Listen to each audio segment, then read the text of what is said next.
Welcome, race fans, to the beach. It's our one and only trip to Sauble Speedway in 2021.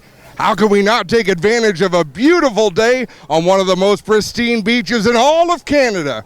The APC series running on the rugged quarter-mile Sauble Speedway for a doubleheader here tonight. Catch all the action on GeForce TV.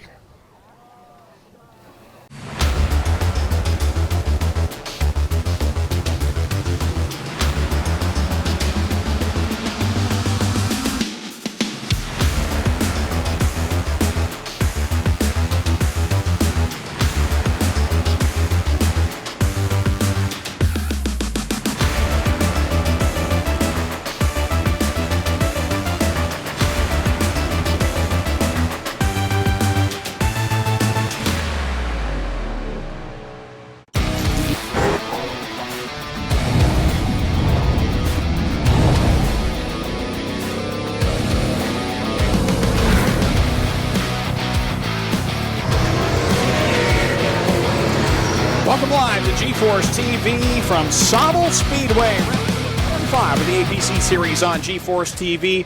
My name is Greg Kellman. Joining me in the booth, as always, Adam Ross, Jim Irving along with us as well, and Clinton Jeffrey down track side to cover all the action. And Adam, we start off tonight. Things are a little jumbled up with the schedule because the weather, once again, not playing nice. The weather was great when I was out in the lake. It was a beautiful afternoon. Then all of a sudden, some angry skies came along. We've got a few promoters at work tonight. We've got the Speedway owners, but we've also got Luke Ramsey with the APC series, Dave Gainforth with the OSCAAR divisions, all trying to work together, saying what is going to get this program to our fans the quickest. And Jim, that's what we've wound up with, is a great plan, which should see the APC first 75-lap main event, the first event on the racetrack. Well, it's going to be great. You know, fans up here at Sauble Speedway have looked forward to this race tonight for a whole year. Actually 2 years, because last year we were here with APC, but most of the fans did not get to see it. And of all places, Sauble Speedway has always been unique to me. It feels like we're in a building, but it feels like we're among the fans here, and I'm not sure why. It used to be especially so, because I've announced here before where the open windows are at the other end of the building, so you get the heckling, like it's in 3D. They actually come in the window to you, Greg. You get extra heckling no matter where we go. How was it down at the beach anyway? Is it anyone watching or wondering what the world that guy's doing? Let me tell you, dinghy with a microphone. Yes. So we rented that raft, and I did not destroy it. Thankfully, I was proud of that. But as Jeremy and I are setting up, and Jeremy and I are both voluptuous fellas, we're fat folk at the beach, and so we're getting set up to do this scene, and three fellas come walking up, and they had to be about 20 years old, in phenomenal shape. I mean, they had muscles on their muscles. And me being the sarcastic one that I am, they said, "What are you guys doing?" I said, "We're filming the before picture." I said, "Can we get involved?" I said, "You will look more like the after. I look like the before." He says, "I could use a little bit of that weight." Nobody has ever asked me to borrow some of my flubber before, but I gladly, if we could have traded on the spot. We did. There was some buzz about it. So what are you doing? Oh, we're here to shoot some intros for the races tonight out at the Speedway. So hopefully they're here. Yeah, beautiful afternoon here this afternoon. It was extremely hot, approaching 30 degrees, but now tonight we had some rain move in at around 4:30, and they've worked really hard, got the track dried. They've gotten practice in for both the OSCAAR Hot Rods and the OSCAAR Modifieds, and those were timed practices, which will set the stages for their features. So qualifying heats are out the window. Time trials for the APC series, I believe, are scratched as well. They're going to line up according to points. So this is really interesting, guys, because APC already has an interesting qualifying procedure, because they time trial. The 10 fastest time trials are then inverted by their points position. So Brandon Watson, being the points leader, the best he can ever start a race is 10th. Well, at the last race at Sunset, he failed to qualify in the top 10, so he started further back. There were two drivers, one of whom wound up winning that race. Jordan House started 9th because he qualified in the top 10, but because he hadn't raced with the series, he goes to the back. It's a unique setup. It's meant to put the fast cars, give them a little bit of work to do. So tonight, they're going to take those point standings and invert them, so we should see the points leaders in row number 5, and 9th and 10th in points in row 1. For the second race, it gets even more fun and more complicated. because they are going to take each driver's fastest lap from the first 75-lap race. So the fastest lap they turn, and for every driver it may be on a different lap, but that will be considered their time trial lap. And then they will invert the top 10 in order of points as of the end of the first race. So they'll calculate their points from the first race tonight, and then they'll invert those top 10. So thankfully, people much smarter, Greg, than you or I are going to be doing that, and they just give it to us on a sheet. So, Jim, if it's all right, I want to ask you about some of the... Sauble Speedway has a unique program this year, and from what I understand, it's going pretty well. Yes, we do, Adam. We have the United 8 cylinders, which we have cars from the Hot Rod series. We've got super stocks. We've got late models in that as well. And we've got the combined fours. And there are breakout times. So, if you look at the combined fours, for example, where you have bone stocks, you've got fun stocks, you've got mini cars, whatever, their breakout time is 17.3. And the second place driver, he's going to try his darnest to get the lead driver to break out. And we've had a few of those breakouts, but overall, not too many. Probably our best division here at the track this year is the United 8s. We have got some great cars. You're going to see Dalen Martin here tonight in the Hot Rod Series. He has won 2 features with the United 8s. It's just been great. And we've got the whole reason behind it was, there seems to be, limited cars and divisions around the province. There's no car shortage. There's probably just too many divisions. So we have put everything together, and boy, I think it's working. Jim, you've been doing this job for at least 2 or 3 years. Yes. Maybe add a 0 behind either of those numbers. You've seen racing evolve. I'm excited about where racing is right now because tonight we have visiting divisions, but they all have good car counts. I think this year, people missed it a year ago. I was sitting at home on Saturday nights last year, and I think people have heard it from me before. I never realized how boring Saturday nights actually could be. I did get a chance to watch you guys a few times. I was able to look at different divisions. I watched a lot of dirt racing last year as well, and learned to appreciate that. But I think the drivers missed it even more, and we've seen those guys come back. We've got people that have come back racing this year at Sauble. Dave McMahon, for example, he won the feature here 2 weeks ago. He hadn't raced in 20 years.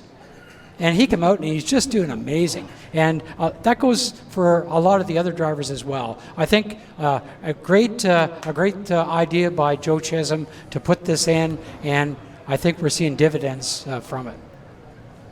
Let's take a quick break on G-Force TV because when we come back, it's going to be race time. And folks, it's going to be a great night. We'll be right back.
A guy like this, who relies on his truck for work, knows that his truck will take care of him if he takes care of his truck. and WeatherTech has always been the ultimate protection. From floor liners to no-drill mud flaps to tech liner for your truck bed to bump step to the handy under-seat storage system. And Cup Foam keeps phones secure in any cup holder. Order your ultimate protection today at WeatherTech.ca.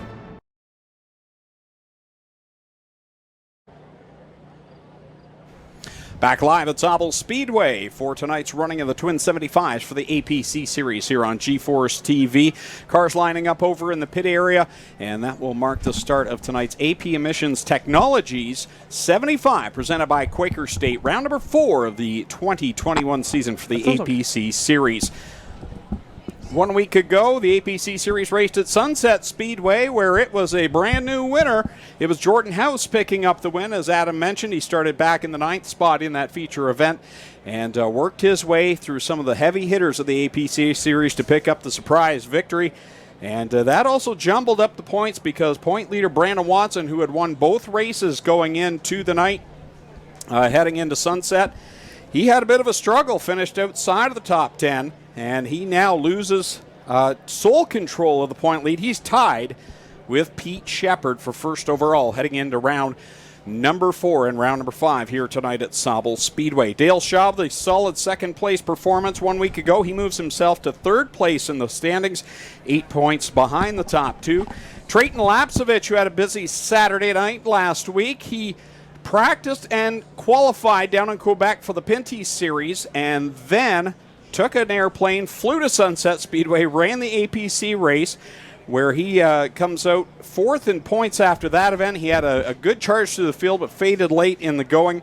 Nonetheless, he's top 4 in the point standings coming into tonight. Trayton turned around and then went back to Quebec, drove down to Quebec, and finished 4th in the Pinty Series race the next day. So a busy weekend for Trayton Lapsevich.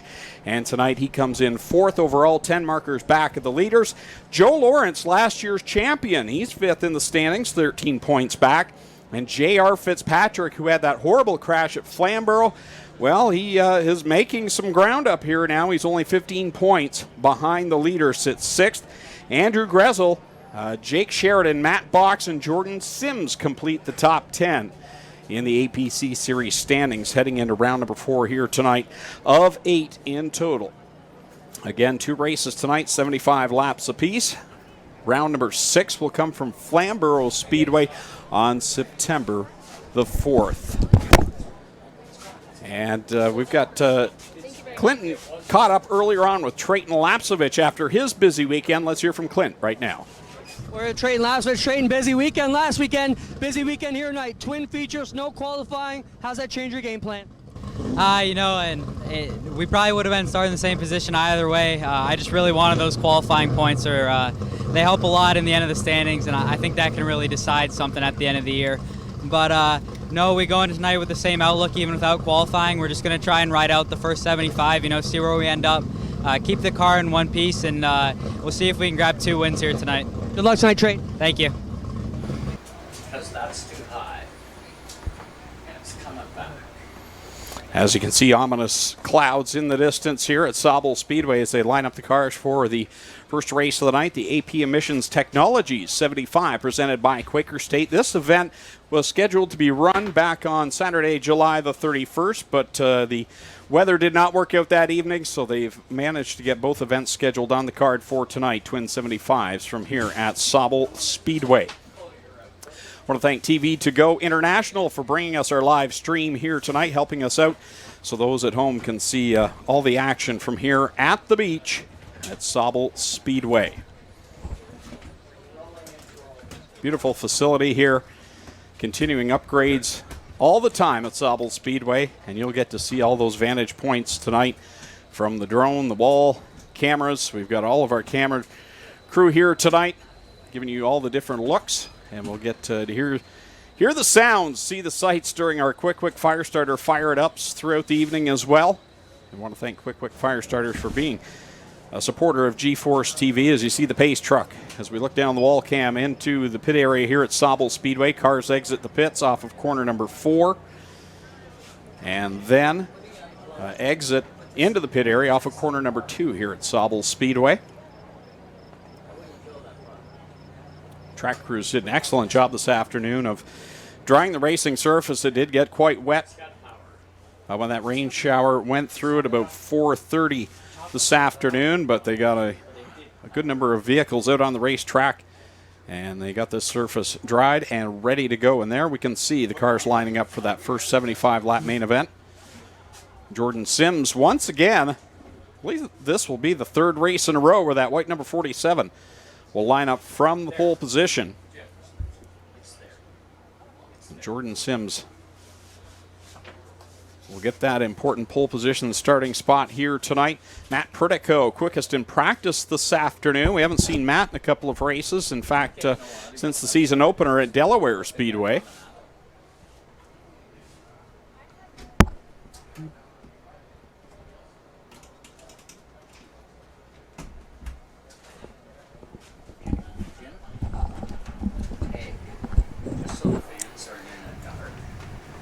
The most enjoyable thing for me, Greg, tonight is the stream of fans coming into the track. They continue to roll in. So for those of you just choosing a seat, deciding where you're going to sit tonight, you have got here just in time because the first event of the night is about to roll onto the racetrack. And it's a big one. See some of the drivers getting their suits on and climbing behind the wheels of their APC Series late models.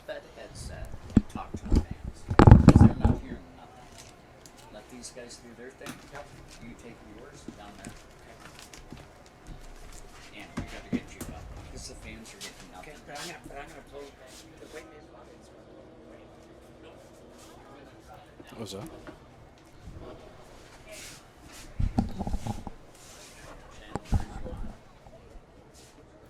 So as the drivers get strapped in, we'll be just moments away from the start of this one here on G-Force TV. We'll take a quick break and be back with the start of the AP Emissions Technology 75 presented by Quaker State here on G-Force TV.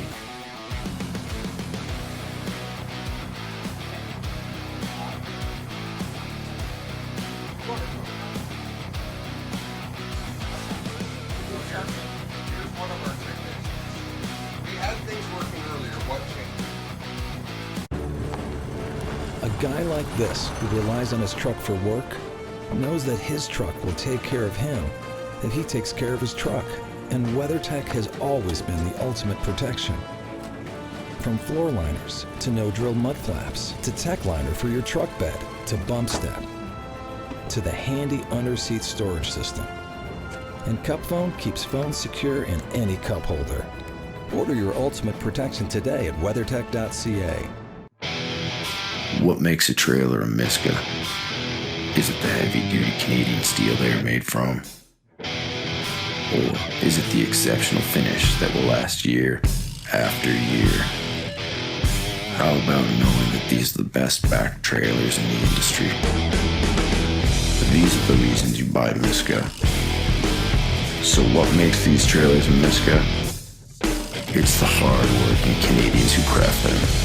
We are Miska. We are Canadian tough. Early man discovered fire, but Quick Wick perfected fire. Quick Wick is the only fire starter that guarantees to start your campfire, wood stove, or fireplace without the need for kindling or paper.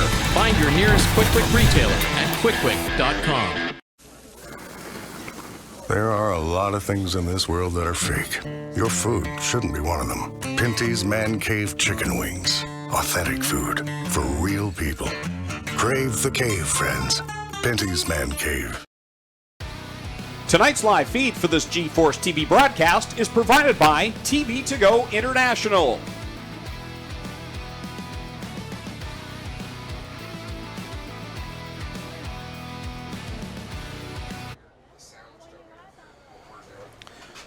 Back live, Sauble Speedway here on G-Force TV for the APC Series and their Twin 75-lap main events here tonight. And Adam, drivers getting strapped in, and again, it's that anticipation that we talked about a week ago, but tonight it's a little different because they had a very, very brief practice session, no qualifying. To me, this is for the drivers maybe a little more anxious than it normally would be when you've gotten some time to get some laps on the racetrack. I don't know why it is, Greg, but there's a comfort level with Sauble Speedway. I haven't raced in 20 years, but when we would come to Sauble Speedway, you just get out there, it feels good. There's not as many variables. Now, oddly enough, the track changes tremendously. We're so close to the water, the track will go through a lot of characteristic changes over the course of the night. But it's one of those places that you just get in the seat like, yeah, here we go, and you're ready to race. It's also why we see a lot of friction at Sauble Speedway, because everybody feels a little bit like Superman. It's not some of the high-speed tracks we've gone to, like Jukasa, Delaware. It's not treacherous like Peterborough or a Flamborough Speedway. Everyone's kind of comfortable. When everyone gets comfortable, they put in that little bit more effort into their driving, and you get that friction and the chaos. So it's often the same result, just different ingredients that go into it.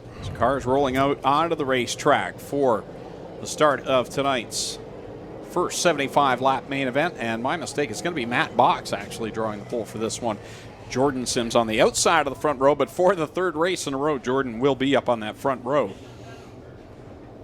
And we'll see how he can do tonight. Again, as I mentioned earlier on, in the top 10 in the standings coming into tonight. This track, in my first visit, the one thing that I noticed, and maybe it's just because we had a camera off of corner number 2 last year, but watching these drivers get off that second corner looks like a treacherous turn here at Sauble, more so than corner 4. I don't know if that's the case or not, but it just looked like turn 2, really. If you can get off that corner, you're going to have a pretty good night. You know, you're not wrong, and I'm not sure what it is. If turn 3 and 4, there's a lot of room until you get the exit of turn 4, and you think, where the heck do I go from here? Because it is a spot where you'll fan out 3 wide at times, and it just doesn't work. Turn 2, there's 2 choices. I'm going high, I'm going low. There's not a lot of in between. It's just, like I say, it's a comfortable track. It's a fun track. Everything is right in front of you as a driver, so you got to have your reflexes. You got to keep your fenders on the car, and that makes it fun for us. So the field coming to a stop down here on the front stretch. Sean Gibbs directing all of the drivers, getting them lined up here on the front stretch for the start of our first 75-lap event of the evening. I believe all cars are onto the racetrack now. No, there's more to come. Still some more. Sean Chenoweth here again tonight. As he makes his way out. Sean McGlynn back after a week off last week at Sunset. Matt Pritico, as I mentioned, was quickest in practice, but we haven't seen him since round 1 at Delaware Speedway back start of July. So Matt Pritico's got some work to do. He'll come from the back of the field here tonight with a fast race car as always. And a couple of drivers making their first starts of the season. And again, there's some that had some hard feelings. I mean, Dale Shaw coming off of a podium finish at Sunset Speedway, he wasn't thrilled in victory lane with the way some of the racing went. By comparison to Flamborough, it was a courteous and chivalrous affair. There was still a little bit of bumping and banging and excitement there to be had, but these drivers haven't forgotten what happened a month ago at Flamborough either. And it's funny the comments we make, Greg, that I compared Sean McGlynn's car to a cockroach. So I don't think there's no way to sugarcoat this, because that car is a survivor. And you think, boy, I kind of feel bad for that. I get a text earlier today. It's a picture from Sean McGlynn of the car looking good. The cockroach is still alive. Those sort of things make me feel good when you realize, hey, they weren't too upset after all. You're a trendsetter. Oh, my goodness. I'm going to get punched out one of these days. Probably by you. No, you're my shield. Well, I can dig that. Well, looks like the field now out onto the racetrack and set ready to go for the AP Emissions Technologies 75, presented by Quaker State from here at Sauble Speedway.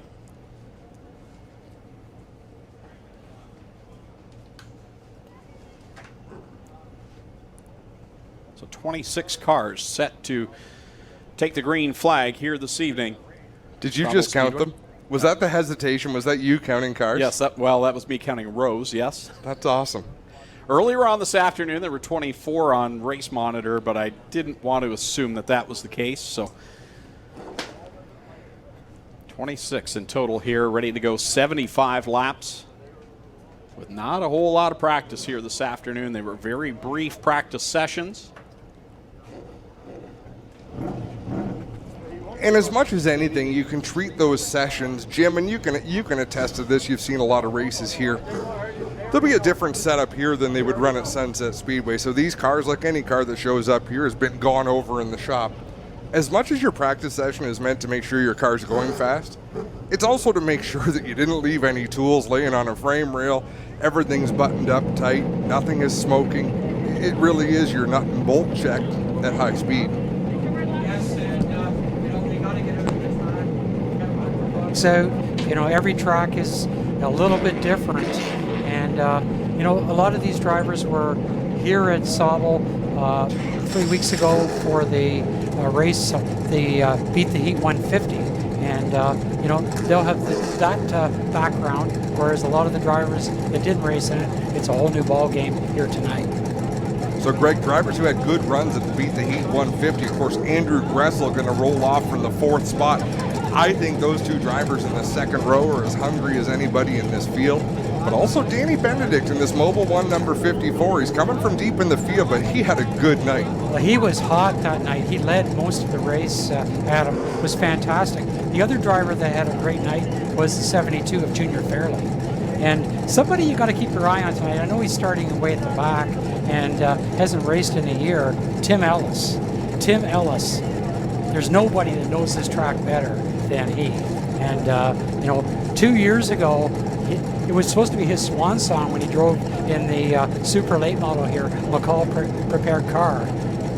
He led from start to finish in that race. He was unbelievable. Came back out last year in that great APC race here, had a good showing again. But Tim Ellis, he's up for this race here tonight.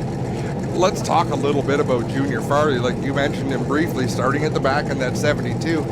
He's supposed to be racing Oswego Speedway in a super modified. He bought the car, it's ready to go. COVID has him stuck at home. So I'm so glad he's able to get out and do some racing. Well, he was great here in the Beat the Heat 150. Was up near the front a few times. I think he ended up finishing 4th. Just a great showing that night for Junior. He used to race in the old All-Star Series. He was a regular here at Sauble Speedway, knows the track well, and racing in that Shaw Motorsports Chevy, he'll do a great job here tonight. Well, let's give fans the starting lineup. Greg, do we want to start from the back to the front? Sure. Let's do it.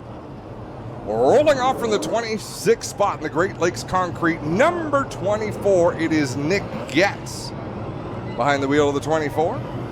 Alongside him, we've talked about him. A lot of success here at Sauble Speedway. From Kitchener, the number 2 is Tim Ellis.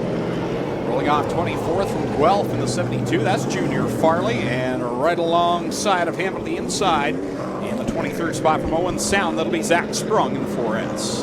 The number 21 comes from London, the Global Warranty. ToyotaTown.com, sponsor 21 is Matt Pritico, and alongside him from Drumbo in the 89C, the London Recreational Racing 89C, it's Sean Chenoweth. Just in front of them will be the Cockroach, car number 1 from Waterloo. That is Sean McGlynn. And alongside him, the 79, that will be James Horner from Fraserville.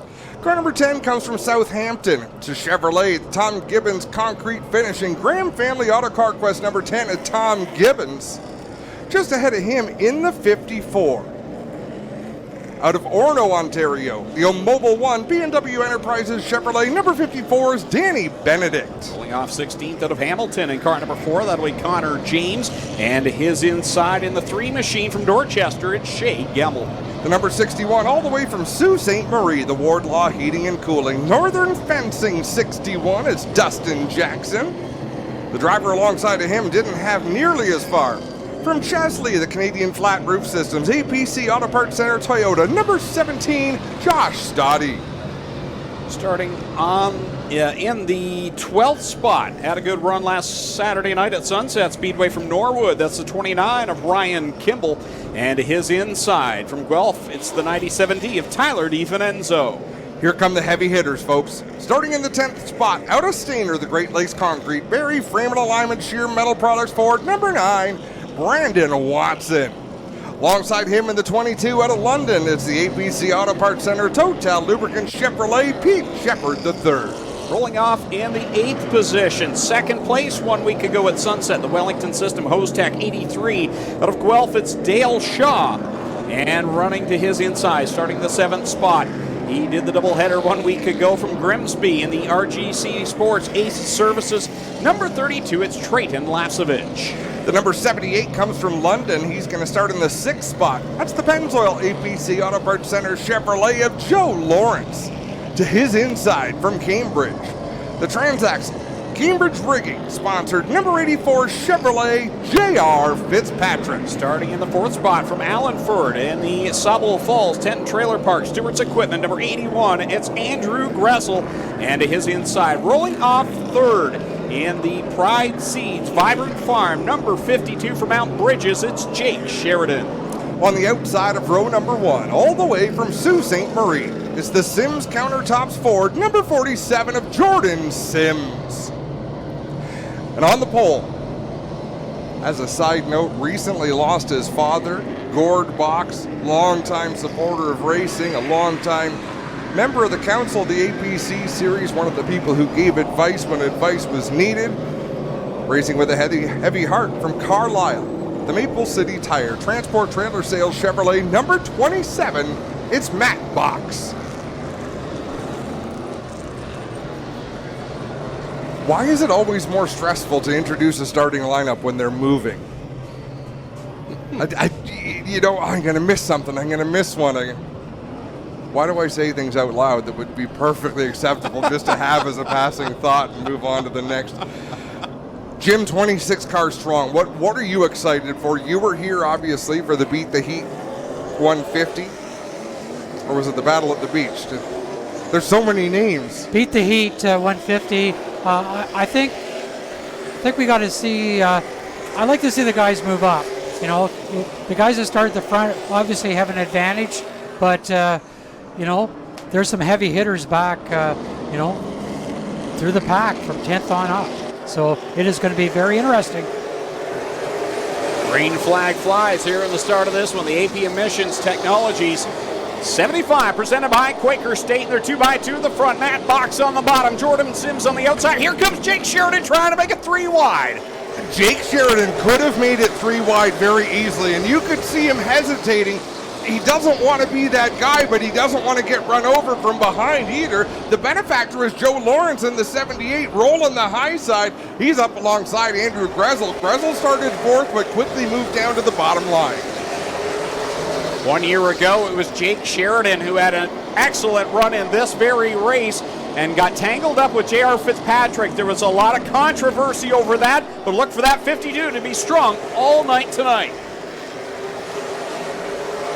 You don't want to race 3 wide too soon here at Sauble Speedway as Jake Sheridan goes to the lead, and Andrew Gressel hot on his tail.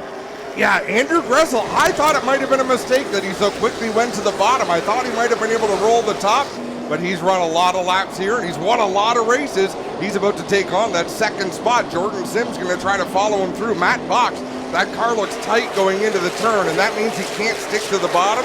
Greg, this may be a long ride on the outside for Matt Box. 5 on the board, 70 to go in this first of the Twin 75s from Sauble Speedway. Jake Sheridan leads over Andrew Gressel, Jordan Sims, and that Matt Box machine, like you said, trouble as Horner around in corner number 4. Looks like everyone will get around, and we'll go under the caution flag for the first time here this evening. Matt Pritico with significant damage to the hood, so what'll happen, and I hope I'm not being too obvious, but what'll happen, you hit the brakes, your car noses down, and sort of buries itself under the car in front of you. So thanks, Captain Obvious, it pushes the hood up. The big problem with that is it shears the hood pins off that actually hold the hood down. That's why Matt Pritico right away drove into the pits, because they're either going to have to rip the hood off the car or duct tape it or bungee cord to get it fixed down. They do use it for downforce, which at Sauble Speedway I don't think is a huge deal, but we can see Junior Farley with similar damage, Sean Chenoweth with similar damage. Junior Farley did a beautiful job to turn into the infield. Great to see the people lined up along the fence here at Sauble Speedway tonight. You look at the pits, and that is music to my heart when you see the fans back. Over the years, Jim, it was always special to come to Sauble Speedway because most people who didn't run here regularly, if you run a TQ midget or a hobby car or a late model traveling series, you'd come up maybe twice a year. Let's have a look at this replay, and you're going to see a big chain reaction towards the back. Looks like Horner wasn't quite on the bottom of the track and tried to move down to the bottom, and that train on the inside was just already there. So I think for the most part it's a no harm, no foul type of an incident, but Sauble Speedway has always been a destination. You know, it has been, and people love to come up here. They like to spend some time on the beach, stay at the campground. You know, we've opened up the campground here at the racetrack again. They've done just a fabulous job of cleaning everything up, and you know, it's the place to be. What used to be back there? Did they have to clear some trees back there?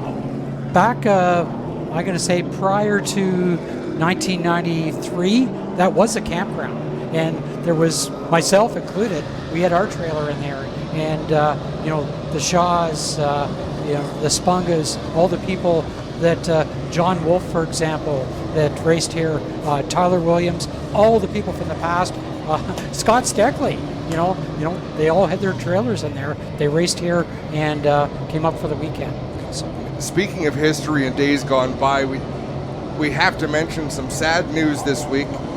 Derek Spencer, who anyone in racing knew him as Shamu, and that's on. If you go to his Facebook profile, it says Shamu. He worked for 5 Star Bodies. He worked for Hendrick Motorsports.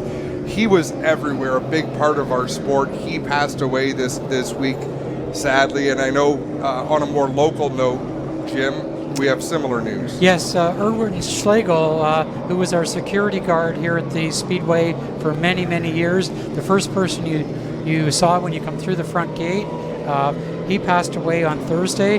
His wife, Mary, and daughter Marion, and her family also work here, and Erwin was a stepfather, of course, to Kevin Pops. So our sympathy goes out to Erwin Schlegel's family, Mary and her family in particular. They're a big part of Sauble Speedway, and we mourn his death tonight here at the track.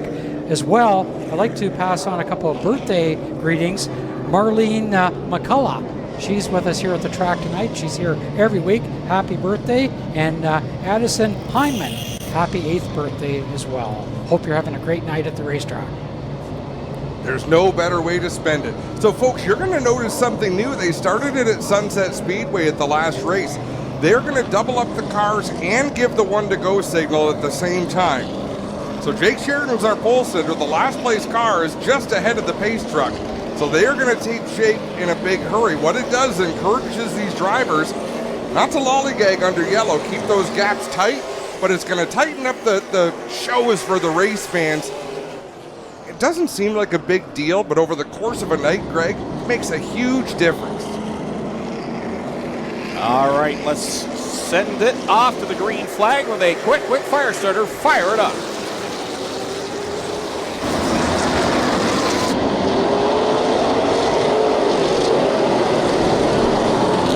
Back on the caution flag.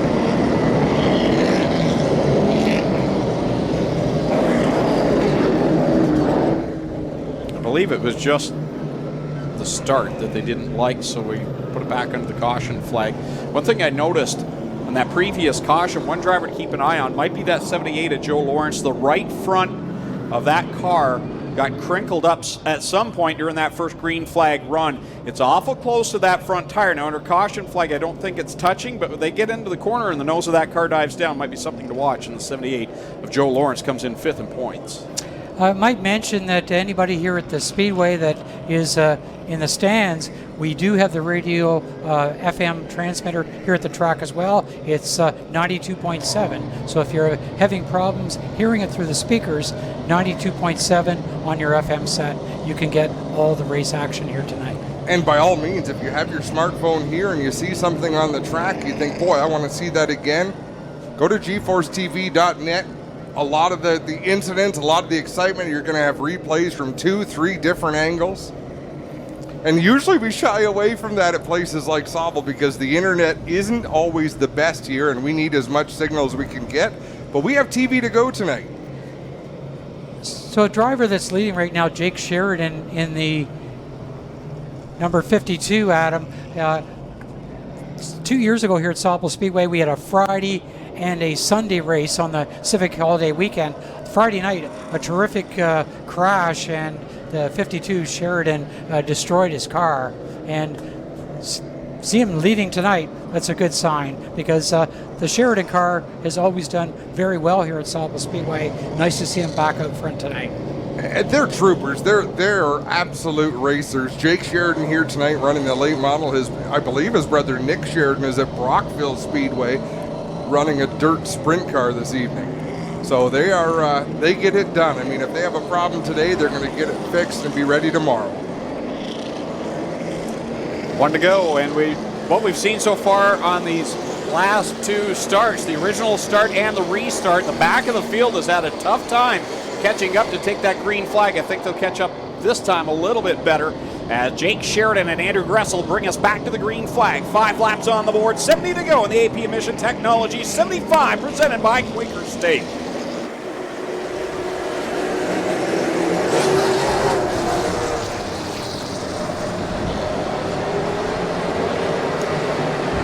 Jake Sheridan, Andrew Gressel down into corners 3 and 4. Door to door, they work it off the corner.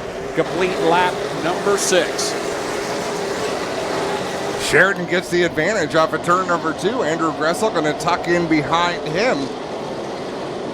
They've got a little bit of a cushion. I don't think Jordan Sims in the 47 or Matt Box in the 27.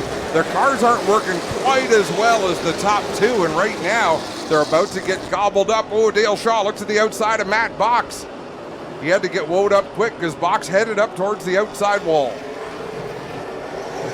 If you go back in time, the Shaw cars have always done very well here at Sauble Speedway, Adam, running the high line. And, you know, that's the way that car will be set up. Dale's father, Jason, did very well on the high side for years. Jake loved running the high groove, did he? Dale Shaw goes wherever the opportunity leads him. An aggressive young driver, and right now, that's 2 of the finest we have in the sport right now. Joe Lawrence on the inside, Dale Shaw on the outside, bottled up a little bit, but as I say that, I think Matt Box's car starting to come around a little bit, Greg. Yeah, it has single file amongst the top 4. Matt Box is that last car single file. Now Dale Shaw will squirt it away from Joe Lawrence to make it the top 5, singling out, and it's door to door behind them as here comes Trayton Lapsevich working around the outside of Joe Lawrence in the 78. J.R. Fitzpatrick had thoughts of making it 3 wide to the inside there last time out of turn number 4, but Trayton Lapsevich on the outside seems to be getting that advantage as he has gotten around the front end of the 78 of Lawrence. He'll clear him off at turn number 2, and just ahead of them, Dale Shaw about to take over the 4th spot. He's on the inside, starting to move up, and Dale picking up a spot as he gets around 27 of Box. You know, he won the Beat the Heat 150 here in 2015. He was second the year before to Sean Chenoweth. So he knows this track very well. Pete Shepard and Brandon Watson right now running in the 8th and 9th spots. Top 2 in the points are tied for the point lead right now. That 9 and 22 as they work behind the 84 of J.R. Fitzpatrick. So out in front, there's not much to talk about. Jake Sheridan out in front by 8 car lengths over Andrew Gressel in the 81. A couple of car lengths back to Jordan Sims, and we've got one around in turn number 2. It's Dustin Jackson in the 61. We see Dustin Jackson around in corner number 2. So this is Dustin's 3rd trip to Sauble Speedway this year. He was here for the Dash for Cash and for the Beat the Heat 150. So he's been here 3 times now this year, and he's put in some pretty good shows. Man, they really get around. They come from Sault Ste. Marie. They've run the APC series. They ran a super late model show at Sunset Speedway. And as you say, they've run here a few times. So they're putting in the mileage this season. Guys, how much do you think it plays into the minds of these drivers that right after the checkered flag flies, they need to prepare for another full points-paying event tonight? I thought about that on the way up here. I'm thinking, if you're one of these drivers, how hard do you really push the issue for that first 75. If you're a driver that's not in the points, maybe you're approaching this a little bit differently. But if you're Brandon Watson, Pete Shepard, Trayton Lapsevich, all those drivers up in the top 10, you got to race hard, but at the same time, you don't want to completely take yourself out of a points-paying race in about 2 hours' time. So it's the mentality is going to be different tonight than we'll see any other race of the season. And it's so hot out there, Greg, tonight. We're going to sweat off a few pounds. Adam was talking about that earlier, wanting to do that. But, boy, it's going to be hot in that stock car tonight. Jim, it's not always a matter of want when it comes to me in sweaty situations. Sometimes it is what it is. We had to buy Adam a polo shirt, so he only had so many buttons he could undo, and kind of it's like a restrictor plate shirt. Jim, we were at Delaware. The booth faces the sun, and it's all windows. And Greg's not lying. I had my shirt entirely undone. I needed air. I needed anything I could get. We don't want to see it up here. If you do that, our glass is tinted so the fans can't see it. But it's for the best. I look out on the track and I think about drivers that have gone on to better things that came out of our junior late model class here at Sauble Speedway. I look at Josh Stoddy, what he's doing. I look at J.R. Fitzpatrick. Started here at Sauble Speedway.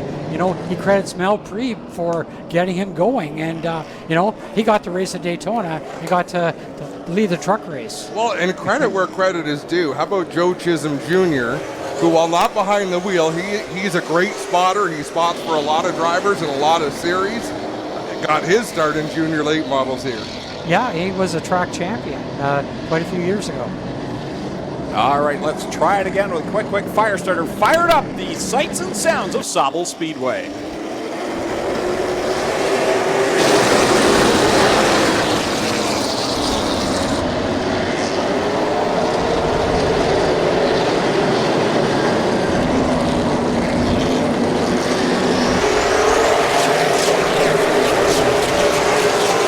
Trouble in turn number 3. That's Zach Sprung in the number 4. We no longer have an announcer's curse with G-Force. It's now the quick fire it up curse. Yeah, Zach Sprung is the victim this time. Puts us back into the caution flag. I may regret saying this, Greg, but I am really impressed with how the drivers are choosing to maneuver these starts and restarts. The easy way out is to jerk to the inside or use up the person beside you to get what you want. What I'm seeing right now is some give and take. These drivers wisely choosing their spots, but I'm also seeing an outside lane that's really working well. It's working really well tonight, and the crashes that we've had, they haven't happened up front. They're happening back near the back, and I just thoroughly amazed with the way they've started this one. There's some great action early in it, and some people on the track have made great progress in getting up near the front very quickly. There's comers and goers. We talk about this weekly, and then actually great examples looking at Tim Ellis and Junior Farley towards the back of the field. Every restart, they're picking off one or two cars, then someone spins or has trouble, and that puts them to the back, so they're inching their way towards the front. Closer you get to the front, the more challenging these spots get to take over, which is part of the fun. But you mentioned earlier, as we're having a quick look at the replay, and that was a quick snap spin at the back of the field by Zach Sprung. There are a few cars with damage. Joe Lawrence has damage to that right front. A few of these drivers have hood damage. Chenoweth, Farley, Pritico has no hood at this point. By and large, at the end of these races, we always talk about who has the least damage on the car, and lo and behold, they're the ones at the front in the battle. Zach Sprung, a former super stock driver here at Sauble Speedway, and this is his first year in the APC late model. Field ready to come back to the green flag, this time off of corner number 4. Sheridan and Gressel set the pace.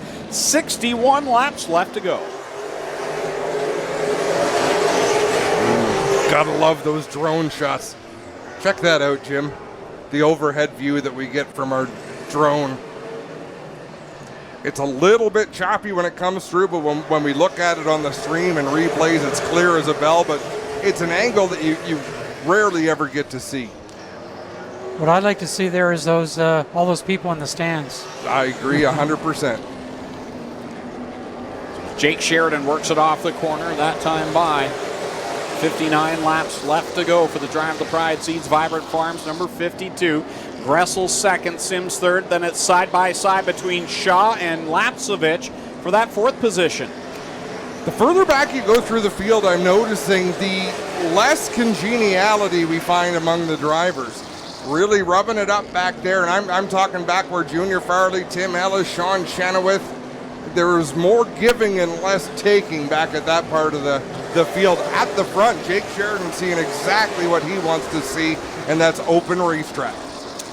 Driver that knows his track. He raced here regularly 2 years ago in the Pro Late Model Division. Trayton Lapsevich, doing double duty this year with the Pinty Series as well. He's starting to move towards the front. That car is one that I noticed under yellow has very few marks on it. He's been right in the midst of these battles. He's been on the inside and the outside, but he's doing it so far as cleanly as he can. Leader's about to hit some lap traffic as Tyler DiVincenzo and Zach Sprung will be the first two drivers in front of leader Jake Sheridan as he crosses the line. Gressel, Sims, Shaw, and Lapsevich, the top five. Behind them, it's a bit of a gap, 10-12 car lengths to Joe Lawrence by himself. Matt Bach just got way up towards the wall. That allowed J.R. Fitzpatrick in that 84, Brandon Watson in the 9. A couple of drivers you would expect to be charging through this field allowed them to make those moves. JR looks to be picking up a few positions here, starting to make his way towards the front, trying to stay ahead of Brandon Watson. Watson has done very well here at Sauble Speedway in the past. I know back in 2016, he led from start to finish in the APC feature event. There we see the 9 of Brandon Watson right behind J.R. Fitzpatrick, and this has been the second race in a row for Watson, who came into, he gets into the back of Fitzpatrick. Fitzpatrick holds on, and they stay going down the backstretch. Close call there, but I think maybe some frustrations getting to Brandon Watson. Adam, I was about to say, he was mired in traffic all last Saturday night, and here he is again back around the 8th, 9th, 10th spot. Compared to the way Brandon Watson normally runs, he was not very good at Sunset Speedway. Not as good as we're used to seeing him. So far be it for me to say he might be getting frustrated, because for someone as young as he is, he has a ton of experience. But he also knows when it's time to go, and it's only a 75-lap feature. Oh! Nick gets around, collects Tim Ellis up in corner 4. And Tim might regret that. I'm going to tell you something. I don't always do this, and it's possible that his brakes failed, but it looked to me as though Tim had enough of whatever was going on with the 24, and he spun him. But the 24 of Nick gets let the car roll back up the racetrack and put Tim Ellis into the wall. So it was one of those situations where, again, it could have been a brake failure, but it could have been frustration. I don't think Ellis expected the 24 of Getz's car to roll up the racetrack, and you can see the tracks where Tim Ellis got up into the wall, and almost certainly that'll cause some right front suspension damage. Yeah, up here in the booth, we don't always know what goes on down between drivers on the track, but frustration has got to build up here, and wow, that car is banged up pretty good on the back. Nick Getz started here at Sauble Speedway quite a few years ago, and always does well here, but tonight he's going to have to do it with a banged up car. We're seeing Clinton Jeffrey walk up the infield, and I'm not sure if he's crossing the racetrack or if he's about to give us a report from the infield. Everything happens in a hurry here at Sauble Speedway, so no matter where he wants to go, he's got to go quickly. Well, I just wanted to mention there is some rear damage to the rear quarter panel here of that car, and they'll have to take it back and see if they can get it fixed for Getz. And we saw Ellis. He had a big, basically looked like a shark gash down the left side of the numbers, and he went right back to the pits. I think that one checked out. We'll watch for both of them to come back our way. We may, if that speed shot from the front stretch was recording at the time, we may have a shot of the incident from that point. But the biggest part of the damage to the 24 will be where the two caught him. So look in the very top of your screen. Oh no, we got the See that, where the 24 keeps rolling backwards? You would expect the driver to lock the brakes down and stop the car. And I actually learned that right in turn 4, right about where the Spira sign was when I got in a mix-up with Mike Pott. And I'll never forget him waving his hands through the windshield at me after I had spun out, rolled up, and clipped his number 5. Said, you need to learn to crash better. So Josh Stoddy a fair ways back tonight, back behind Brandon Watson in his number 17. I thought that Josh ran the race of his life at Sauble Speedway there a few weeks ago, and that was his race to win, and just a tough break when he had to head to the pits and change a tire on that last caution. His luck hasn't been as horrendous this year as it was last year, but it sure hasn't been good still. Now, Josh, of course, a two-time champion here at Sauble Speedway, and when he became the champion, he had to unseat Jason Parker, and that's no small feat. It's been a lot of fun watching Jason Parker in a super stock. I just love that we're still getting to see some of the names we've enjoyed for so long. Doubling up with Jake Sheridan on the inside in the 52, Andrew Gressel on the outside in the 81 as Nick Getz just beats the restart back onto the track. Let's try it again. Let's try a quick fire starter fired up from Sauble Speedway.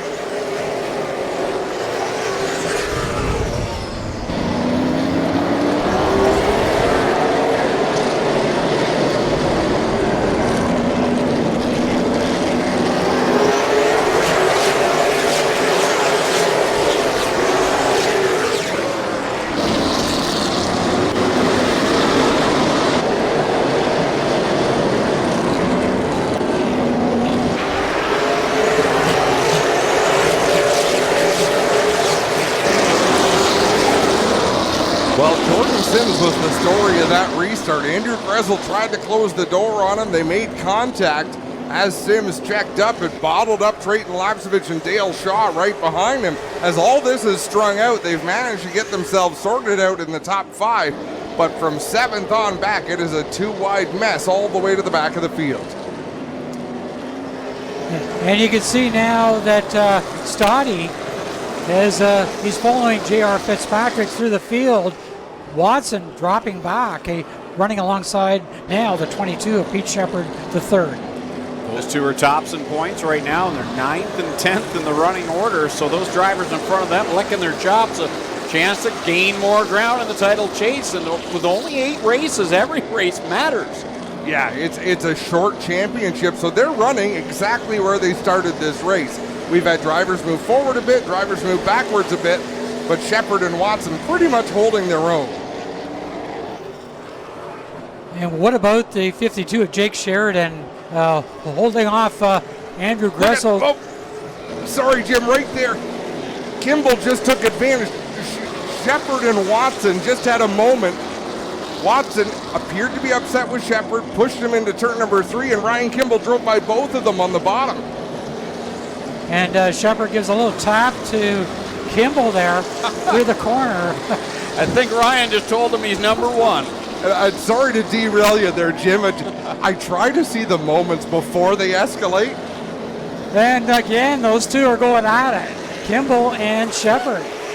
Love it. Great racing back through the field. Yeah, by doing this, we don't have to say, oh, this one took that one out. We direct your attention to it, and you can form your own opinions, Greg.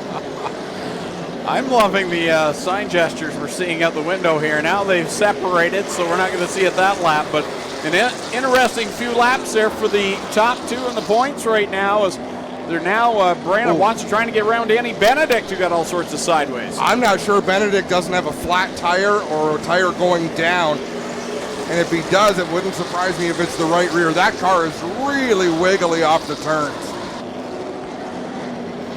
Yeah, he was so strong here in the Beat the Heat 150.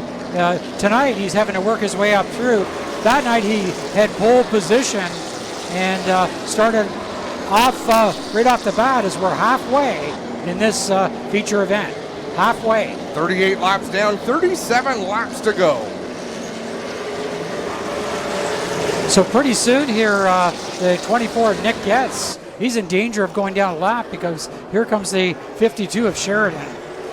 Sheridan out in front of her, Andrew Gressel, Jordan Sims, Dale Shaw, and Trayton Lapsevich. And then Josh Stottie's got a nice gap right now between he and J.R. Fitzpatrick, and that's where everything starts. From J.R. back is where the beehive is right now. As we get closer and closer here to winding this one down. 75 laps here, the main event. Number 1 for the APC Series. 2 75 lappers here tonight at Sauble Speedway. It's not very often you get to see 2 feature events for the APC drivers in one night. I know I think they did it down at Jukasa a year ago, but tonight this is a treat to everybody in the Sauble Beach area and to those people on G-Force TV. I couldn't agree more, Jim. And Jukasa is a different animal. You could run triple headers there because they don't use their fenders as much there as they do here. As I say that, Brandon Watson closes the door on Junior Farley. Farley says, knock, knock. I'm opening it up again, my friend. Wow, a lot of tough racing action right now for Brandon Watson as he works it off a corner 4. Now he's got Matt Critico, who's done a nice job to recover from that early problem.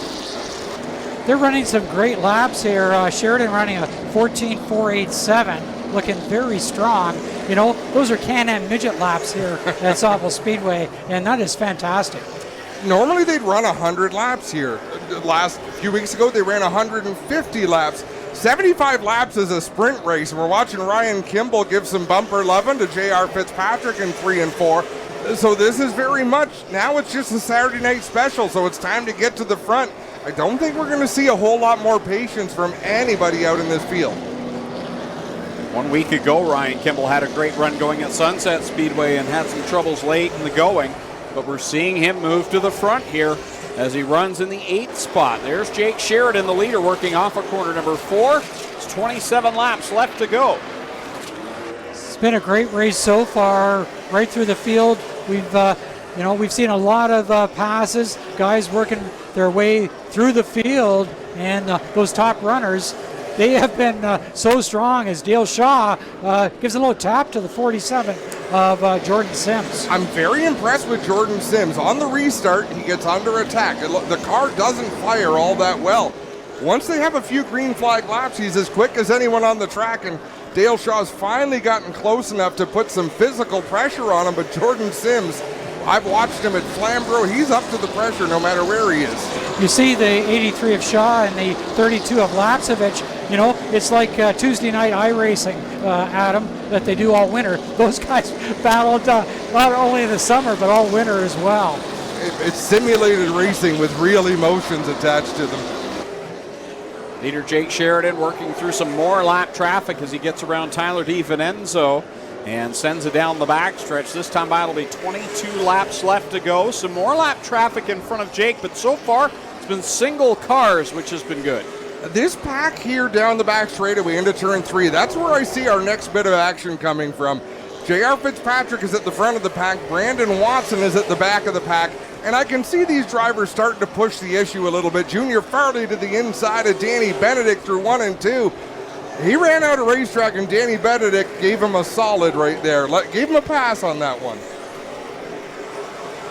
29 Ryan Kimball has done something that I'm impressed with. He's pulled away from that pack of JR, Joe Lawrence, Pete Shepard, Junior Farley. All of those cars, he's edging towards Josh Stottie, towards that 6th spot. That is a fast race car tonight, the 29 of flying Ryan Kimball.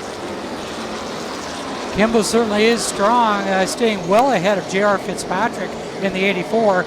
I can't say that I've ever seen J.R. be so patient as he's been so far tonight in this one. J.R. has had a character-building season. Some of the mishaps he had earlier this year where he was questioning his love for the sport and how he wanted to carry on. I think when you come back from that and then suffer another bad crash at Delaware, it has to change your outlook a little bit. And JR went out west, participated in the series race out there, did very well. And he's done a lot of racing so far this year. Now you see the 32 of Trayton Lapsevich working on Dale Shaw. You know, that top group of cars separated. You know, we've got Sheridan in the 52. Then you got, oh boy, I bet you 8 car lengths back to the 81 of Gressel. Then you go back to the 47 of Sims, 83 of Shaw, and 32 Lapsevich. what action we've got, and 17 Josh Stoddy right in there as well. Laps winding down as Trayton Lapsevich with the, Dale Shaw into the wall. Four-wheel lockup into the turn one wall. I missed that out the corner of my eye. We've got a bit of a blind spot here. But I was about to call them coming off of turn two, and Trayton came off of turn two, and Dale Shaw never showed up. Well, Adam, he's got the car fired up here against the fence. We just wait and see if Dale's able to drive it away here. But you're right. Four-wheel skid right up into the fence. The tire tracks run right up the banking here in turn number one. And we'll see what else. The Shaw Motorsports 83 will get right back to you. Clint, when he drives away, have a look at the left side, obviously the left side wheels, that's where he hit the wall, but make sure that they're all pointed the right direction. They looked at, flat left front? Yeah, Adam, a flat left front here for Dale Shaw. He's going to have to take it to the pits. And we'll give you a bit of a track report here. He kicked a bunch of dirt up here on the bottom. I'm not sure how that's going to affect the drivers here. As you see, a whole bunch of dirt kicked right up as he's done some agricultural racing here through the infield. We got a fantastic look at that replay. Spencer, if you'll show that again, they approached the lap car, and Dale Shaw left quite a bit of room between himself and the lap car. Trayton Lapsevich filled the hole at the same time Dale Shaw tried to close that door. So we'll have another look at this. So watch them side by side. So they're wheel to wheel coming off of turn number 4, coming up on Tyler DiVincenzo.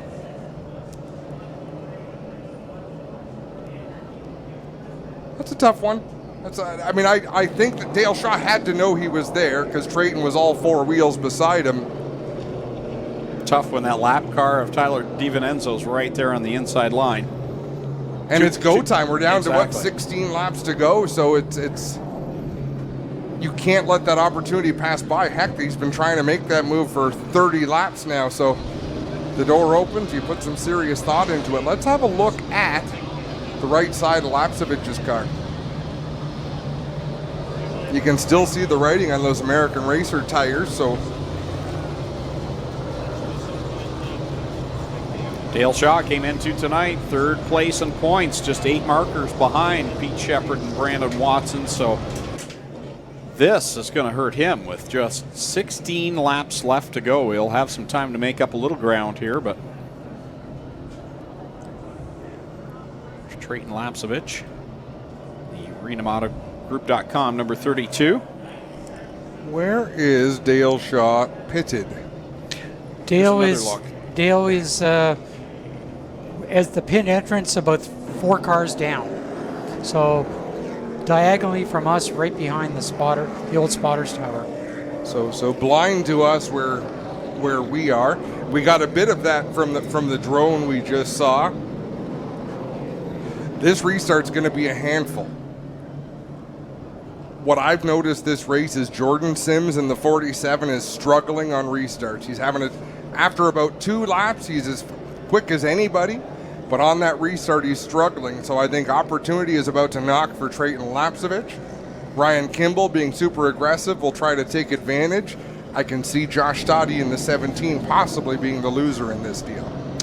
It's probably go time for Andrew Gressel. We're down to 16 laps to go. He's going to start outside on the front row here, and he's played the chase game the whole race so far. We've got a McCall Racing car out front, a white motorsports car going to start second. Another white motorsports car in the second row. I love seeing this parity. I mean, it's a real back and forth. Of course, Mike McCall built some great stuff. Dave White's building some great stuff. And it's all how these drivers set them up. But what's interesting to me is Jake Sheridan, I think, has been the fastest car on the track tonight in a McCall car. Yeah, his best lap time was a 14.487. And he, the last lap he ran a 15.196. He's been strong as Dale Shaw is making his way back to the racetrack. That's always good. By comparison, the 22 of Pete Shepard, the 21 of Matt Pritico, the 9 of Brandon Watson, all McCall cars as well. None of them really seem to have what it takes tonight. This race, I mean, the next 75, they'll go in, they'll make some adjustments. They'll make some adjustments, and they'll have time to think. And you know what? it's going to be dark when they come back out. The track here at Sauble Speedway over the last few weeks gets very damp as the sun goes down. And, we're only 2 miles from the lake, and it has been very damp. We've had a lot of rain. We're looking at some of the hard feelings on G-Force replay, and that's where Ryan Kimball got around both Brandon Watson and Pete Shepard.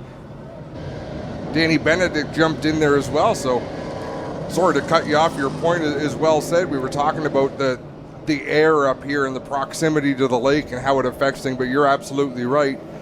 When the sun goes down, it changes again.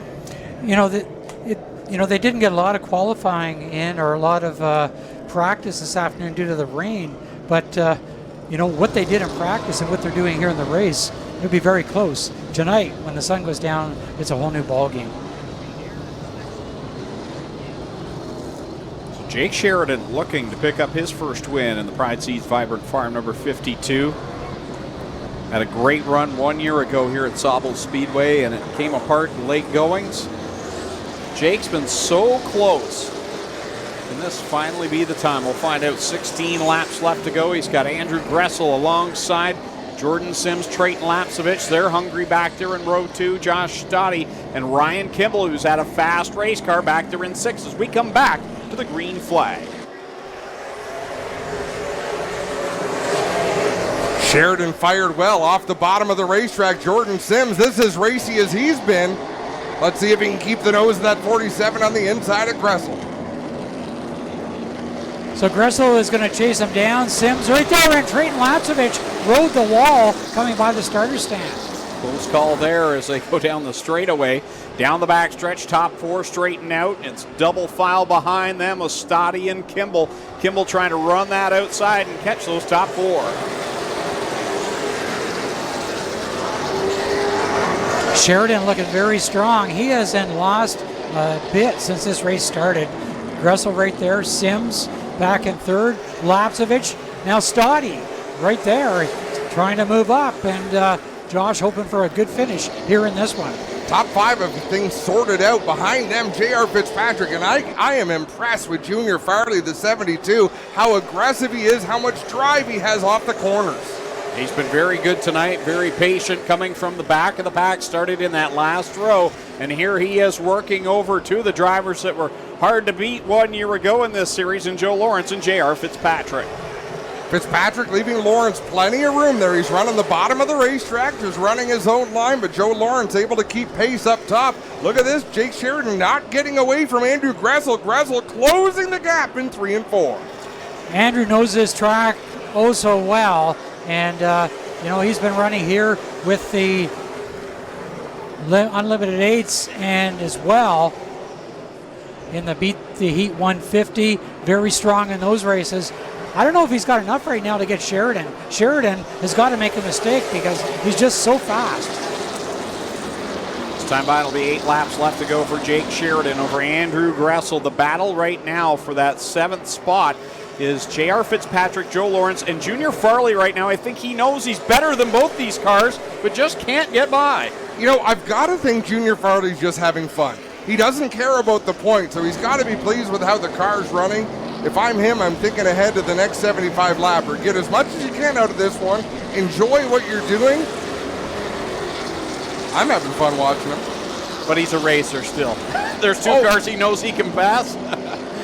He'll take them. Great race on the track right now between Fitzpatrick and Joe Lawrence. Farley right there. 21, Mac Pritico, just waiting for those guys to take each other out. You're probably not wrong. J.R. Fitzpatrick finally clearing the Lawrence 78. 5 laps to go. Leader works down the backstretch around the sprung 4S. And second place right there, less than a car length back comes Andrew Gressel. Sims and Lapsevich, meanwhile, side by side for 3rd. Sims trying to hold off the hard-charging Trayton Lapsevich. Lapsevich just wedging his car up the inside. The slower traffic not going to be good for Trayton Lapsevich as Ryan Kimball closing in. Close call there with Farley and J.R. Fitzpatrick off a quarter 2. Wow. Close calls everywhere. The best battle right now for 3rd, 4th, and 5th. Those guys are battling it out hard. And we had a battle there as the 29 of Ryan Kimball gets into Lapsevich, and he takes a position. That was a textbook bump and run by Ryan Kimball right there in the 29. Josh Stoddy with position on the inside. White flag, take us home, Greg. One more time around for Jake Sheridan, but he's got the lap car of Dale Shaw right in front. Gressel has one last chance down in 3 and 4. They'll work to the outside of Shaw off of corner 4. He'll pick up the win finally. Jake Sheridan wins at Sauble Speedway. J.R. Fitzpatrick slams the door, uses Zach Sprung as a pick to keep Junior Farley behind him. Gentlemen, that's as good a race as I think you're going to see on a short track. I mean, Jake Sheridan had them covered, but there were battles all the way around the racetrack. There's going to be drivers walking to other people's pits to say, hey, is this how we're playing tonight? Because we got more to come. But that's as good as it gets. That was a great race. We had a few cautions. We had some cars with damage, but overall, considering there's another race to come, I think pretty much everyone's in decent shape. I think so. Jim, what were your thoughts? I thought it was a great race. I thought that most of the cars and the drivers, they tried to protect themselves for the second 75 lapper. You know, all the gloves are off in the next one because you got another week or so to fix the car if you do any damage. I think you're absolutely right in saying that now they know they did their main job, which was to make sure you have enough car to start the second race. And who knows, they may go out and have another one just like this with a little bit of rubbing, a little bit of fun, but some great action for the fans. What do you think, folks? How was that 75-lap APC event? Hot rods and modified still to come from OSCAAR, and then the APC series goes back at it again with another 75 laps here at the beach as Jake Sheridan will finally get to celebrate down an epic race where Victory Lane and the Sheridan family, they're split up tonight. Part of them down in Brockville with Nick running the crate sprints and Jake finally getting that victory here in the APC series. Clinton Jeffrey is on the scene as we wait for Jake to get refreshment, have a quick power nap. Well, he's working to get out of here, Adam, and you know what a turnaround it's been for the Sheridan crew. Jake's been fast all year in every event we've seen him. He's out of the car. Sauble fans, how about some noise for Jake Sheridan getting it done here tonight?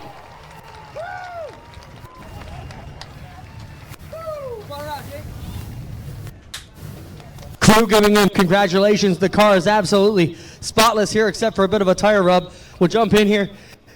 Jake, we talked about it. You know, we've interviewed you a lot this year, and your car just hasn't had the finishes that it deserves. You've been very quick, but stupid mechanical things have taken you out of a lot of these events. It's got to feel good to finally put the punctuation point on the sentence tonight. We're here, Clinton. We're finally here at Victory Lane, the APC series. This is so amazing. I mean, you're right, like, just been so fast all year. Like, this car's been awesome. McCall Racing Boys done a fantastic job all year long. Paulie and Mike, I can't thank them enough. And we've had our fair share of bad luck. I can assure you that just between the last 2 years. But these guys are behind me. Jimmy, you know, Jimmy's my crew guy, my crew chief, car chief, everybody. He's a big help to me. Brandon Schaller, great spotter. Everybody that came out and helped me temporarily today. I mean, it takes a whole team. We're a little short, but these guys are dedicated, and I appreciate them so much for that.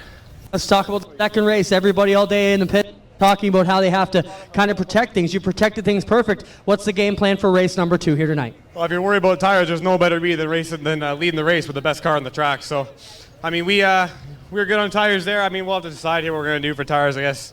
I'm assuming everybody will take 2 tires. If they do, I don't see why we wouldn't. We still start up front. So we're gonna go back here, see what we can do. Maybe take look at some notes from here. Last time we haven't had a whole lot of races here. I've always loved this track. So just had a couple solid runs here. Finally got to finish one off. And I wish this was the second race for Victory Lane with Clinton. It'd be a lot cooler. But maybe we'll do that one too. If you back it up, it'd be super cool. What do you anticipate to change with the Speedway here tonight as the sun goes down, Jake? Yeah, we actually got tightened up a lot the last half of that race. I mean, the car was amazing for the first half, obviously on new tires, but the balance was good. Just the last couple restarts there, those long cautions really tightened us up. So at least we know that we can change that. And like I say, a great gauge being out front by yourself. You can really tell what the car does. You can feel the balance the best when you're by yourself. So this second race is going to be a cool deal. I mean, we made it through. That's all that matters. We made it to the second one. So before I go anywhere, I just can't thank Cameron Crane enough. Pride Seeds, Vibrant Farms, Bondwell Salads, Reynolds Trucking, and L82, DeMar Aggregates there on the back this year. All these people really stepped up. We've had some trouble with COVID times, and some people have been struggling with some money, as we all know. So I appreciate all those guys for sticking with us and staying strong. Like I say, Cameron Crane there stepped up big this year, my boss. So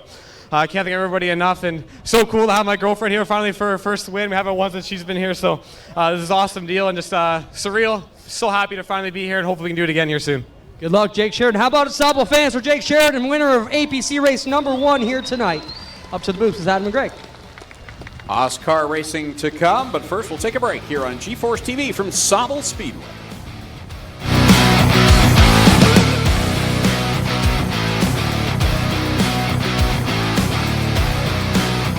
When you think about it, productivity starts at planting. So it's time to rethink how productive your planter can be.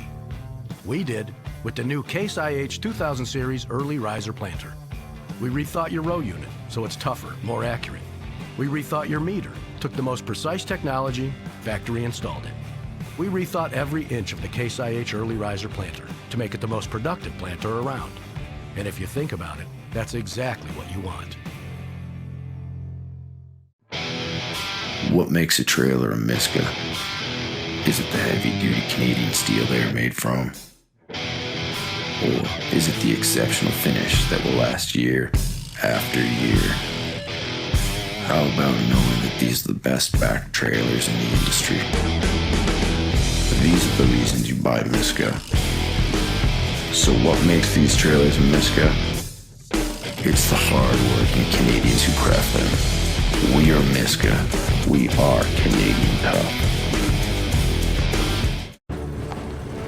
A guy like this, who relies on his truck for work, knows that his truck will take care of him if he takes care of his truck.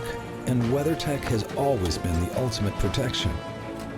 From floor liners to no-drill mud flaps to tech liner for your truck bed to bump step to the handy under-seat storage system. And Cup Phone keeps phones secure in any cup holder. Order your ultimate protection today at weathertech.ca.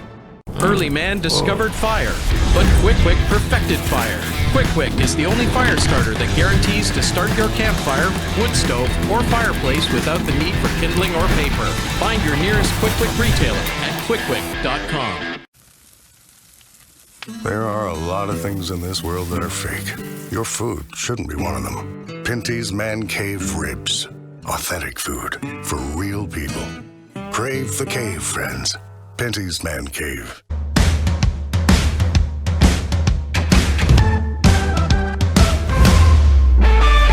Hey guys, Jose here at Queenston Chevrolet Buick GMC in our parts department. Welcome back to our car care series.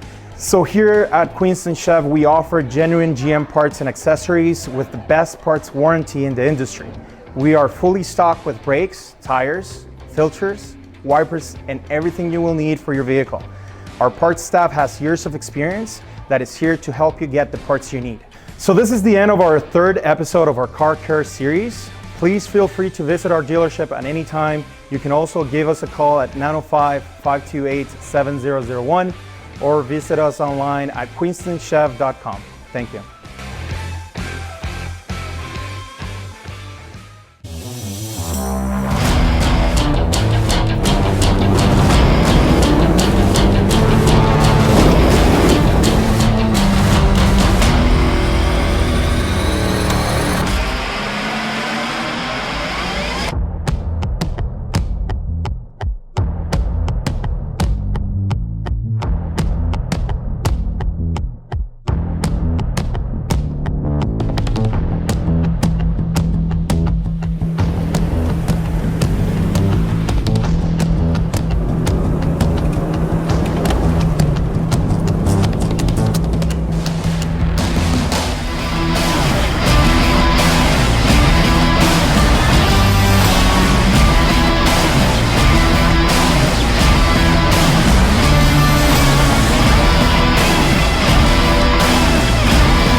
Tonight's live feed for this G-Force TV broadcast is provided by TV2Go International.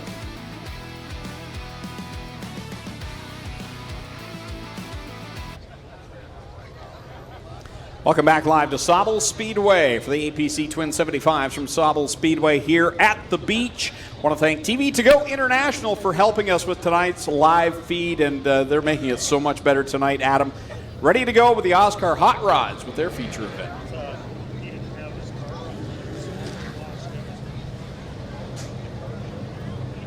Well, quite a few of these drivers, Greg, are racing here at Sauble Speedway on a regular basis this year. So they're racing with our combined eights, and you know they've been doing a great job. And you look at the likes of Dale Martin and then number 26. He's picked up 2 feature wins at Sauble this year. Jamie Adams, another one that's been racing in it as well, along with Doug Wilson.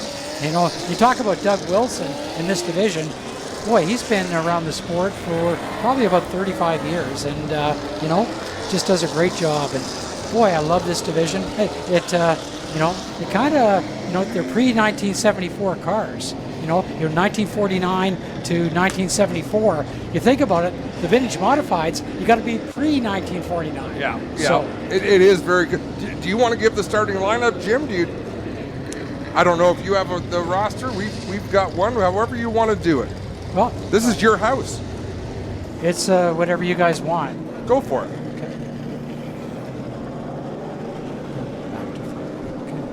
Okay, we're going to start here with the OSCAAR Hot Rods. Folks, let's give them a big round of applause because these drivers just do a bang-up job getting these cars out in their mint condition. Starting at the back, the 04, that is Sean Walker. He has got a 57 Chevy Nomad. He's going to start back at the back of the field. Going in the next position, the 86, that is Nick Clark. Nick is out of Ayton, Ontario. Nick in that number 86. Then we've got the number 9. That is Cole Weber. He's got a 66 Ambassador. Cole Weber in that number 9. Going through the field, we go to the number 58. The 58 car on the racetrack, Jeremy Taggart, 1958 Chevy Impala.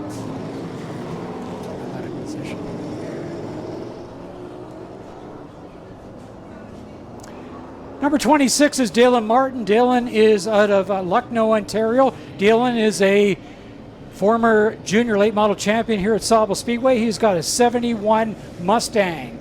Through the field, we've got the 00 car, Trevor Thompson, in the 71 Camaro. Number 10, that is Jesse Kennedy in the 69 Chevelle. Kennedy in that number 10. Then we go up to the number 2, that is Tyler Hahn in a 64 Beaumont. 47 is Steve Book. Steve out of Jerseyville in a 1960 Studebaker Hawk. Number 16 on the track is Amanda Balson. Amanda Balson in that number 16. 88 car, that is Jeremy McLean. McLean in the 69 Olds. Through the field, number 13 is next. That is Ryan Cowan in a 1959 Bonneville. The 03 car is next. That is Gary Hanna. Gary in the Olds. Number 6, that is a 1971 Javelin. And that number 6 is driven by Rob Bromley. Rob, a former 4-cylinder driver. Folks, we have got the number X car out there, and that is going to be scored a different number on the track because of the teleprompters. That is a 72 Chevelle Adrian Foster. 99 Jamie Adams. We have got Doug Wilson in that number 71, the Dodge Dart, and number 18. The 18 car, that is Billy Alderson Jr. in the 66 Chevelle. That is your lineup, folks, for the Hot Rods.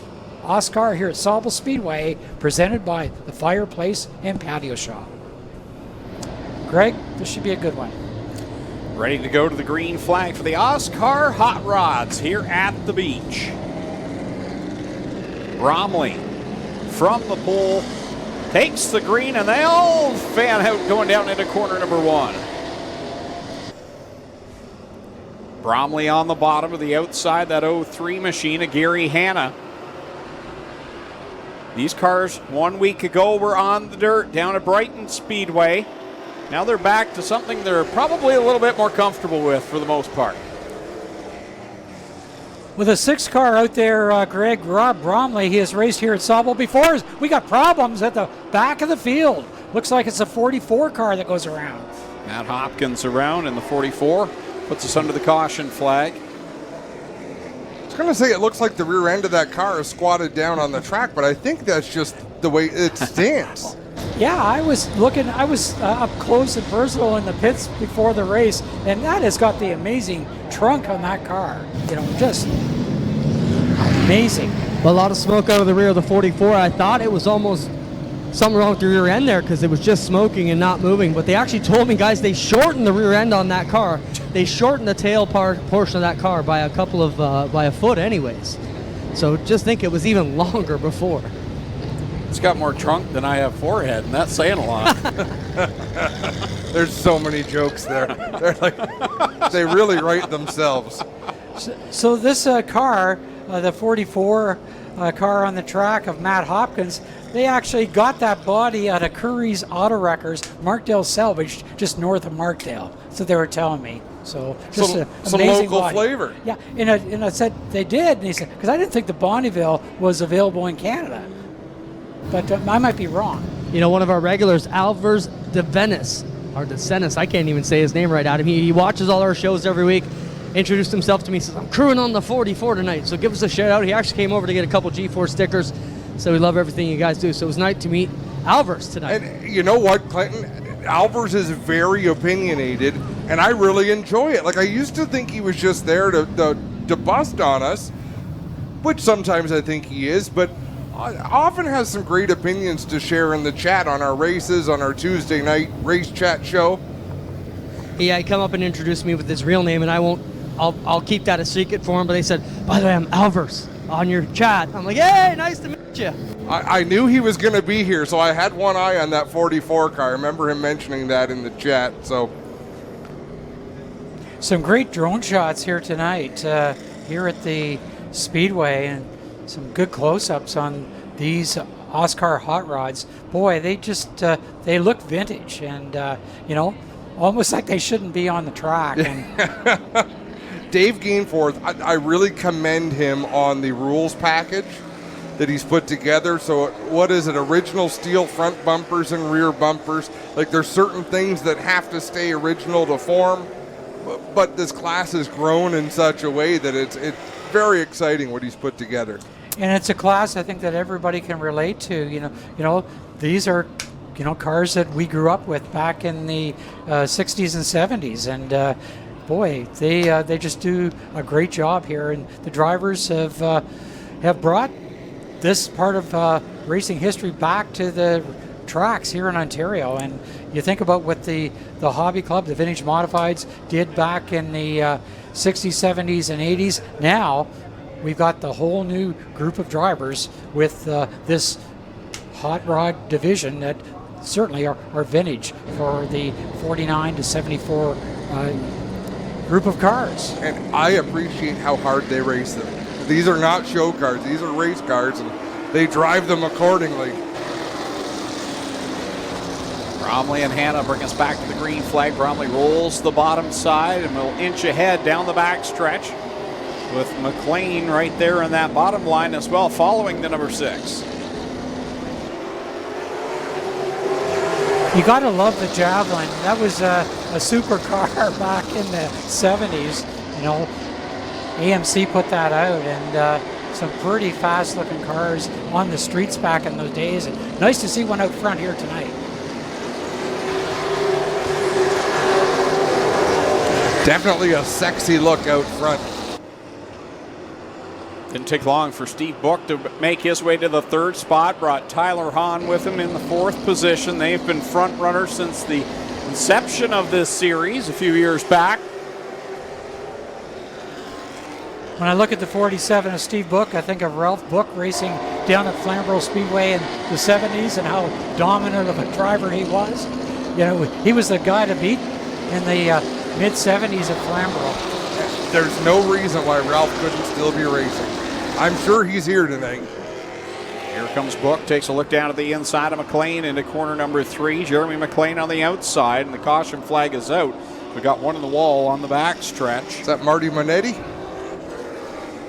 I believe that's who drives the 72 machine. 72, Marty Monetti. I love seeing this crowd. I know we've talked about it a little bit, but boy, oh boy, it's been a long time since I've looked out the window here. I mean, even pre-COVID, you want to always get excited and say, oh, crowds are great all over the place. Everything's sunshine and rainbows, but not always. But boy, oh boy, they've come out in strength tonight. So far, what a show we're taking in. OSCAAR Hot Rods, OSCAAR Modifieds, APC Late Models. Clinton Jeffrey, what's going on with Marty's number 72? Well, not sure he's going to get a push here by the service vehicle here. And we see them. He's got the window net down. So not sure what it is for Marty Monetti. Looks like there's problems here in the car as he's taking the helmet off. Guys, this could be the end of it for the 72 here as he gets shoved back to the pit area. And as we went yellow, Jesse Kennedy took his number 10 car to the pits as well, guys. So watch for him to make his way back.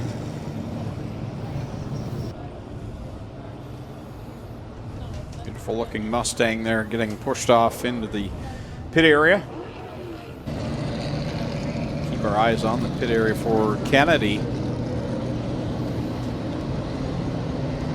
Yeah, it's a long way to go for just a few laps of racing, so I'm sure that crew will be at work trying to get things sorted out for him.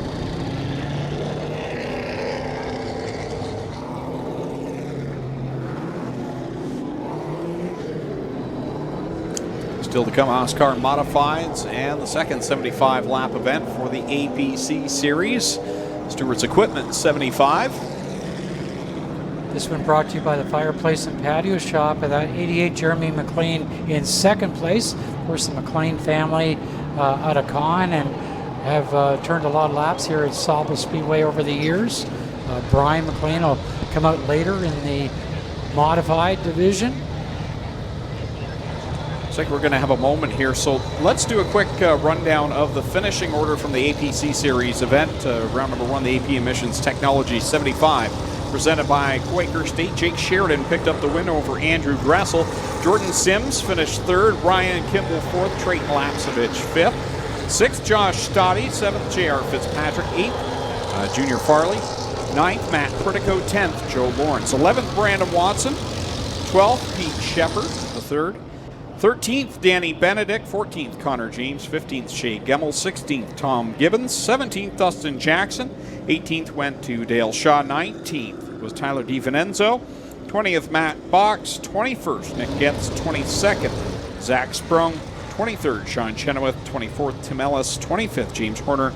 And Sean McGlynn finished in 26th. So that's the final running order at the conclusion of the first 75 laps for the APC Series. If you're just tuning in right now, we had a rain shower earlier on in the afternoon, and all qualifying was scratched from the slate, so they went by the point system for the APC Series. Both OSCAAR, the Hot Rods, and the Modifieds had time to practice. That set the running order for their features here tonight. So we're seeing the Hot Rods ready to come back to the green flag in 1 lap time. So Bromley in the 6, and McLean in the 88.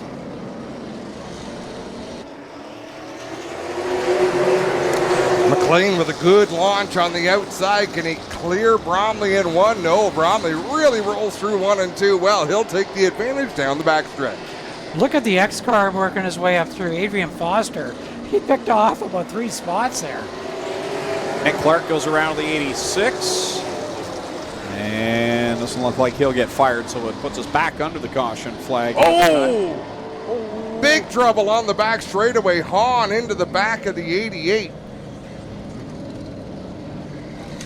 There are a variety of parts scattered all down the backstretch. There we see a coil spring just shot up against the wall, and it's still doing a pirouette there.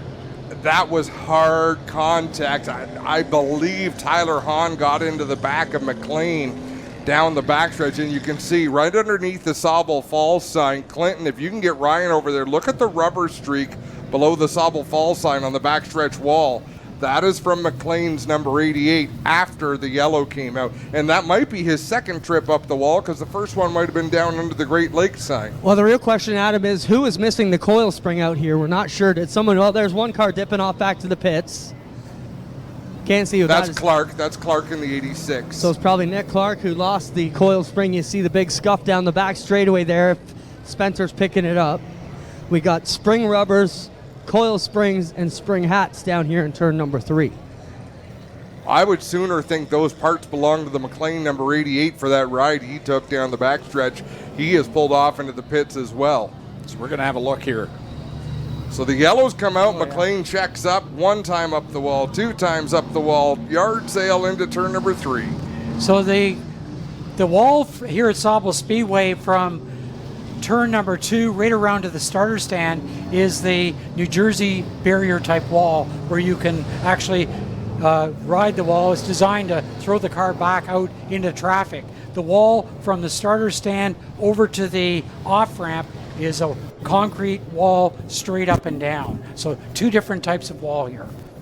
If you came to Sauble Speedway from 1987 to about 1989, you know that the turns between 1 and 2 were wide open, and that was what we called the alligator pond over there. And, well, guys, and there was quite a few cars went over off the edge.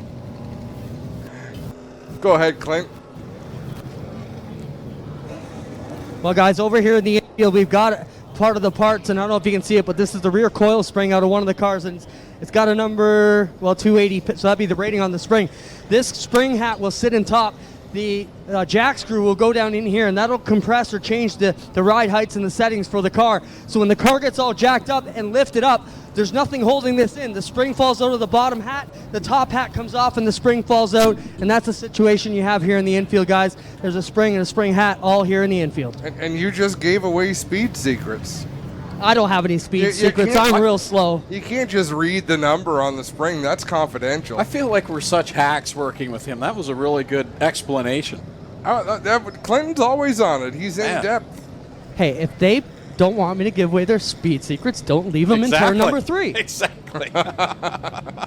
This is the thingamajig that came off the Wutzer in the right rear, and you see he hit the wall just there. Wow. And that's well, you laugh, but I'm sure there's going to be one of those situations tonight where we will have the thingamajig off the Wutzer. Oh, the drone got phenomenal footage. Sorry for taking advantage of McLean's misfortune, but we got some great looks of that. Very fortunate he got thrown back into traffic, as we don't want any delays for taking out fence posts. I was going to say, I wanted to see the end of that. Very fortunate he got spit back out. We look again from high above. And that is the nice thing when you get up the wall, it always spits you back, so you generally don't have to worry about cars going through the fence. It can happen, but...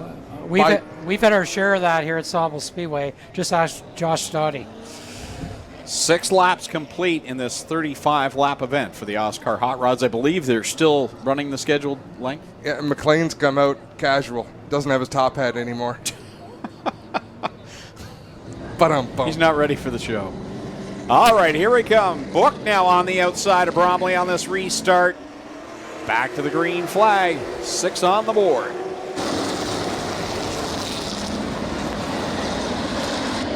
Book's going to try and go for the lead here over Bromley, doing a great job on the high line. And I watched Steve Book win more enduros, whether it was Flamborough or Cayuga or Delaware, running that extreme high line in a yellow and black Camaro. Tyler Hahn's just waiting for those top 2 to make a mistake, and Trevor Thompson in the 00 right there as well. Thompson's always got a lot of speed, eh, Greg? Yeah, always so good. He's always there in the broadcast that we've done with him. And he's run on that outside line before, spotting Amanda Bolson up there in the 5th position as well. Said she missed the setup last Saturday night after practicing for Brighton, but was really happy to be back on the blacktop here this weekend. Trevor Thompson's got a great guy in the pits working on the car in Chuck Waller, and Chuck certainly knows the setup here at Sauble Speedway. I was talking about Chuck to my son. racing at Sauble Speedway just a couple of weeks ago.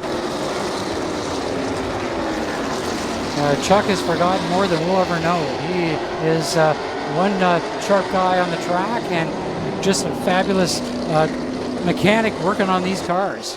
Dalen Martin now has caught the top 5 as Amanda Bolson works into the 4th spot, but Martin now right there in the 6th spot, and Adrian Foster in that X machine started really deep in this field and now has worked up to the 7th spot. A lot of speed there as Hahn having a look to the inside of our race leader. Doesn't want to sit in 2nd place anymore. So the 47 of Book falls back. It looked like he just touched the wall there. I think so.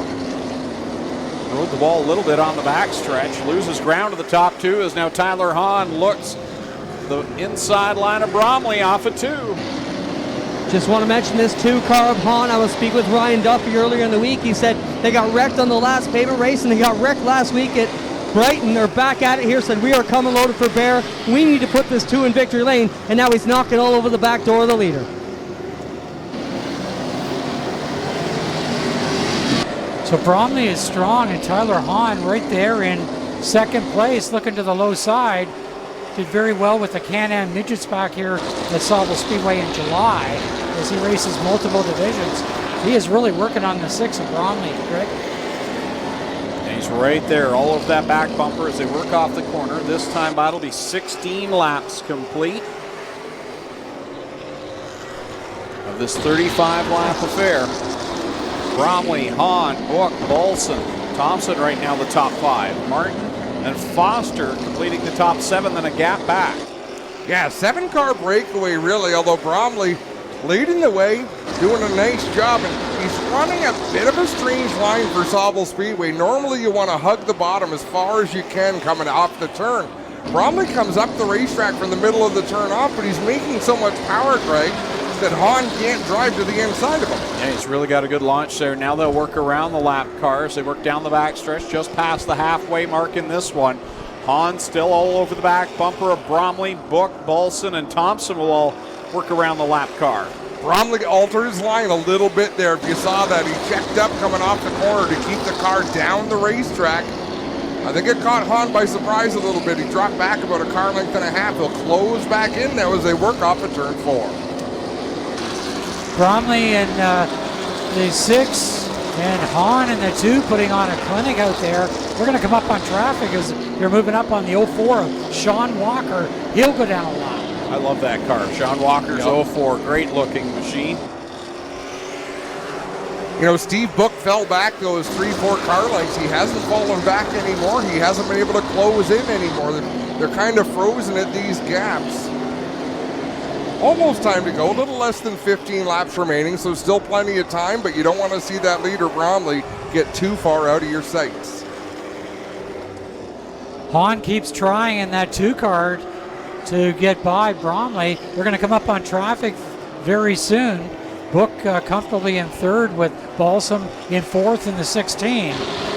Laps are winding down here in what has been a very entertaining hot rod race. Greg? I'm not going to say anything's going to happen, but Tyler Hahn is catching the lap traffic as well as leader Bromley, but one of those cars is Jeremy McLean. You think Hahn will get raced a little differently?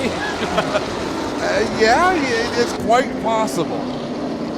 I don't think there was much intent there, but I don't know if that matters to a driver like McLean at this point when you see a good top 5 run disappear. As I say that, I thought Clark was moving to the inside to get out of the way, but Bromley had other thoughts. They managed to clear him. There's more traffic down into 3 and 4. We just lost Trevor Thompson, that 00, and Trevor was running up in 5th position. So tough break for Trevor, who had a fast car here tonight.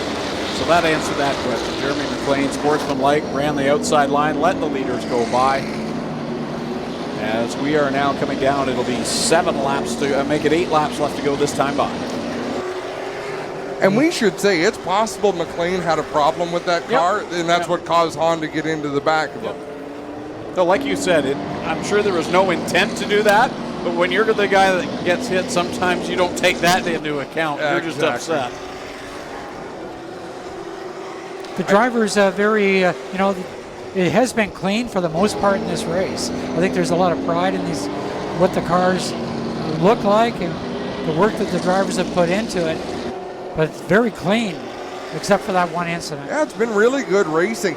I notice a lot of them are struggling to keep the cars down on the racetrack as Hahn putting the pressure on Bromley to get right to the center of the turn. I notice it with Bromley, I notice it with Steve Book, and the car just washes up the track a little. Wow, Hahn really good rolling it through the corner. He's right there. He's running out of time though. 5 laps left to go here. Oh, sideways goes Bromley off of 2. Jamie Adams there she's going to go down a lap, and it's a good thing for Rob Bromley that she was there because it looked like Hahn had him.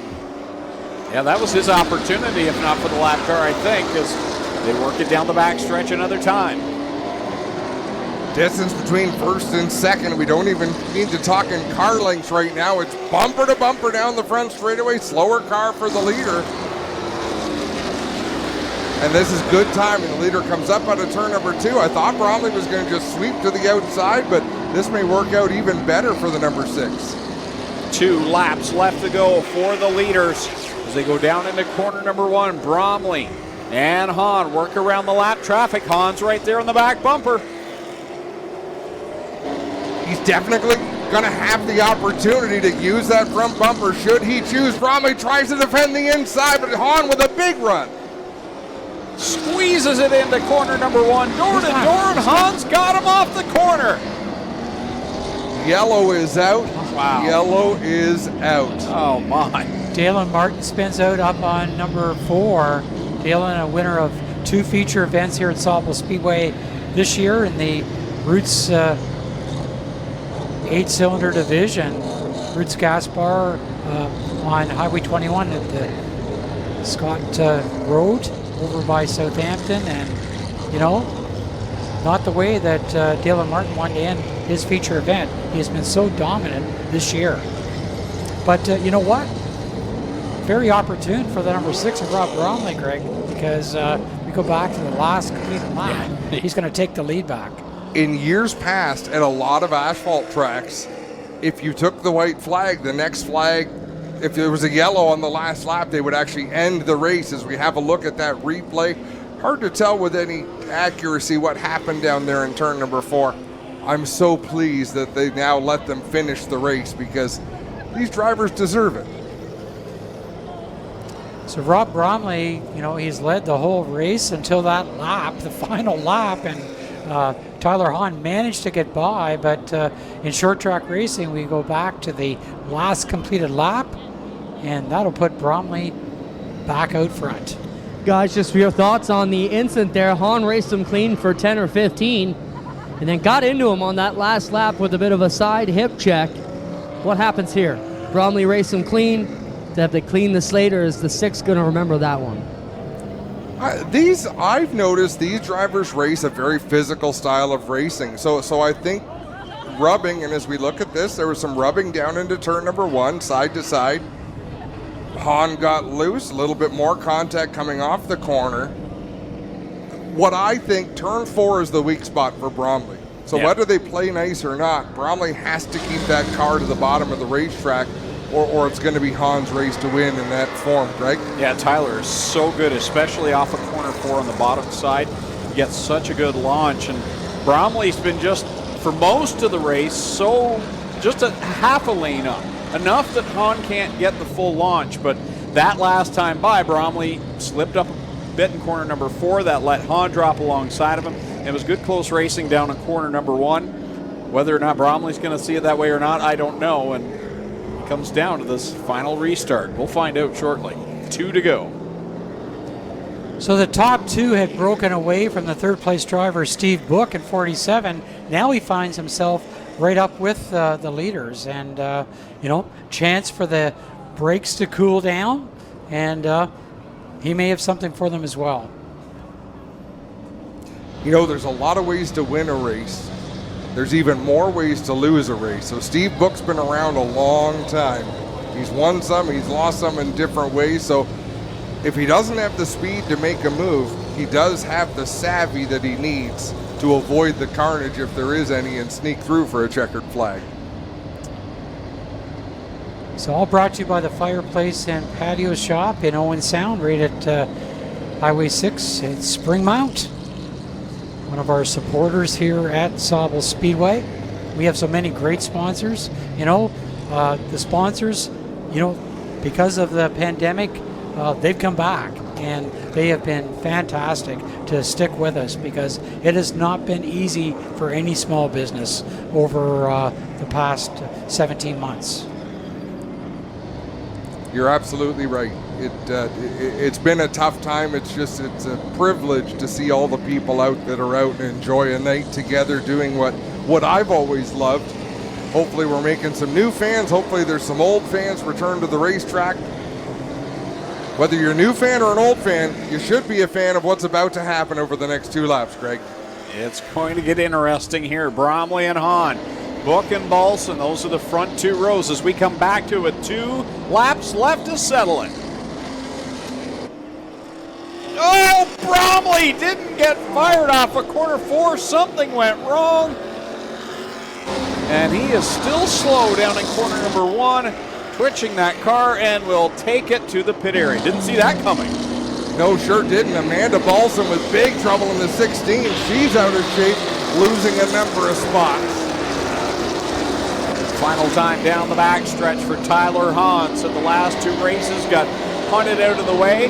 This week he's going to pick up the checkered flag. Tyler Hahn wins at the beach. Book comes home for second. Billy Alderson Jr. third in the 18. Then it was the 9 machine of Cole Weber and the X of Adrian Foster. So started toward the tail on that one. Works up to a top 5 for the X machine. Heartbreak for car number 6, Rob Bromley up there, and that car just did not go the drop of the green flag. Hypothetical question, fellas.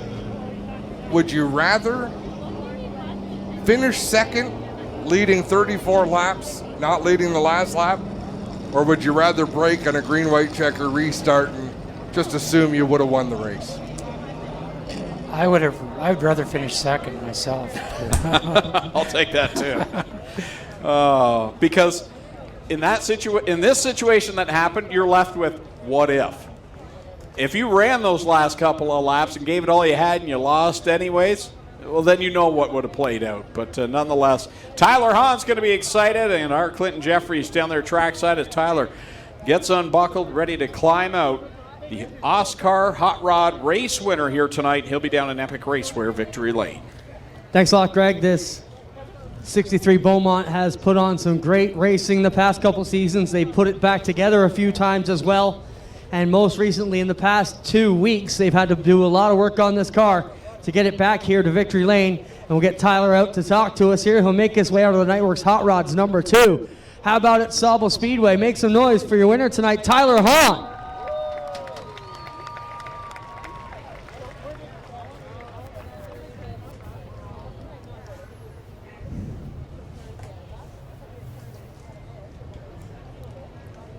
Come on around, Tyler.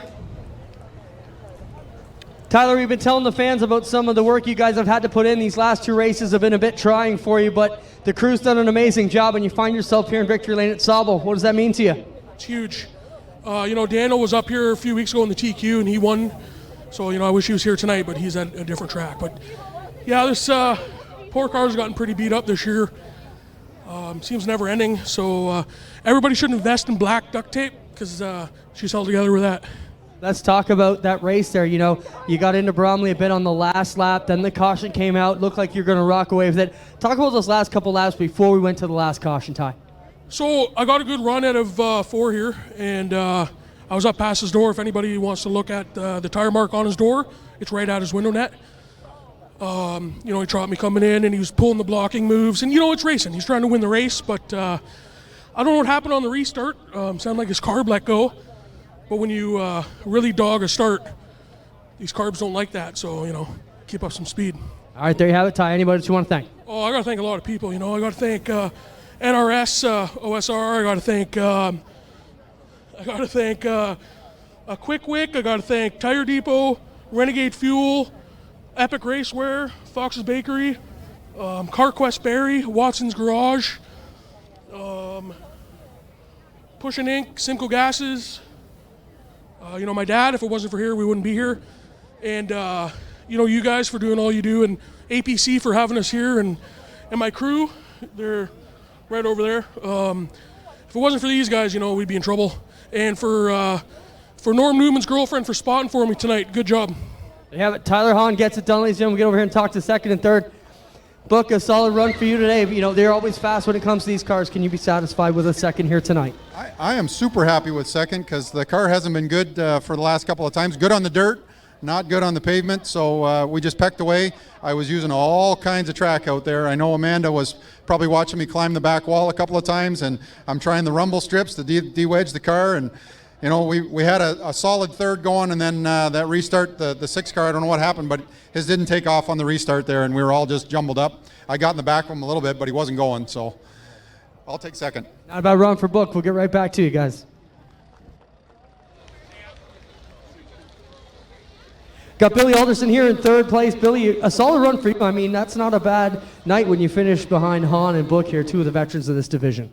Yeah, not at all. I couldn't be happier with the car. It's the best it's been in 4 years. I guess we hit that spring on the backstretch there and lost the left rear tire, so we had to come from the back again, and we had the car to do it tonight. Drive, congrats. Yeah, I'd like to thank my crew that puts all the time and effort into this car and sponsors to make it what it is. So thanks a lot to all the fans for coming out. We like to see a full house here. Good job, Billy Alderson gets it done. How about a hand for Steve Book and your winner tonight? Tyler Hahn wins it here in the OSCAAR Hot Rod portion of the show. OSCAAR Modifieds coming up next. We'll be right back after a short break here live on G-Force TV.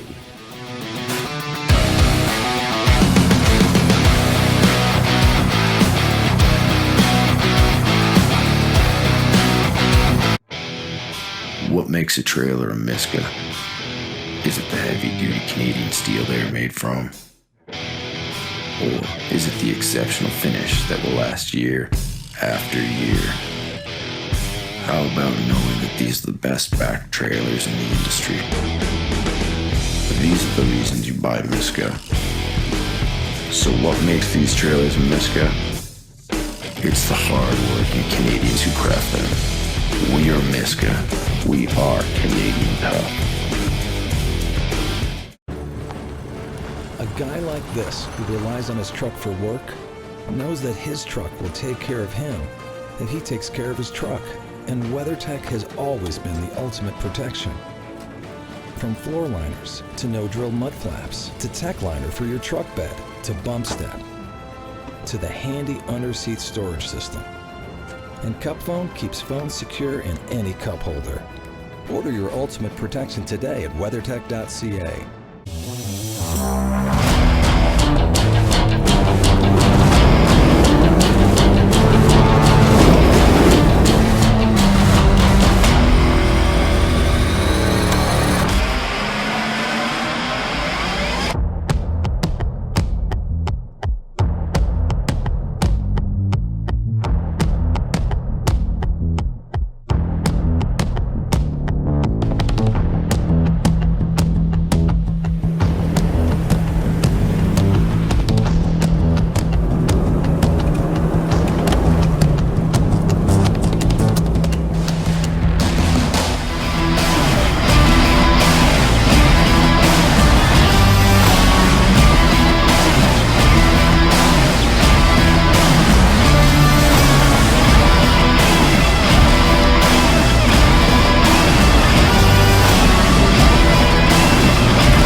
Back live at Sauble Speedway on G-Force TV for the APC series and their Twin 75s, one in the books. OSCAAR Hot Rods now in the books, and the OSCAAR Modifieds head to the racetrack for their feature here tonight.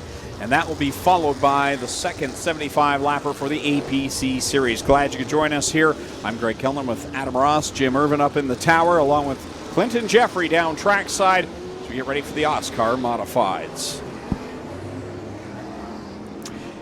And this race tonight brought to you by the Fireplace and Patio Shop. It is a 40-lapper tonight for the OSCAAR Mods. They haven't been to Sauble Speedway in a couple of years. This should be a great treat tonight.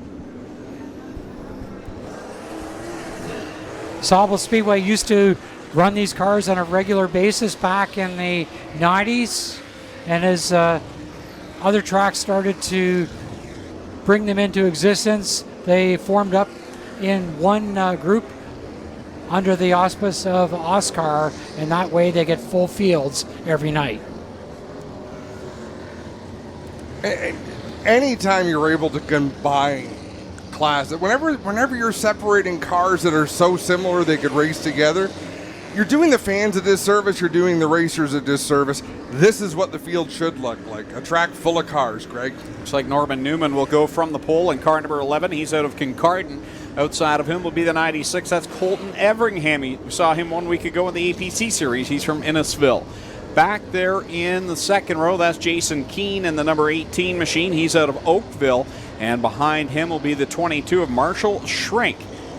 Back in the fifth starting spot will be car number 51, Dale Reinhardt from Shelbourne. And TJ Edwards will line up alongside of him in the sixth spot. He's in the 34 machine out of Guelph.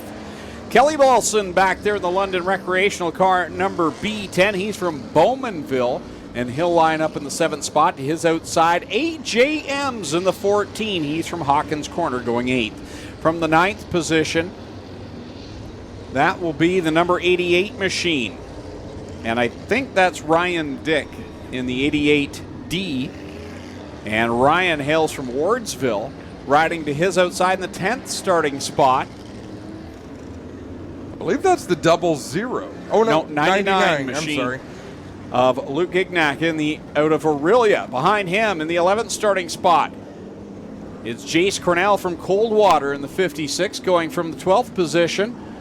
Alongside of him, I believe, is that the 58? No. That's the wheelman. It's Wally Wilson. Oh, Wally Wilson, yes. From Owen Sound in the fireplace and patio shop number 69. Then we'll find Andy Camerath in the London Rec 89 machine. He is out of Churchill. Then we'll find car number 1, that is Paul Townstead out of Guelph. Alongside him, the Nitro 54 variety number 9 out of Carlisle, Steve Lyons back on the blacktop this year. And behind him will be the 47, that's Brent McLean out of Con. We've also got Craig Downey back with us again in the 79 machine. And then we've got the 39, that'll be Brian Batty. And starting from the tail, that will be car number 6, that is Tim Gordon out of Guelph. Field will get the white flag this time by for the OSCAAR Modifieds, ready to go here at the beach. Sharp-looking field of race cars, and I remember the Modifieds from a couple of decades ago, Jim. I've got to say, by and large, these Modifieds are a little bit prettier than they used to look. Well, they started out as an inexpensive way for drivers to get move up a division. They didn't want to race street stocker. Many of the late model drivers moved back, like Rick Woolner. Green flag flies. Newman with a good launch. He'll lead down into 1 and 2. Colton Everingham right on his tail off the second turn. They're too wide for the third spot. Well, you can feel the rumble here in the tower these Modifieds make as they work it off the corner to complete the first lap. Norman Newman racing from nearby Kincardine out front. Colton Everingham next. And as we go back, Jason Keene has a lot of laps here at Sauble Speedway with the vintage Modifieds in the past. I'll tell you, Colton Everingham has plenty of corner speed, but he is getting gobbled up on these straightaways. They seem to close a great deal down the backstretch. Very close racing with these open wheel modified cars and doing a great job here at Sauble Speedway tonight. In the past, every time the Modifieds came to Sauble, it would be Gary McLean that would dominate. Gary, of course, not racing this year. And right now, we've got Newman out front after 4 laps complete. Gary McLean dominated at a lot of racetracks in an open wheel modified as things real dicey through the middle of the pack. Drivers looking for racing room out there. They were 3 wide for a moment. Things have settled down to 2 wide racing. Another car that always did well here at Sauble, the 14 of AJ Ems. Back then, Dave Terry was in that car. Ems had a bad crash at Sunset Speedway. That car was up on its side along the front stretch wall. Doesn't seem to be showing any signs of the damage incurred that day, so obviously they've got that repaired and back up to song. The 89 car, Andy Kamrath, started here at Sauble Speedway, another junior late model driver that went on to race in 4 cylinders, late models, now in the open wheel modifieds, just doing a great job. And I think about Andy and that big crash down at Flamborough last October. That was a doozy, Adam. You're not kidding, as we got a battle on for second spot. Jason Keane to the inside again. That car handling very well on the straightaway, but Colton Everingham getting around the ends pretty well, Greg. Yeah, Keane for the last few laps just giving that back bumper working over, and Keane finally got the run. Now they remain wheel to wheel into corner number 3, and they've got Reinhardt behind them, and it's stacked up 2 by 2 behind that. I'll tell you, Everingham's having none of it. Keane with the preferred groove around the bottom, but Everingham nice and smooth on the high side. Look at the advantage Keane gets down the straightaway. Everingham gobbles up much of that going down into the turn, but I think Keane is just going to wear out that 96 in the shorter way around. These guys are going hard at it in this one, while the 11 of Newman gets away on the second place driver, Jason Keane, Colton Everingham, and Reinhardt. But right now, another car coming into the picture at 89, Andy Kamrath. Andy doing it on the high side as he goes by Reinhardt, now looking at Everingham. I was going to say, Kamrath not afraid to go to the high side and make that move. He's got a fast race car under him as he looks to the inside of Everingham into 1. Brian Batty took his machine off the track a couple of laps ago. Problems for his number 39 is Norman Newman out in front by a good distance over Jason Keane. But here comes Kamrath looking to the inside of the 18. And they have a new second place driver. That is 89, Andy Kamrath up to second. Keane falls to third, then Everingham, then Reinhardt. Another driver right up there, TJ Edwards in the 34. TJ turned a lot of laps here at Sauble Speedway in a late model before going to the modified last year. 16 complete this time by across the stripe for Norman Newman. Over Kamrath, Keane, Everingham, and Reinhardt right now, the top 5. TJ Edwards running back in the 6th spot. Then you've got AJ Ems behind him, Gignac in the 99 behind him. Reinhardt tried to work the inside of Everingham. Everingham was able to keep him down on the bottom, get a smoother run through the turn. Reinhardt will fade back and have to try to set him up to make the move again. Newman leads it in 11. Andy Kamrath second, Jason Keane in 3rd spot. Then we got Colton Everingham and Steve Reinhardt. What a group of cars we've got going here tonight. Sauble Speedway with the OSCAAR Modifieds. Great show so far. Love that look as they roll down the front stretch and into corner number 1. You see the speed on entry. These cars put up a lot of power, and as I mentioned at the drop of the green flag, you can feel the rumble here in the stands as we're at the cross flags now, 20 and 20 to go. TJ Edwards to the inside of Reinhardt. They go into turn. Problems in the corner, Adam. No, TJ Edwards was still on the inside of Reinhardt. Tricky corner number 2 takes Reinhardt around. Puts us under the caution flag for the first time. There's one thing I've noticed with these OSCAAR modified races. I absolutely love them. They seem to cycle through a fair bit. Like there will be this sort of spins. I noticed that at Sunset Speedway. Cars go to the back. They'll work their way back up. I was enjoying this green flag run of this one. But Reinhardt, one of the top running cars, looks completely different from straight above than it does from the side as we look from our drone. Let's have a look at the replay here down into turn 1. And that spin started in turn 1. Edwards had his bumper there. Are they the two that spun out together at Sunset towards the end of the race last month, handing over the win? Or was Reinhardt the beneficiary? Having no memory is a bit of a problem sometimes. I can't help you. I wasn't there. So a tough break for the 11 of Newman. He has led from the get-go here. Norman Newman, your leader. Now, Andy Camerath, he'll be the benefactor of this caution here in the OSCAAR Modified Race, sponsored by the Fireplace and Patio Shop tonight here at Sauble Speedway. Great run so far, great crowd. Clinton Jeffrey? Oh, I thought I heard him key his mic. Just a reminder, folks here at the track, if you're looking for 50-50 tickets, it's your last opportunity. The draw will take place right after this race is complete, and by the size of the crowd, we are in for a pretty good 50-50 draw tonight. We've been waiting a long time for that. I won the 50-50 draw one night at Ashwegan Speedway, and the winner's share was $37. It was a cold, rainy night. Maybe that's why you won. We got a few different views of that one. Green flag back out, and we're back to racing. 20 laps to go. Camerath launches off the outside line and takes the lead away from Norman Newman. Some bumper tag taking place behind him. I'm going to want to have a look at that restart again. I don't know how. Yeah, I think they're calling that restart back. And again, if you're the outside pole sitter and you know they're going to call it back and there won't be a penalty, you need to try. But if we can have another look at that double file restarts, they want an even shot back to the line, but still the leader gets to fire first. You see Newman through the corner. Okay. Camera just got a better run. That was, yeah.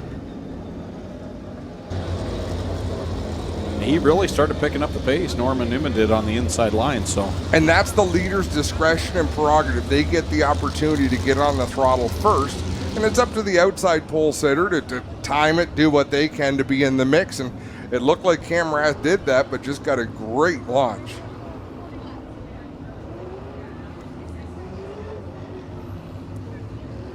So, once again, folks, if you are watching the stream on GeForce TV, many thanks to TV to Go, giving us beautiful images, high speed. If you're here in the grandstands and you want to see replays of some of the action on the track, pull out your phones, go to GeForceTV.net. We have got you covered. But we're just glad you're here in the stands. That's the main thing. A beautiful night for racing here at Sauble Beach. Doesn't get much better than this. You know, the way the skies looked at 5 and even 6 o'clock tonight look pretty good now. 20 laps here and 75 laps for the APC, and that's our show. We're looking at them trying to sort out Steve Lyons in the 9, Craig Downey in the 79. There's a couple of drivers who have raced together quite a bit, but it was in Canadian Vintage Modifieds 20-some years ago. Clint? Yeah, I just want to mention I talked to Steve Lyons today. One of the guys who's probably hurt the most by the setup for the lineup today, based on points. Steve said I specifically missed an event because I didn't want to wrap in the mental battle that is running for points. But it bit him in the butt here today, guys, because he could have started a lot better had he attended that one extra event. Well, a well-timed restart midway through this race could be a great opportunity for Steve Lyons. It could also be a great opportunity for Andy Camerath, as he got a great launch last time. We'll see if Norman Newman has a different approach to this restart. And how about we fire it up? This division, as I've said a couple of times now, really shakes the ground. So we're going to hear the sounds, see the sights of the OSCAAR Modifieds here at the beach. Sauble Speedway live on GeForce TV. Let's do a quick fire starter. Fire it up.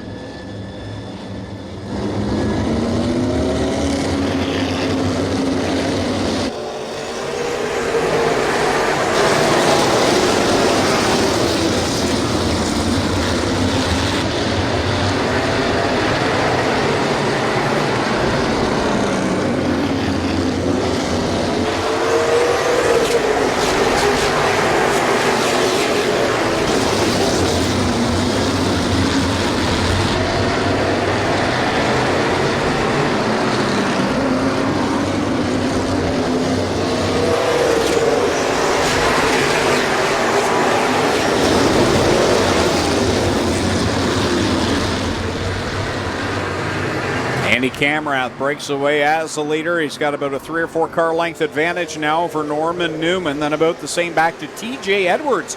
He's done a nice job finding his way into the top 3. Well, Camrath, you don't want to give him a lead like this at Sauble Speedway. He has opened things right up on Newman. Camrath very strong. TJ Edwards has won here many times in a late model. Right now sits in 3rd position, followed by Keene, then Everingham. Oh, Steve Lyons rides the wall, racing the outside of Kelly Balson. Craig Downey right behind Balson. Lyons getting back up on the saddle again to try to make another run to the outside.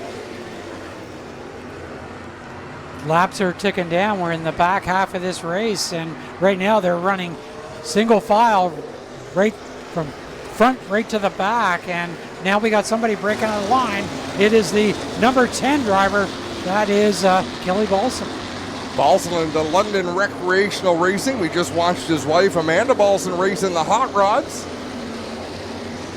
Problem for the Dick machine, number 88. A little bit of smoke coming off that car as he went down into turn number 3.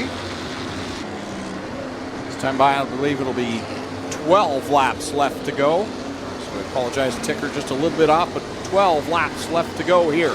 The 40-lap main event for the OSCAAR Modifieds. So Camrath in pretty good position right now as the laps are winding down.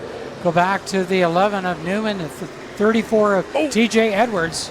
Contact coming off of turn number 4. Steve Lyons with that number 22 machine.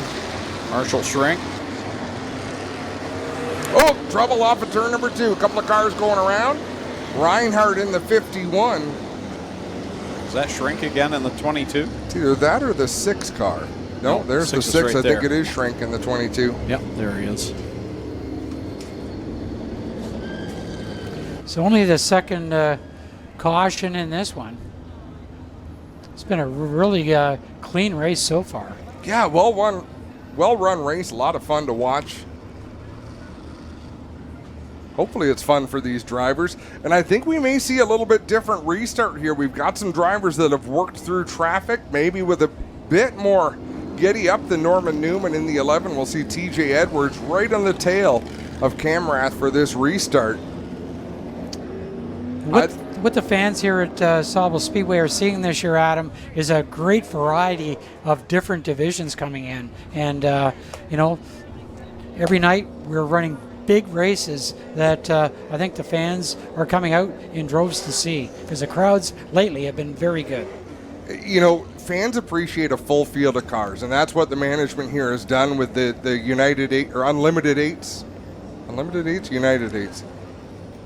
United 8s and combined 4s. And combined 4s. Don't worry, I have problems with that.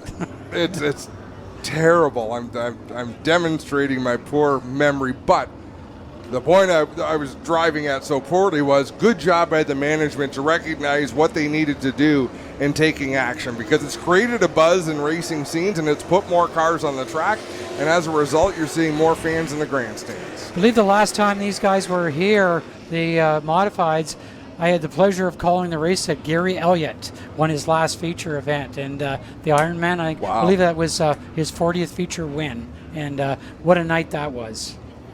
And he's down east, still racing in the Maritimes. I'm not sure if he's won another feature since, but I don't think so.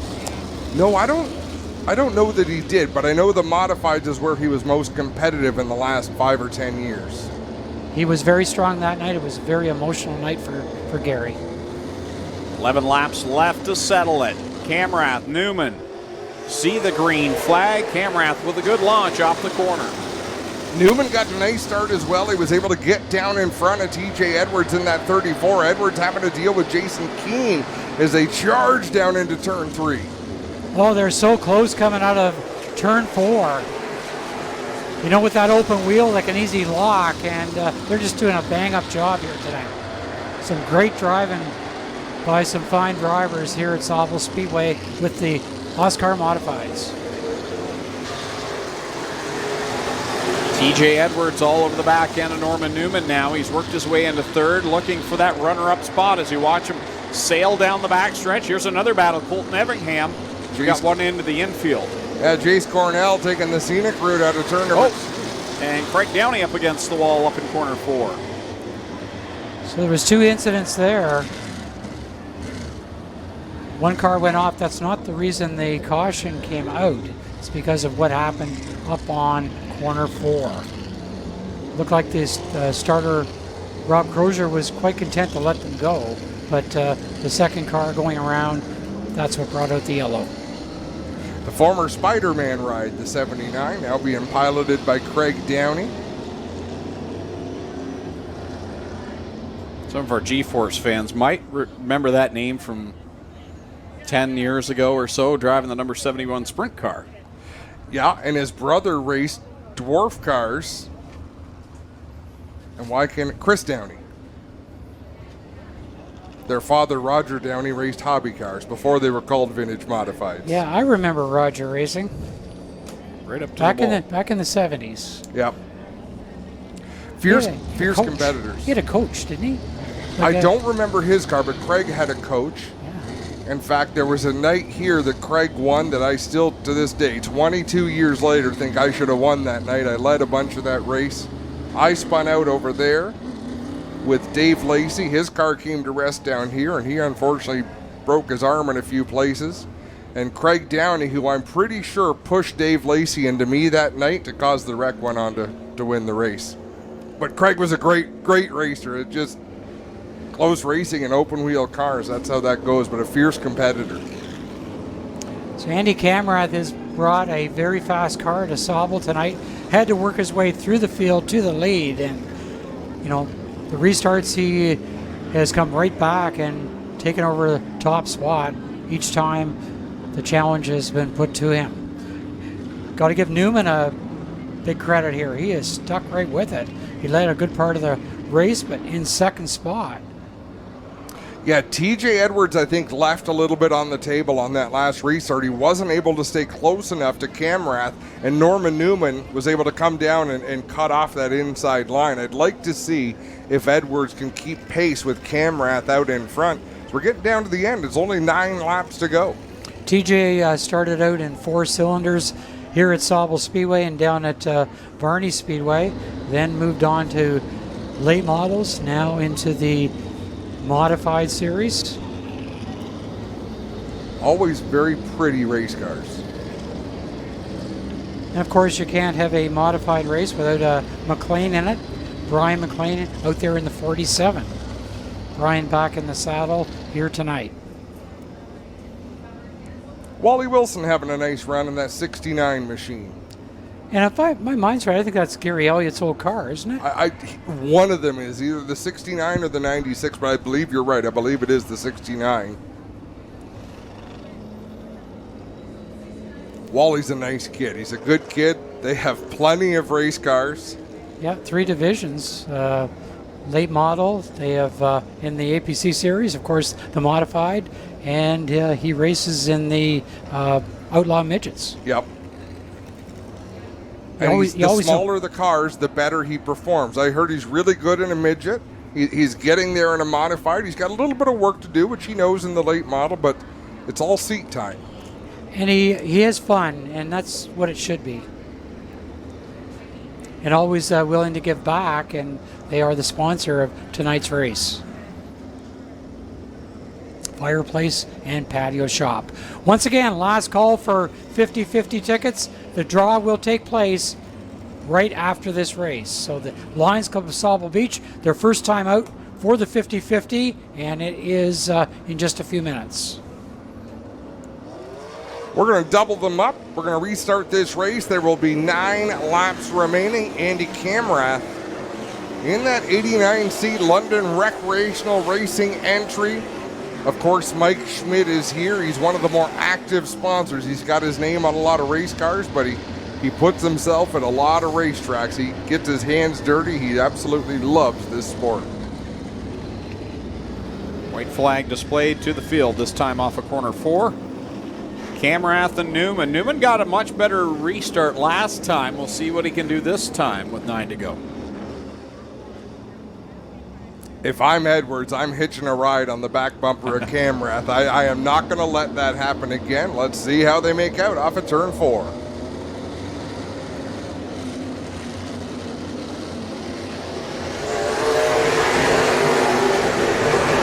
Yeah, here comes CJ Edwards tied to the back bumper of Camrath as they work it off at corner number 2, and we've got a pile up in corner 2. They're still racing down in 3 and 4. No yellow as of yet. Now we have a yellow. But that's what Edwards had to do. He was able to keep Norman Newman from being able to come down into his line. He'll have to give that spot back for the restart, I'm fairly certain. As Reinhardt, smoke coming off the right rear, I believe his right side Nerf bar is probably pushed in against that tire. Looks like Paul Townsend up on corner 2. It is the Paul Townsend car here. And there's something wrong. I gotta think it's maybe in the rear end, guys. It looks like it's all out of whack here. We'll try and look at the right side here. Appears to be all right, but to me it looks like it's sitting down here on the wheel well. And we'll show you. Right here, you got a tire rub. It's sat down, guys, so that's the problem. Something has let go in the rear end here for Paul Townsend, and he's gonna have a tough night as it will end here. But you can see that tire is jammed right up into that wheel well, guys. See if he's got a smile on his face, Clinton. Here's someone who's been out of the sport for a fair while, back in it. Even on a bad night, it's got to feel good to be back, Jim. I went to school with Paul Townsend and played hockey with Paul Townsend. He was our goalie, so he's used to pressure. So. Right, come on over here.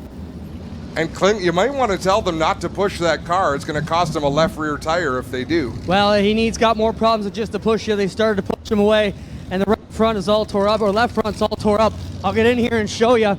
As you can see right here, it's all let go. The ball joint, all the connecting rods, everything's a problem here in the front end. Paul, welcome back to racing. Certainly not the way you wanted it to go. Are you having fun here, other than this incident here right now? Absolutely. If we could make this car turn better, it would be a rocket. All right, there you hear him, guys. He says if he could just make it turn, it would be a rocket ship. Problems in the left front. Looks like the tie rod has let go, and the tires are facing different ways. And he's also got an issue on the back, so they're going to have to work on both ends of this car number 1. So Paul actually raced here at Sauble Speedway back in the mid 1980s, from about 1980, 1985, 86. And so he was a regular here. Am I crazy, or did he look enough like Jean-Luc Picard that when he was talking, I actually pretended it was Picard's accent? I don't know why, it just reminded me of him. The places your mind goes. Am I wrong? No, you're not wrong. I can see it. That's the funny part.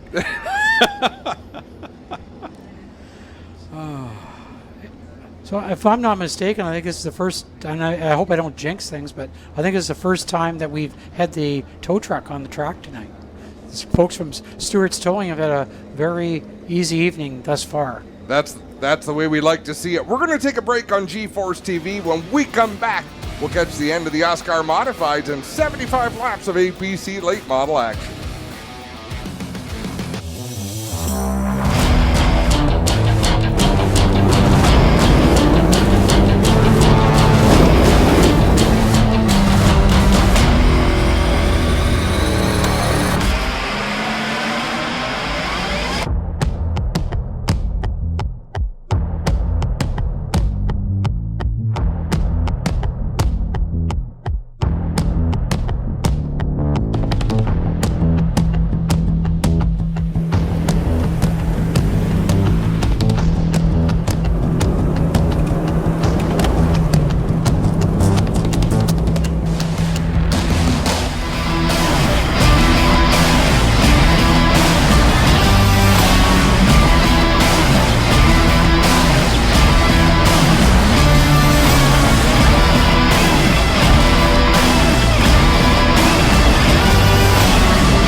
Back live at Sauble Speedway for the APC Series on GeForce TV. The OSCAAR Modified's on track right now. They've got 9 laps left to settle it. Coming back to the green flag. White flag has been displayed. And these two in the front row have really had some interesting restarts. It's been all Andy Camrath tonight. He's been the strongest car, but I don't think Norman Newman's done just yet. I don't think so either, Greg. And TJ Edwards in the 34. I mean, the cream is rising to the top. Andy Camrath has looked the quickest so far, but that's why we race all the way to the end.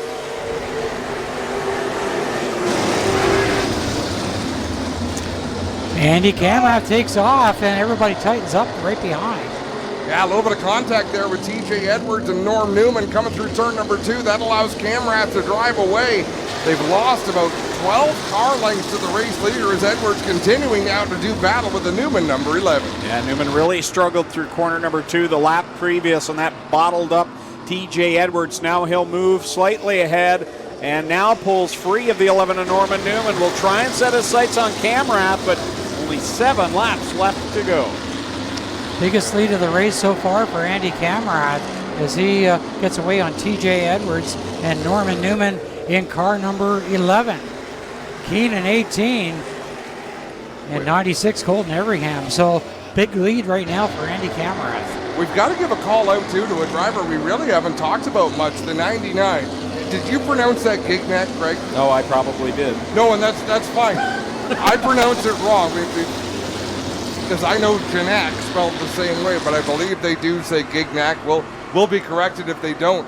But either way, he's having a hell of a run in that 99 machine, doing a great job out there, looking towards the top 5. So this time by it'll be 3 laps left to go as Camrath will cross the stripe as the leader over Edwards, Newman, and then it's Keene and AJ Ems has worked his way up into the top 5. A good comeback run for him after the problems at Sunset. Ryan Dick working over the back bumper of Steve Lyons, number 9. That's a battle just outside the top 10. We've got 2 laps to go. It's been a great race so far, a good clean race. Andy Camrath looking for the white flag this time by. Greg? Off the corner comes Camrath. Had to do a little bit of work to get to the front, but once he got there, he's been out in front and on cruise control as he leads over TJ Edwards one more time down the backstretch. Into turns 3 and 4 for the final time. Andy Camrath, an impressive drive, dominates the modified event here to take the win. Second place, TJ Edwards. Third to Norm Newman. Then it's Jason Keene with AJ Ems rounding out the top 5. Colton Everingham 6th, Luke Gignac 7th. 8th will be, is that Bolson? Yeah, Kelly Bolson back there. 9th was the McLean. Yep, Brent McLean back there. And completing the top 10. That's Steve Lyons back there in car number 9. Rounds out the top 10. The OSCAAR Modifieds. Andy Camrath comes home to Sauble Speedway for the win here tonight. One more race still to come. It's the Stewart's Equipment 75 for the APC Series. Andy's nephew Cole Camrath, just a youngster, started out racing this year in the junior late models here at Sauble. It's always exciting when the next generation steps in. I'm always curious to see how much they race like their parents. And I don't know why I'm still surprised when the next generation often has a different style, like the Lapsoviches. Pete Shepard, I think there's similarities there, but it's just fun to see what gets passed on from generation to generation. As Clinton Jeffrey down there, Ryan in position with the camera inside Andy Camrath's London Recreational Racing, number 89C. So there will be a happy crew with Mike Schmidt, Sean Chenoweth, the many people that are involved in that race team. Well, here it comes, guys. How about a big Sauble Speedway OSCAAR Hot Rod welcome for your winner tonight, Andy Camrath.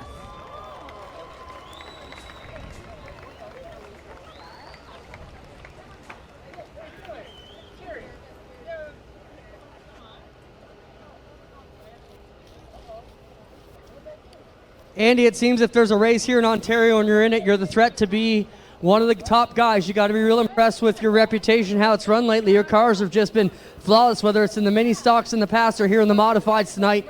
dominant, but it wasn't easy. You had to work from the back. Talk about your night. Yeah, you know what? When they started everybody off with by points, I knew we were kind of behind the 8 ball.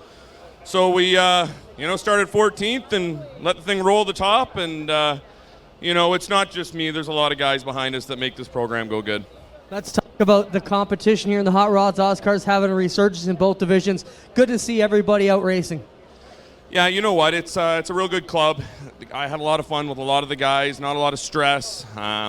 Everybody races each other pretty clean. They're open wheel, and I've really been enjoying it. Who we got you here tonight, Andy? I got to thank, Sean and Bob. We broke the motor here on opening night and then came back with the crate and this our belt motor back. I got to thank Dennis at AP Engines.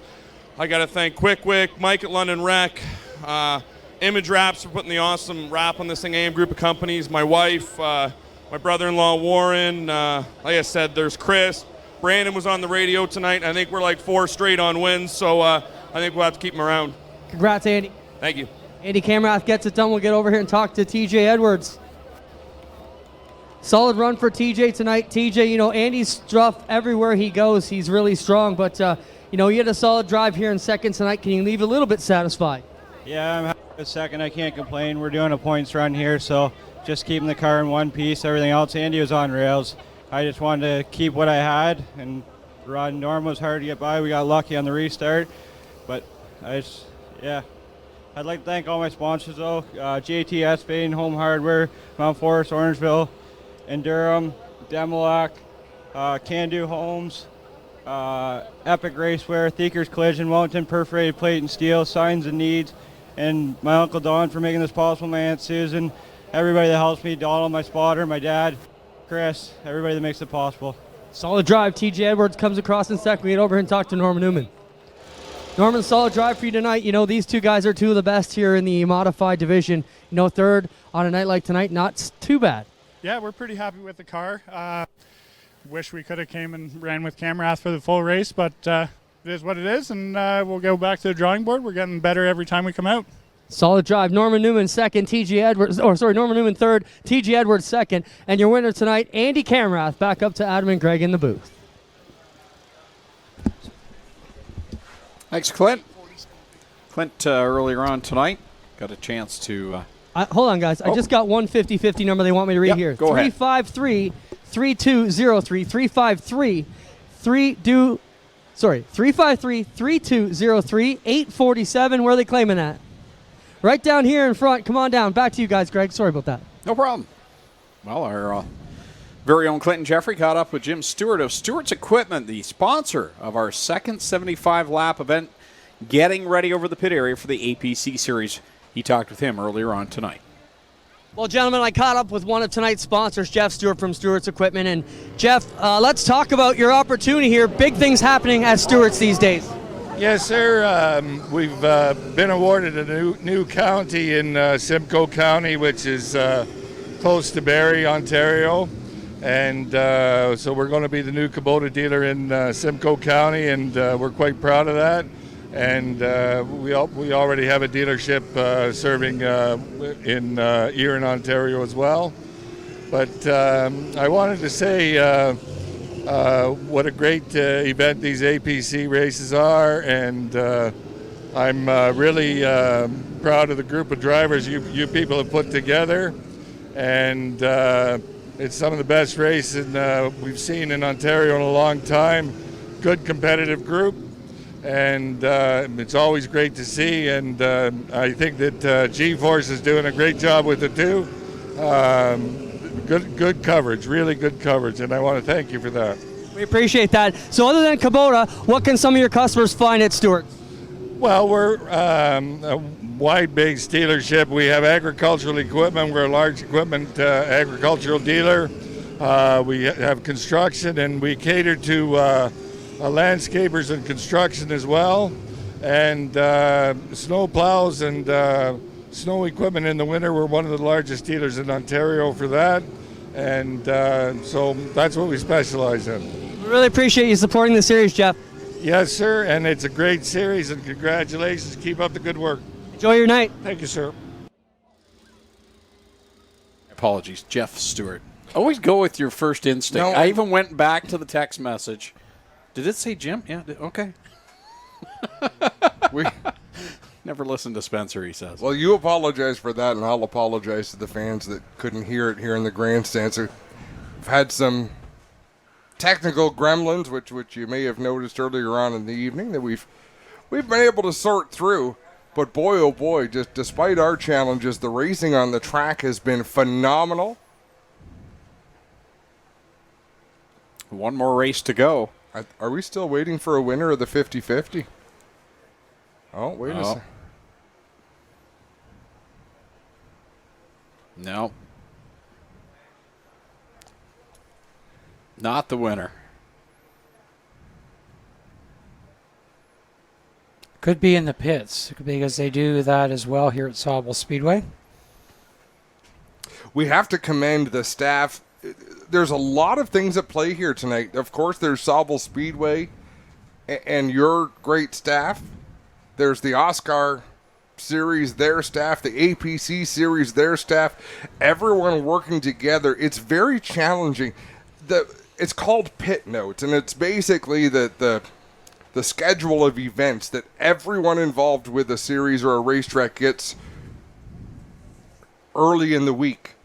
And that's what you go by. This is the order of the show. This is what's going to happen. This is what we're up to. So when things happen and you get to the racetrack and it's showtime and they change, basically, Greg, everything about that night's show, it's very hard to react, especially when you have 3 different groups like we do tonight. And people have done a great job, and hope you're having a fantastic time at the races, folks.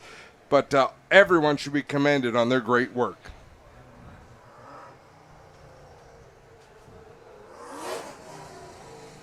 So, one more time, we will let you know the winning 50-50 number. I was sent a picture of it. No, not kidding. Watch, Greg. Open it in my phone. It is a giant black screen. See if it'll... 353 3203.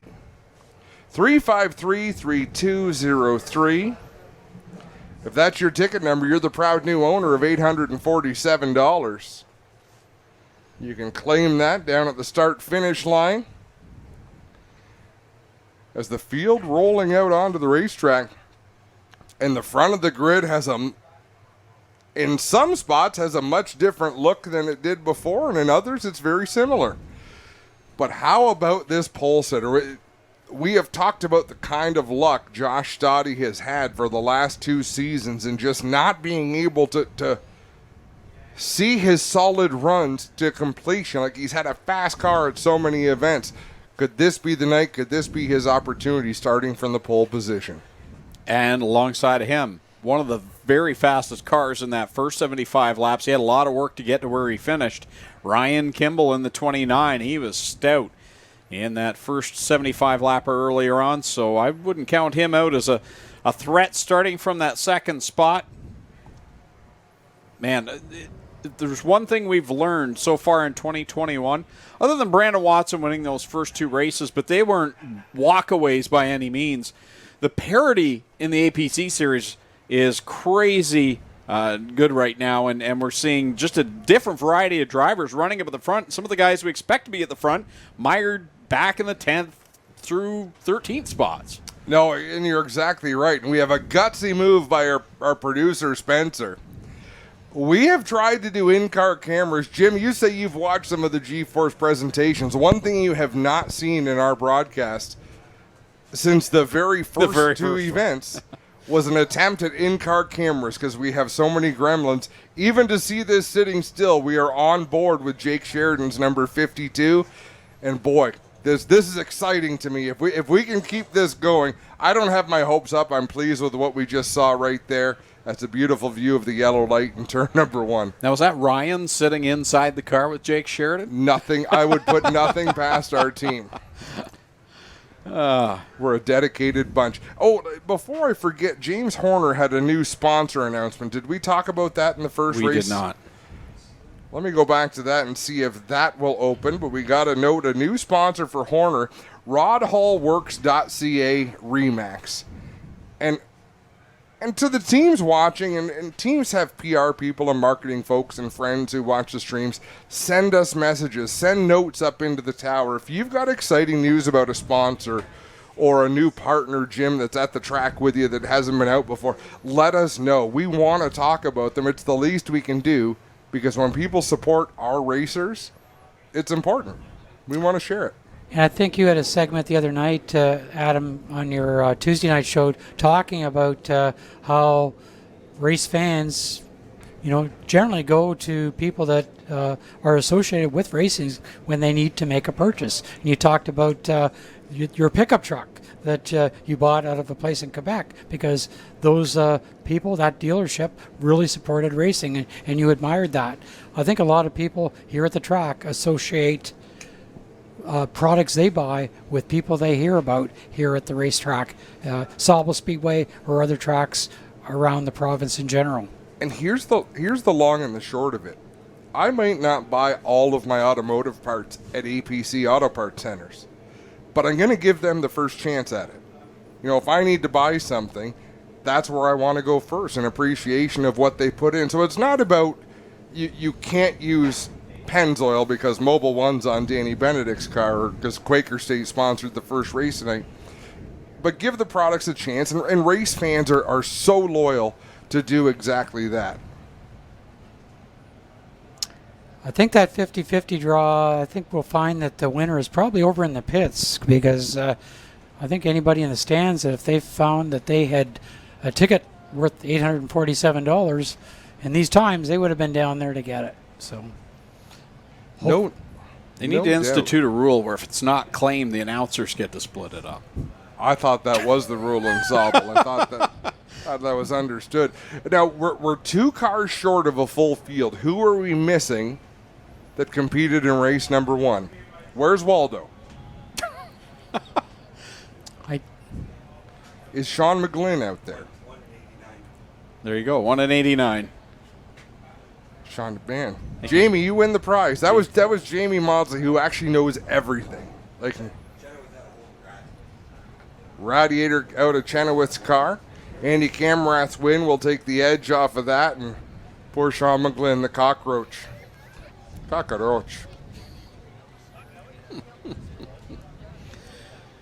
Coming up on GeForce TV, our next APC event comes from Flamborough Speedway in a couple of weeks' time on a Saturday night, September the 4th, along with the Quick Wick Super Stocks and the Canadian Vintage Modifieds, where Adam will get to watch his son race live and in person. Daddy's Money will be on the track. Daddy's Money Pit.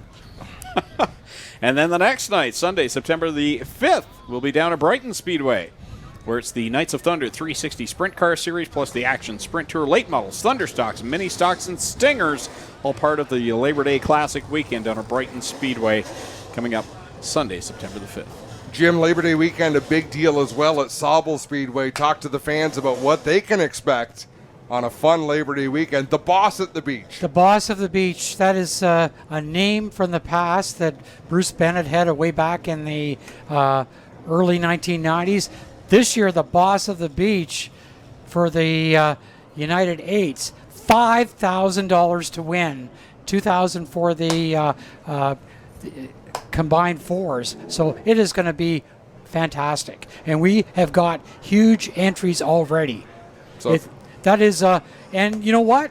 As well, we're going to do everything that weekend. We got Boss of the Beach for the 8 cylinders and 4 cylinders. We have got the Can-Am midgets in as well. And you know what else?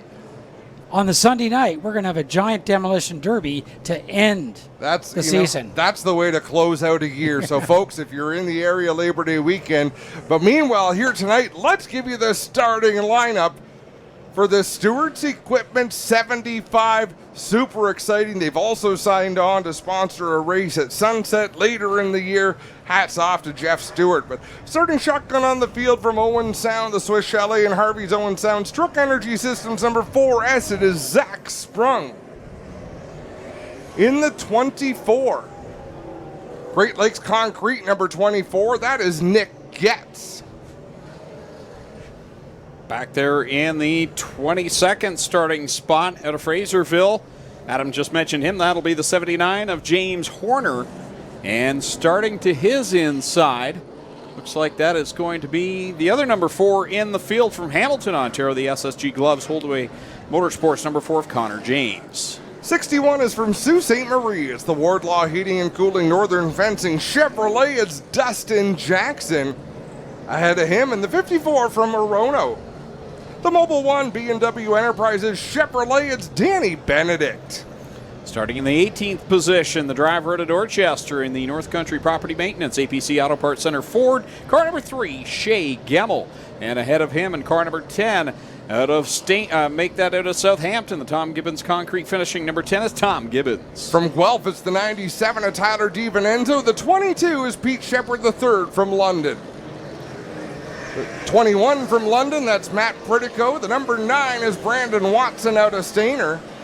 Matt Box and the 78 of Joe Lawrence make up the next row. Junior Farley and the 84 of J.R. Fitzpatrick in front of them. The 32 is Trayton Lapsevich alongside of him in that white Tim car. Ellis, I believe. Tim Ellis in the number 2, absolutely right. The 81 is Andrew Gressel. The 52 is Jake Sheridan. 47 of Jordan Sims. The 83 of Dale Shaw. And folks, this is an exciting front row. On the outside in the number 21 SMG Motorsports. 29 SMG Motorsports entry. It's Ryan Kimball, and to the inside from Chesley, the MEI Paving number 17, Josh Stoddy.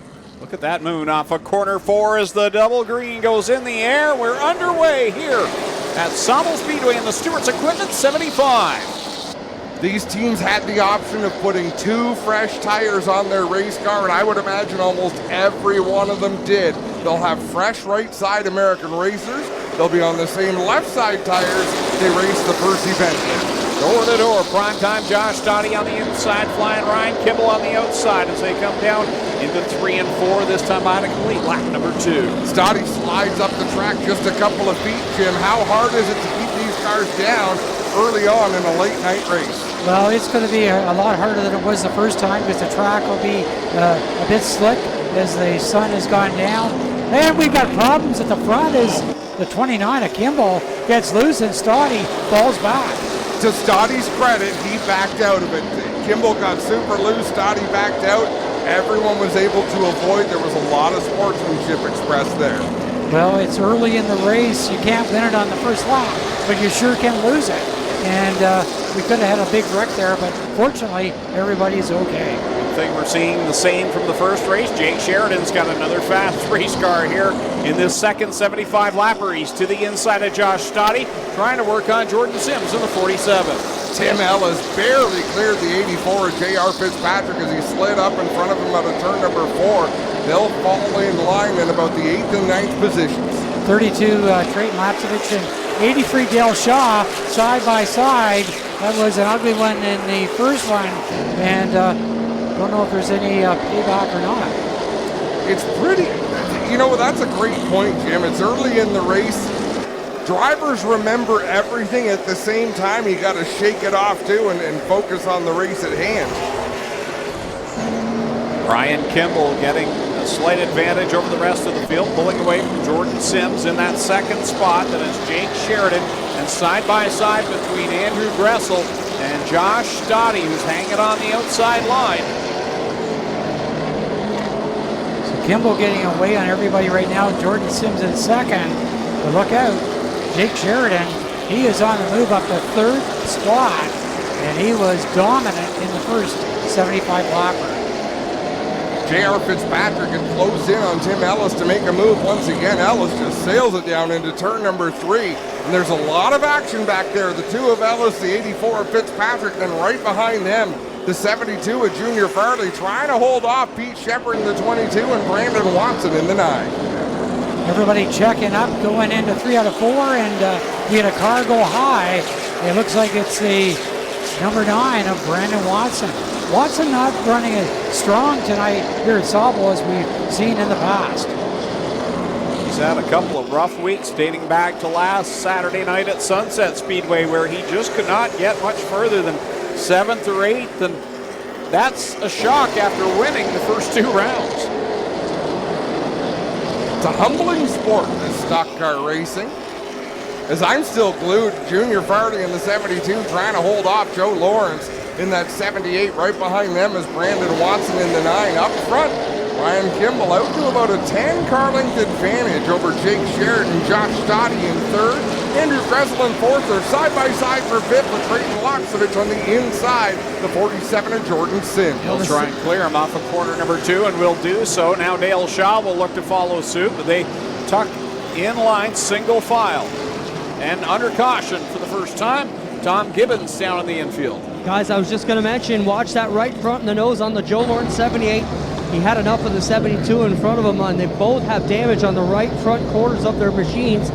Lawrence, you got to wonder if that's going to start to affect him in the temperature department in the 78, but it is beat up on the right front when he comes by. You know, again, the second 75 lapper of the evening here. In the first 75, they all minded their manners, and we still don't have a winner in the 50-50, do we? Isn't that something? Somebody's got to want that money. But in the second 75 lapper, Greg, as happens so often, you see people get much more physical much sooner. Whenever you have a doubleheader, it's like one is a wild one is a tame one. Well, they were fairly respectful in that first one, and a lot of drivers bided their times. And now we're 14 laps into this one. Still lots of racing here at the beach in the Stewart's Equipment 75. Ryan Kimball has been strong all night, as we documented earlier on, leading this one, and he had to start a lot deeper in the first 75, and by the time he got towards the front, just not able to get anything done in the closing laps, but still had a strong car. And now with those 2 fresh tires, out in front for Jake Sheridan, Josh Stoddy 3rd, then it's Andrew Gressel and Jordan Sims running in the top 5. What blows me away, and you know, it's often a talking point, the parody. Sorry about that, Jim. I'm swinging my arms around. I'm making contact with the people around me. Parity is a big deal, and we talk about it a lot. Whatever, at the end of the race, it's still Brandon Watson at the front winning a lot of races. They're not getting there tonight. We saw it at Sunset. Here we are at Sauble. Pete Shepard mired deep in the field. Brandon Watson mired deep in the field. Danny Benedict was here just last month, and he almost won a big money race, and he's struggling to get out of the middle of the pack tonight. Yeah, different ball game tonight for some of the top runners that we've seen do so well here at Sauble in the past.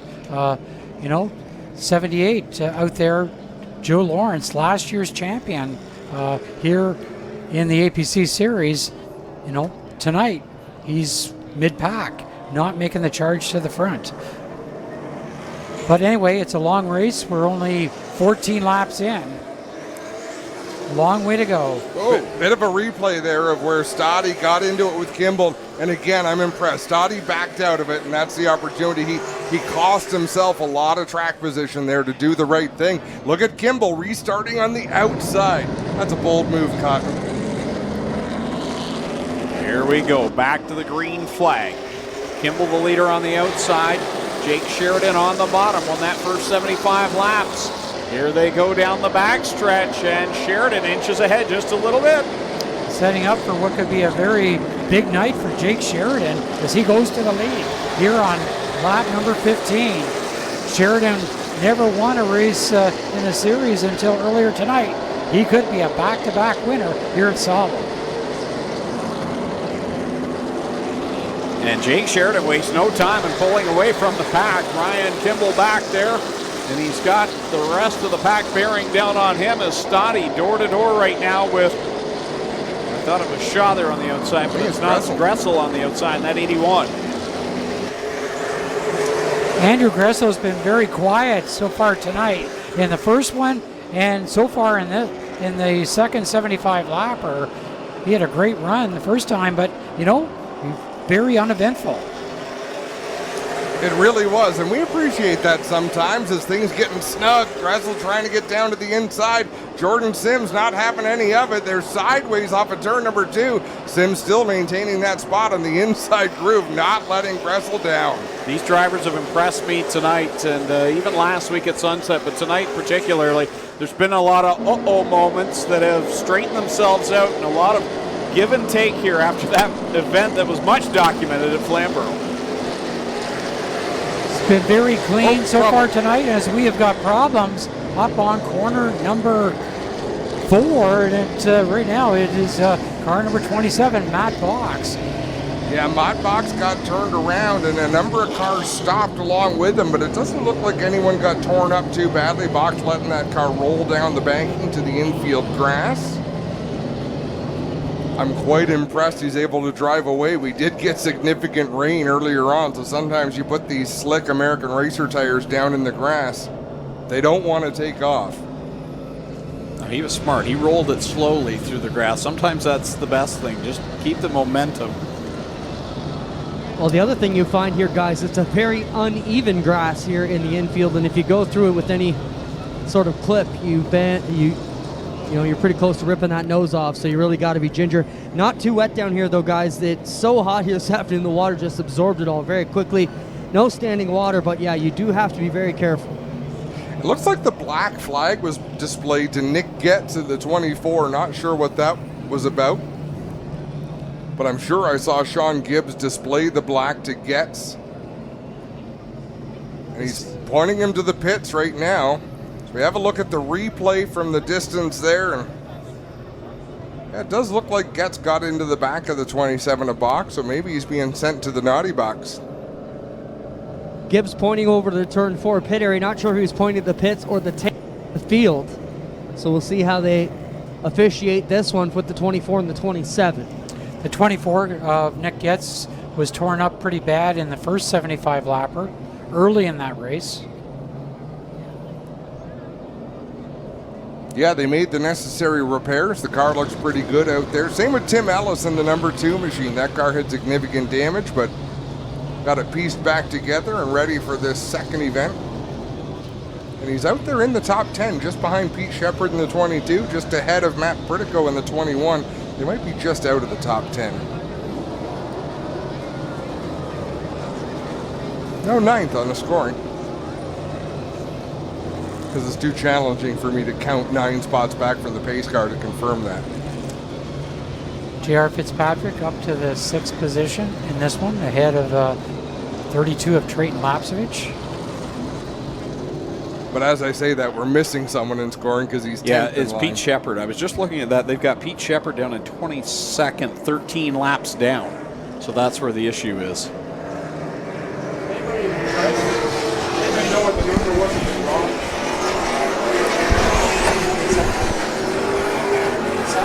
The number of the draw?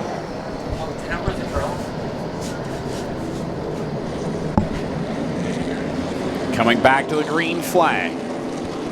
Stewart's Equipment, 75 door-to-door. Kimball and Sheridan. Sheridan gets a good launch into one. And Josh Stoddy on the bottom will try and roll up and take that second spot as they work into corner number 3. This time by lap number 20 goes up on the scoreboard. 20 laps in, 55 laps remaining. There's a lot of paint to be traded still, as you can see these drivers rubbing fenders down the straightaway, driving them deep into the corners, leaning on each other. Jordan Sims in the 47, Andrew Gressel in the 81, still doing battle as we're under yellow for the 32 of Trayton Lapsevich. Yeah, didn't see who got him, but someone got the 32 spun out off of turn number 4 here, and he rests in front of the grass, just shy of the start-finish line. Adam will watch and see what happens with the 32 machine. We'll have a look here and see what happened to Trayton Lapsevich. Here he sits here on the front stretch. Looks like he may get a push. Window net still up.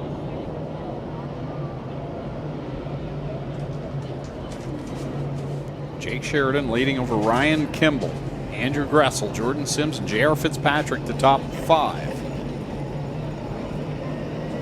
Trayton Lapsevich with his work cut out for him now. He'll go back to the back of the field, but I believe they'll be able to get started again once they push him off.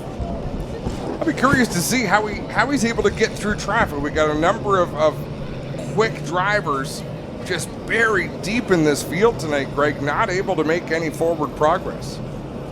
Yeah, it's been tough sledding for some of the best here tonight, and that's the thing.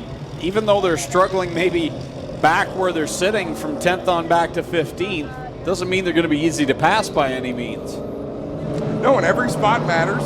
And even though you were in the top 10, if you go to pass a driver who was 16th or 17th, that spot matters to them.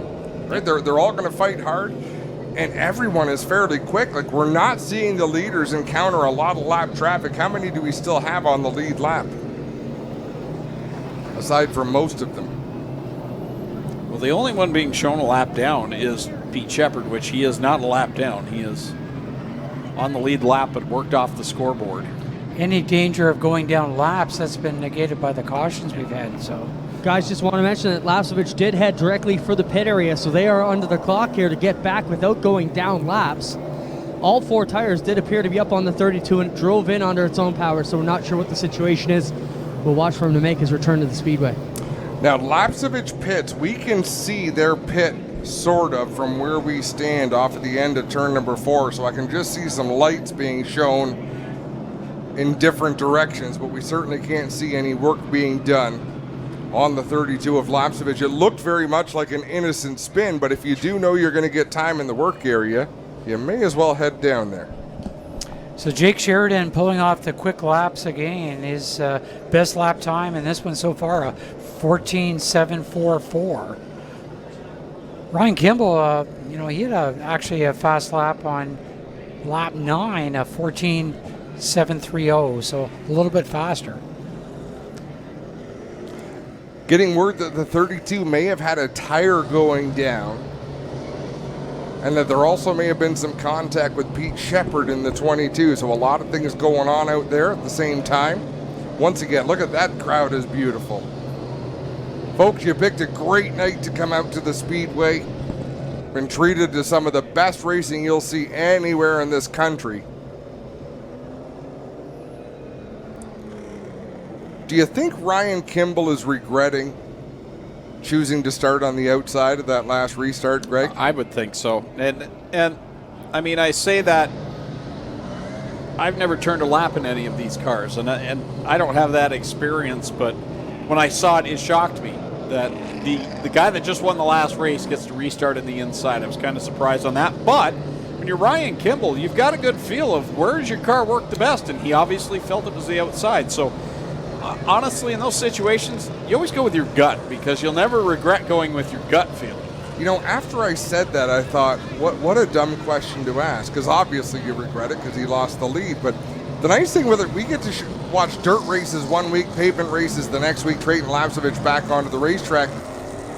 There is a lot, and even in asphalt now, Sunset Speedway, I think the outside is the preferred lane. Like you say, he had a reason for restarting where he did.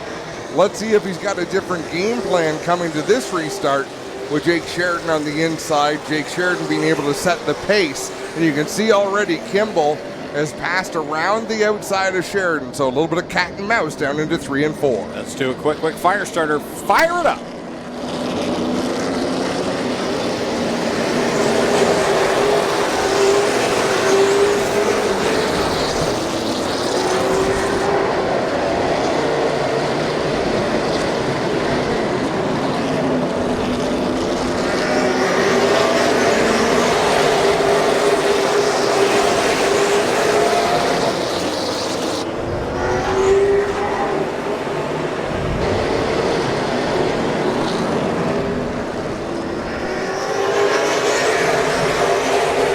That time it works for Ryan Kimball on the outside line.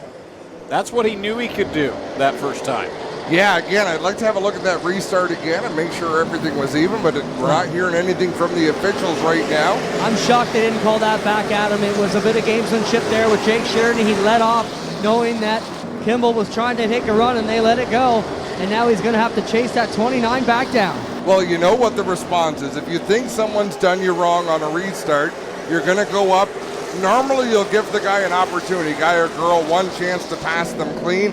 I think we see Jake Sheridan probably give him a nudge right away if he thinks he was hard done by Ryan Kimball on that restart. Great racing through the field right now. We got Kimball out front, Sheridan in second, Andrew Gressel starting to work on Sheridan. Back in fourth spot, it's 84, J.R. Fitzpatrick, and Josh Stoddy, who was on the pole, sits back in fifth. And J.R. Fitzpatrick looking hooked up here in the second 75 lapper, up in that fourth spot. You've got Josh Stoddy right behind him, and the three-car battle out in front. It's Kimball working it off a four across the stripe. Once again, a big thanks to TV to Go for the great images we're able to send from Sauble Speedway. TV to Go giving us a lot of help with their satellite tonight and being able to provide phenomenal internet so we can send this stream to your home, and I hope you're enjoying it as much as we are. Great race battle back through the field. You've got Sims in 47, then Dale Shaw trying to hold off the 21, and of course he has been battling with 22 of Shepard. Shepard and the 9 of Watson right in there as well. So it is very, very tight back through the field. A lot of rivalries being revisited, the same as last week over at Sunset. Yeah, you create some new ones, you revisit some. It's amazing how this, and it can happen at the drop of a hat. Like I say, drivers do not forget. Andrew Gressel pouring the pressure on Sheridan right now for second. And he is putting the pressure on. We didn't see this in the first 75 lapper, but Gressel is hard at it this time. Gressel took a look off of corner number 4. They roll it through 1 and 2 another time. Kimball, here comes Gressel, takes a peek off of number 2. He's right there, he's got the speed.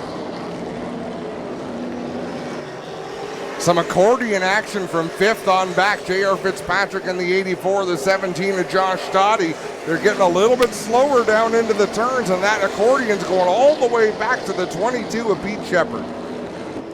Shepard has run mid-pack most of tonight in the first 75, and again here in the second 75 lapper as we get closer to halfway. Kimball works it off of corner number 4. This time by completes lap number 35. 40 laps left to go side by side. To position number 4, Stoddy and J.R. Fitzpatrick. Jordan Sims sticks the nose in there. Stoddy burrowed a big hole to the inside of J.R. Fitzpatrick. Jordan Sims says, thank you, I'll take that. He drives to the inside. Right behind him is Dale Shaw in the 83, and we look, the top 3 still nose to tail as they work to the outside of Zach Sprung here, coming off of turn 4. Great race through the field in this one as the battle goes on up front. Coming up on halfway. Kimball, Sheridan, and Gressel. Stoddy now breaking away from Jordan Sims. Let's see if he can catch those top 3. Remember, started on the front row, got shuffled back there in that contact with Ryan Kimball, but now sets his sights on the top 3. Further back, Creighton Lapsevich still trying to rebound from that spin. He's right behind the side-by-side battle between Shea Gemmel in the 3, Tim Ellis in the 2. Back around the 15th spot or so, but at the front, I mean, Ryan Kimball leading the way. Sheridan absolutely shadowing what the leader is doing. Andrew Gressel, he settled back about a car length off the back bumper of Sheridan to see how things are going to play out. Jake Sheridan hoping to do something that no one has done, winning back-to-back here in the APC series at Sauble Speedway. Right now, Sheridan putting the heat on Kimball. Andrew Gressel waiting for those two to make a mistake. Then it's Stoddy in 17, Sims in 47, and Shaw in 83. Should make mention, Pete Shepard right now is riding in the 10th position, but again, transponder issues have him off the scoreboard right now. So if you're watching our live ticker, put Pete Shepard into the 10th spot, move everyone down a position. And a car that's starting to drop back, the 84 of J.R. Fitzpatrick, had been well up there Now he's back there battling it out with Pete Shepard. Having a hard time keeping that 84 machine on the bottom of the racetrack. There's some good drivers out here. You leave that bottom open, they're going to take it. Out in front, Ryan Kimball able to maneuver around the outside of this slower traffic, but it just looks to me on the throttle, he can't get to the throttle quite as quickly as Sheridan in the 52. That's where his weak spot is right now with the extreme exit, particularly here in turn 4, Greg. Yeah, Jake Sheridan's so good. Rolling the bottom off of 4, gets another good run. As they work down the front stretch, it's 30, make that 29 laps left to go now in the Stewart's equipment, 75. You'd almost swear that J.R. Fitzpatrick had a tire going down or something. He is just falling right towards the back. And that's quite possible. Oh, he drove it deep into the corner, got into the back of Connor James. It looked as though he was trying to charge the turn to keep Danny Benedict from getting to his inside. He charged a little too deep and got into Connor James. Greg, what do you see? Jake Sheridan's car. Yeah. I thought, the right front's all crumpled up, Clint. I was just going to jump in there. He got in there a little too deep on that entry into 1 and 2 and crumpled up the right front corner. And not sure if it was right when the yellow came out. I think it still happened under green. And Jake can see it's ruffled up now, and he's trying to shake it down a little bit. He has been nipping away at that Kimball 29, but what a show for the Sean Grossman team here. Ryan Kimball, the SMG Motorsports crew, doing a great job. Want to say hi to Sean wherever he is away watching us tonight. Got to be super proud of how his team has done here. But man, some great racing here, and Gressel kind of did back out a bit, guys, and I think he's just letting this one play out, knowing he's got a car to bring it to the front when he needs to later on. We're going to have a replay on GeForce TV here down into the corner, and yeah, JR just sailed it so deep into the turn to stay ahead of Danny Benedict. Couldn't avoid the back end of Connor James. I'm going to make the unforgivable request. I'll get yelled at for it later, but is that in-car camera still sending images back? I'll take that as a no. I thought we might get a shot of what had happened to Jake Sheridan there, but we may, just not from his in-car. So, folks, exactly, and Spencer just said it to us over the radio. Check out GeForceTV.net. Between GeForce TV, Thompson Photography, Dale Callan, our photographer, we put together highlights, video packages, and you see a lot of the in-car footage that they put together after these races. Let's have another look here, J.R. Fitzpatrick, and look at that closing rate, Greg. It just sails into that corner, and boom.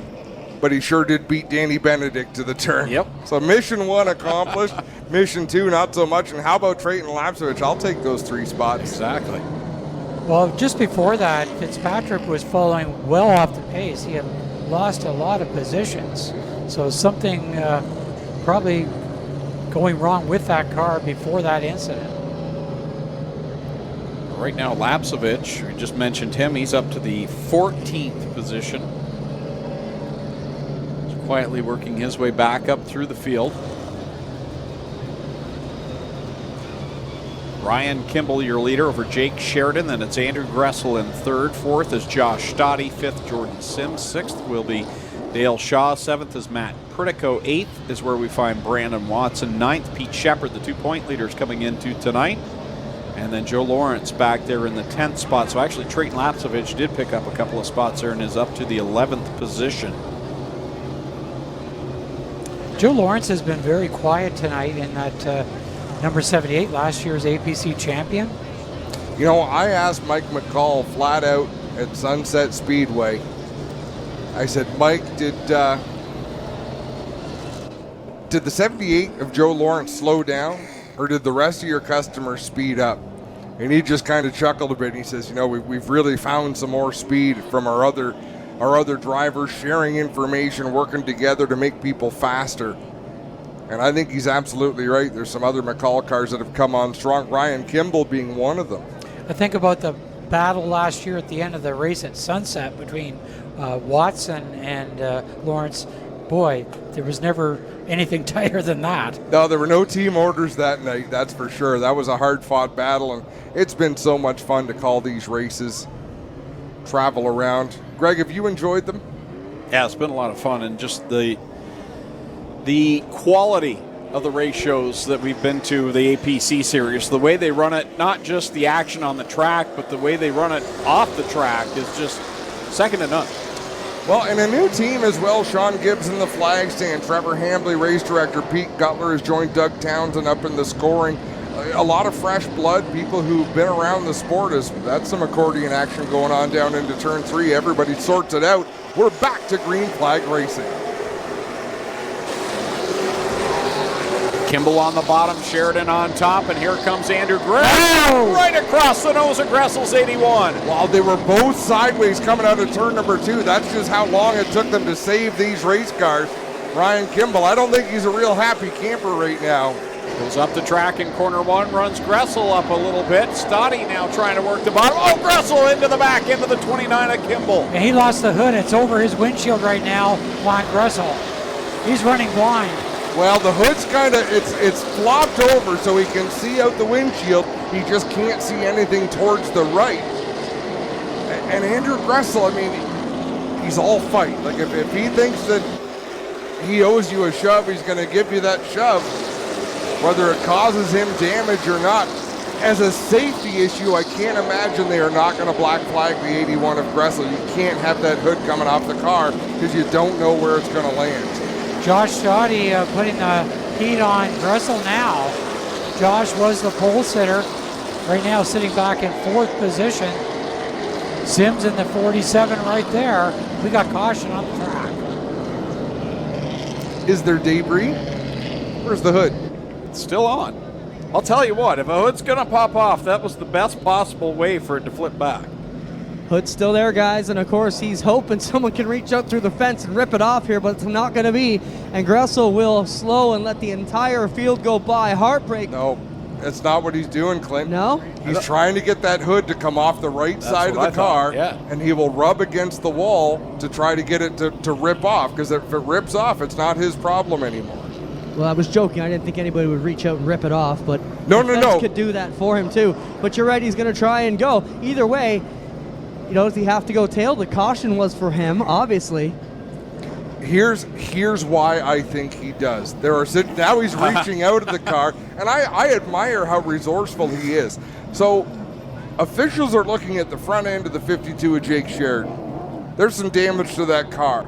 Could it come off and cause a dangerous situation to our fans or to the competitors?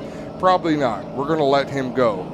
The 81 of Andrew Gressel, you look at that hood, could that come off at speed and cause damage to a competitor or a fan? Absolutely, yes. If that comes off, it flies in the air, and whichever way the wind catches it is where that goes. So he's been told to go to the pits, guys, and away he goes.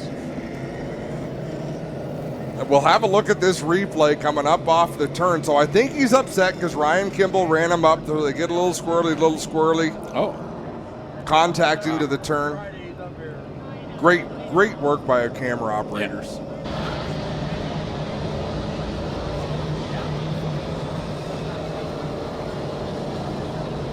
The type of racing we're seeing here, guys, reminds me of the old Grand National Series when they ran places like South Boston and Hickory, and it was just the best of the best. Sometimes the Saturday night racer would come out in them, but I just loved watching the racing, and that's what we're seeing here. Really good race car drivers with real passion, which sometimes leads to real anger. Look at this again, Greg. I want you to call this action. Now this is a previous. That's Jake Sheridan. Yeah, that's the Jake Sheridan restart. So now Ryan Kimball's trying to get back. So you're Ryan Kimball, you're thinking, man, I'm really mad at that 52. Well, the 81's trying to gain a spot. So you try to use up the 81 so you can get back and express your frustration with the 52. And then nobody's happy. And the trouble is, right, the 81 doesn't stand for that. So now the 81, here we're going to see it. The 29, hooked up on the left front there, and So the 29 tried to come off the track off at 2 to get a better run into 3, get back in the racing line. And Gressel, as is his right to do, keeps his nose there. Now, lift for a second and even push the 29 into the corner and pass him. But by keeping on the throttle, making that contact, Andrew put himself in a tough spot there. Yeah. The hood was just kind of insult to injury. That's salt in the wound. And Andrew was in line to have 2 top finishes here at Sauble Speedway. He was great finish the first time out, and looking for a better one in the second one, but he's well back now.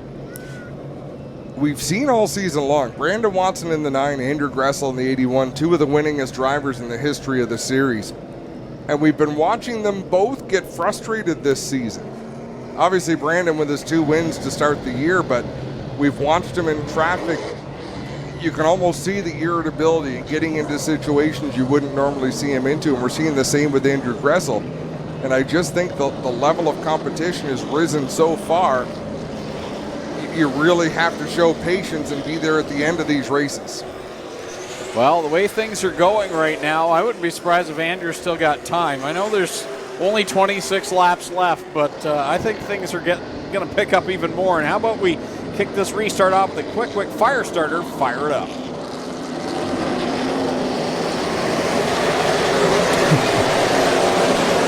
Farley rode the wall.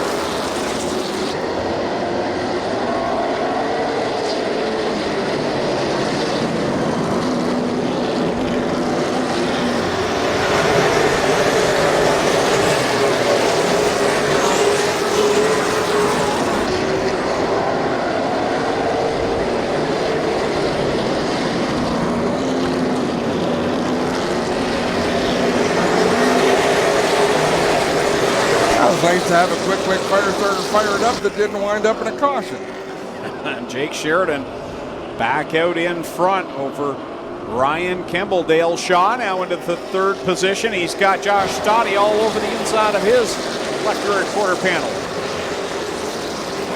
Shaw and Stoddy battled out. Jordan Sims in 47 now on the inside of Shaw, trying to get the position. And we talked about Joe Lawrence.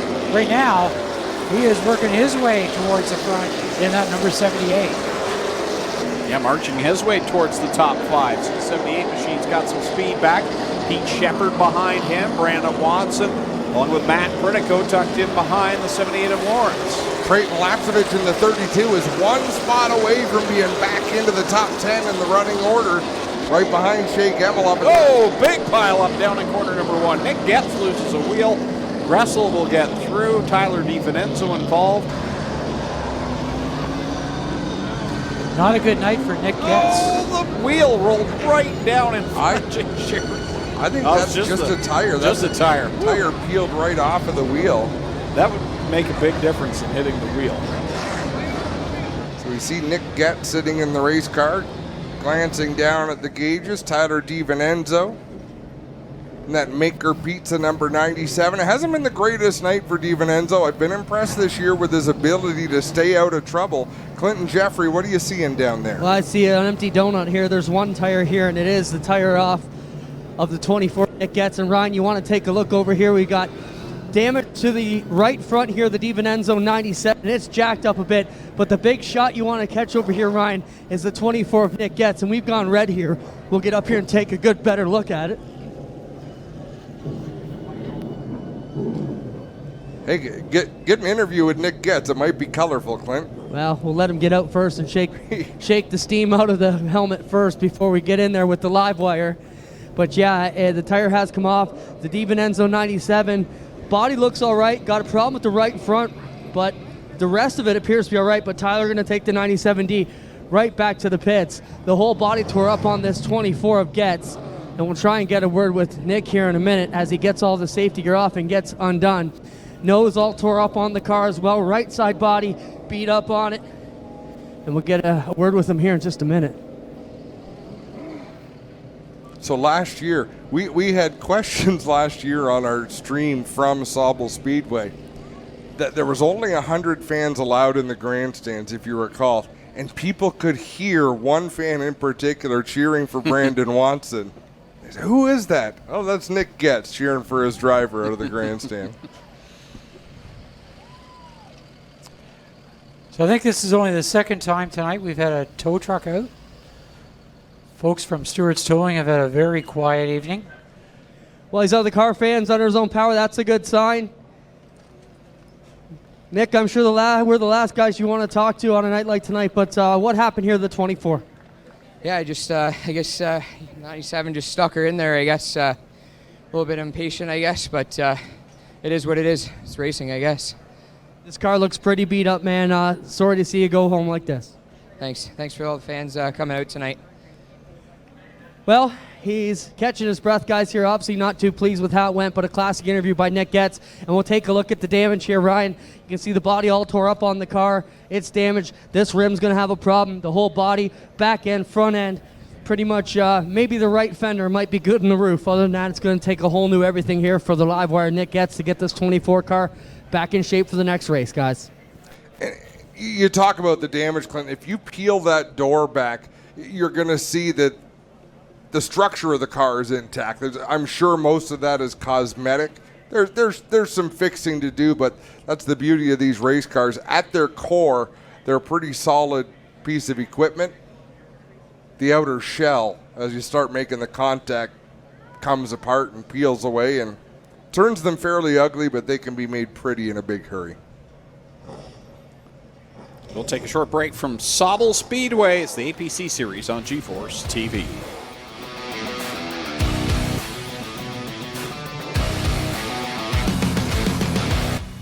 This GeForce TV broadcast is brought to you by WeatherTech Custom Cut Floor Mats and Vehicle Accessories. Visit them online at weathertech.ca. Pinty's, making great food fun. Early man discovered fire, but Quick Quick perfected fire. Quick Quick is the only fire starter that guarantees to start your campfire, wood stove, or fireplace without the need for kindling or paper. Find your nearest Quick Quick retailer at quickquick.com. There are a lot of things in this world that are fake. Your food shouldn't be one of them. Pinty's Man Cave sausages and street dogs. Authentic food for real people. Crave the cave, friends. Pinty's Man Cave. Well, good evening, everybody. Welcome to our weekly race chat. Adam Ross and Clinton Jeffrey are live and interactive every Tuesday night. Rivals Race Chat is your home for race discussion, debate, news, interviews, and more. They'll even take your questions and comments live on the air and talk to some of the newsmakers each week. Tune in every Tuesday night at 8 p.m. on GeForce TV.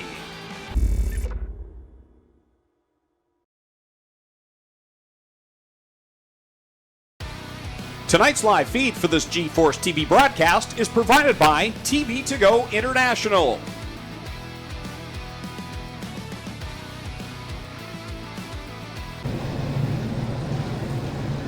Welcome everybody back live to GeForce TV from Sauble Speedway here. It's the APC Series, second of two races here this evening. And guys, we just want to watch the leader, Jake Sheridan. When we were under a red there, we got a chance to go up and look at the right front. He's got the right nose dragging. He's also got brake ducts dragging on that right side. Lots of noise scraping on the right front. You got to wonder what's going through Sheridan's head here in the 52, as that right front is all tore up with the brake ducts and everything dragging, making a heck of a noise as he's rolling here on caution. Well, if you don't mind me chiming in, even if you do mind me chiming in, we saw something similar last year in the Pinty Series with Connor James. The nose was off the car. He went and had a podium finish at Sunset Speedway. So the ductwork is there to keep the brakes cool.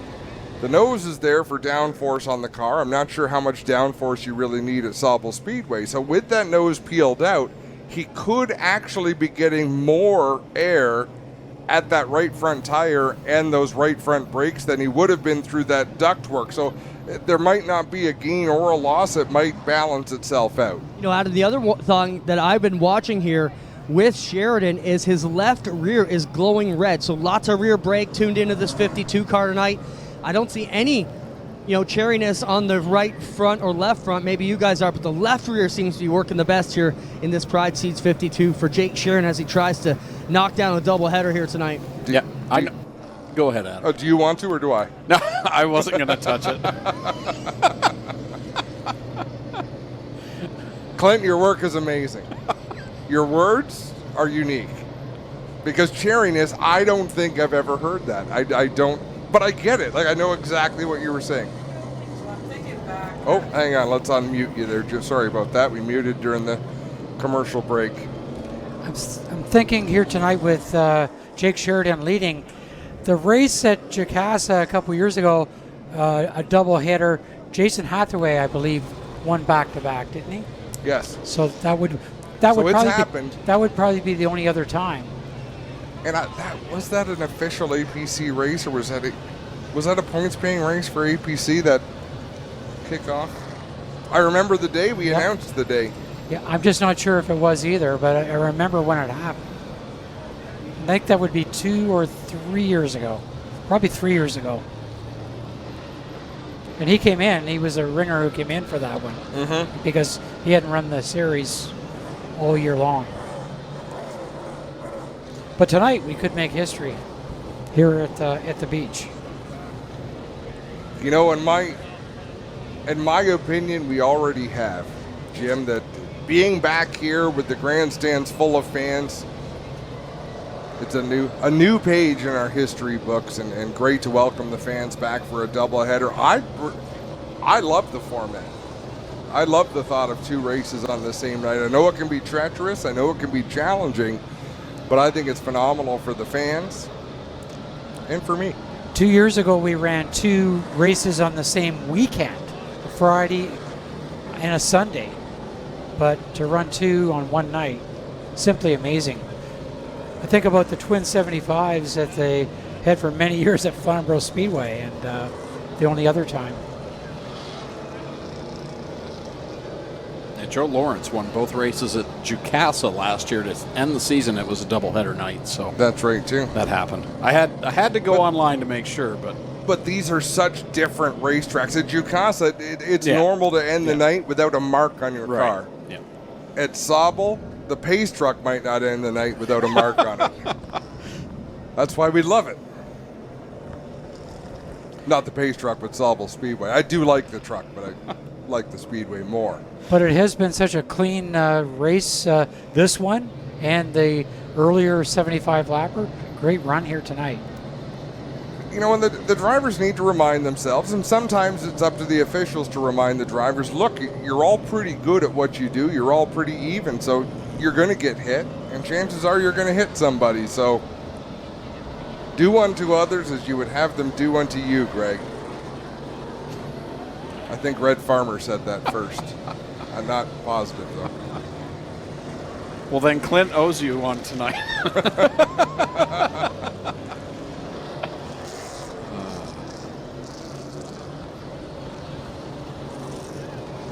Well, it's been a great run so far tonight for those 2 cars on the front row. Jake Sheridan, Ryan Kimball. Josh Stott, he started on the pole. He is due. He's due for a win. He really is. We have seen more trickery on these restarts between Jake Sheridan and Ryan Kimball as they go down the back straightaway with a great amount of pace down through 3 and 4. Coming to the restart, everybody on the loud pedal out of turn number 4. Sheridan tucked right up in front of Kimball off of corner number 1 and scoots away down the backstretch. Here comes Stotty now to the inside of the 29. One around sprung, I believe it is. Or is that Benedict? Sprung, I believe, around in 1. Uh-oh. I hope. Wow. He was hanging out the door. Yeah, I don't know if anyone saw him down there at first. Nobody saw Zach, but he saw them. When I looked over, he was hanging out. I'm hoping that was some sort of optical illusion. Better look on the monitor. Yeah, his window nets have been up the whole time, guys. He'd have to be Stretch Armstrong to be hanging out the right side. But I'll tell you what, Jim, I did see what you saw. Yeah, like it looked like something was hanging from our vantage point.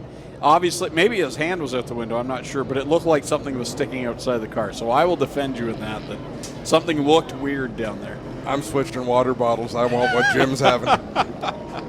Sorry, Jim. It's a tough room. We spend a lot of time together, so we get a little ornery. 22 laps to go in this one. It's been a great race. It's far from over. Oh, that's for sure. And we saw it. Sheridan and Kimball going back and forth. They're reaching into their bag of tricks. They are running as fast down the back straightaway on these pace laps. I remember Junior Hanley used to restart races like that. Other than that, I can't remember a time when we've seen the pace that quick.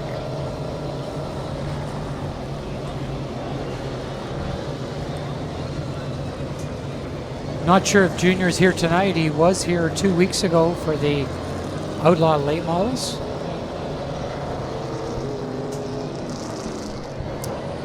Yeah, it's hard to say where he goes from 1 week to the next. You never know where he'll wind up, but I promise you by Monday morning, he will know everything that happened at every short track in Ontario. So we have tonight what they call a blue moon. And you can see it very bright tonight. What does that mean? I think it's like a harvest moon.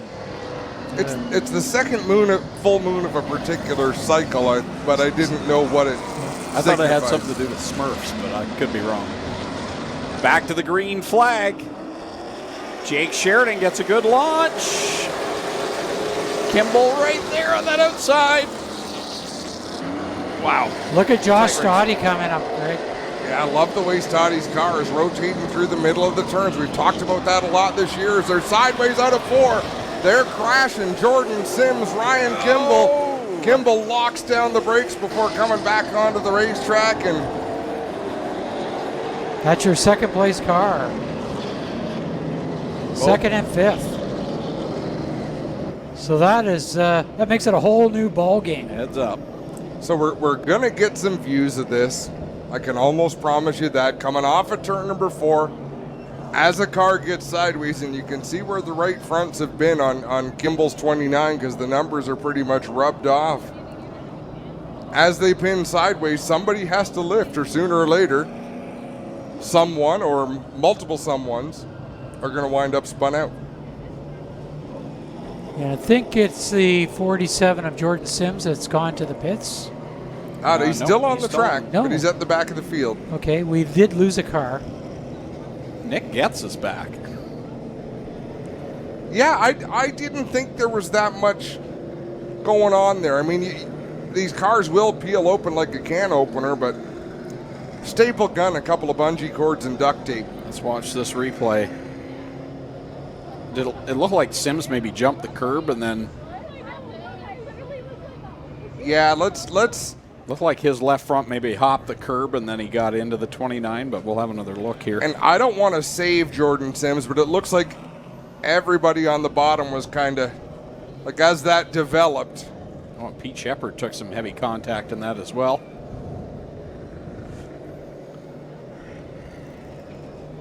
And Pete in the thick of that points chase. Here's a good look. So Kimball was trying to get back to the bottom, but I think Sims was there, and then as things went, there was a lot of contact on the go. In case I forget to mention, Spencer, if we take requests, could we have the drone over the pit area after the checkered flag? Just want to make sure we see all the conversations.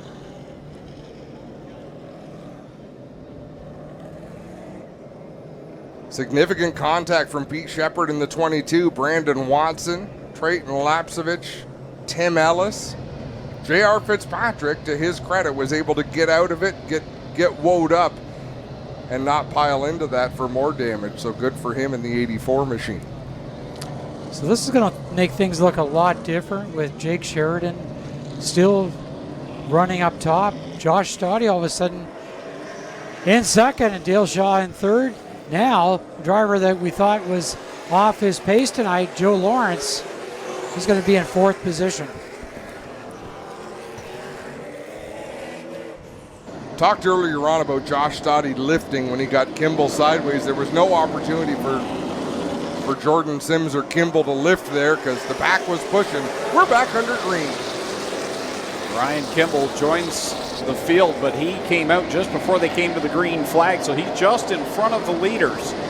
As it's Sheridan, Stoddy, 1 and 2. Dale Shaw. Oh! Stoddy slides through the grass.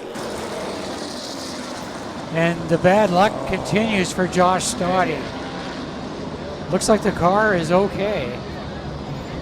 Bet you he's not right now. I was going to say that.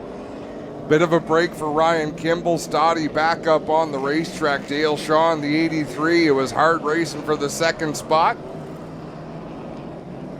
Guys, get a look at the nose on the Shepherd 22. It has got all kinds of trouble going on there as well. Yeah, I can't imagine he'll come in for that. As long as the hood pins are still intact, I figure Shepard will stay on the track. He won't want to give up that kind of track position. Let's have a look at the replay.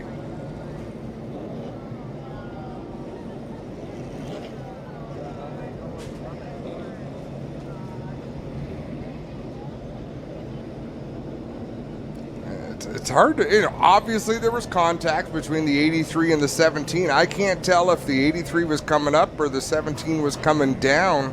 Or was it both? Yeah, that's... I can tell you that's a nice save by Dale Shaw after the contact. Man, if there's someone that deserves a good finish, it's Josh Stoddy, and heartbreak there for him. So 19 laps remain. I'm glad I didn't say anything, but I felt Josh Stoddy was in position to win this race. Based on those last two restarts, I thought, man, he's got something for the 52 here. This could be his night. I'm glad I didn't say it because obviously I would have ruined it. Adam, if we can, let's quickly run through the top 10 of everybody here tonight because there's been some wild stuff going on. Now, did they just give 83 of Shaw a penalty? He's pulled over and everybody is drawn past. That's interesting.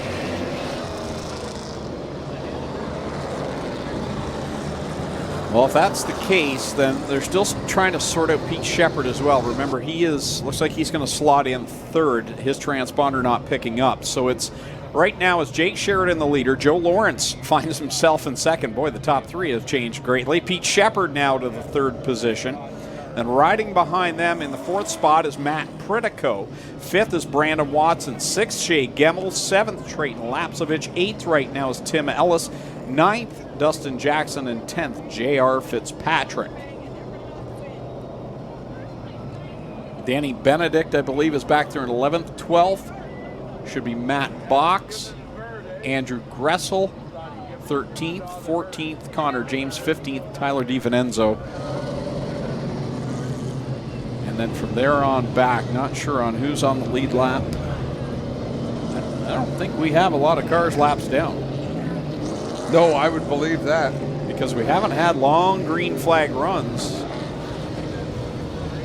Again, I think the only car showing as a lap down is Pete Shepard. 21 laps left to go. You know, we talked about this on our show on Tuesday night about the need for officials to make calls to sort of keep things under control. I'm just not convinced. When I looked at it originally, I thought the 83 should probably go to the back with the 17. After a look at a lot of replays, it makes me question that judgment. The officials don't have that luxury of standing there and watching replays, Greg. No, exactly. That's a quick call that they have to make, and this is the decision they've made as we're ready to come back to the green flag. With 21 laps left to settle it here in the Stewart's Equipment 75. And down the back chute they go. Sheridan about to be challenged right now. Coming down the front, it's Joe Lawrence going to the lead. Yeah, Lawrence will lead that lap. That's a big deal. Should there be a yellow, whether Sheridan able to overtake him or not, if that yellow comes out. Oh, Dustin Jackson down in the grass. This is not going to end well. Oh, up in front of Josh Stoddy. Stoddy gets out of the way. Wow. The fact that didn't collect a whole lot more cars. And there's nothing you can do. You're Dustin Jackson. As soon as you hit that grass, you've got the brakes locked up. You're not slowing down. So it was inevitable he'd come back onto the racetrack. Thankfully, everyone was able to miss it. I like to say when the cars go through the grass here at Sauble, it's like Bambi on ice. You don't know what's going to happen. Oh, James Horner in that 79. Hopefully he just came to a stop, can't get the car refired. They'll be able to push him off.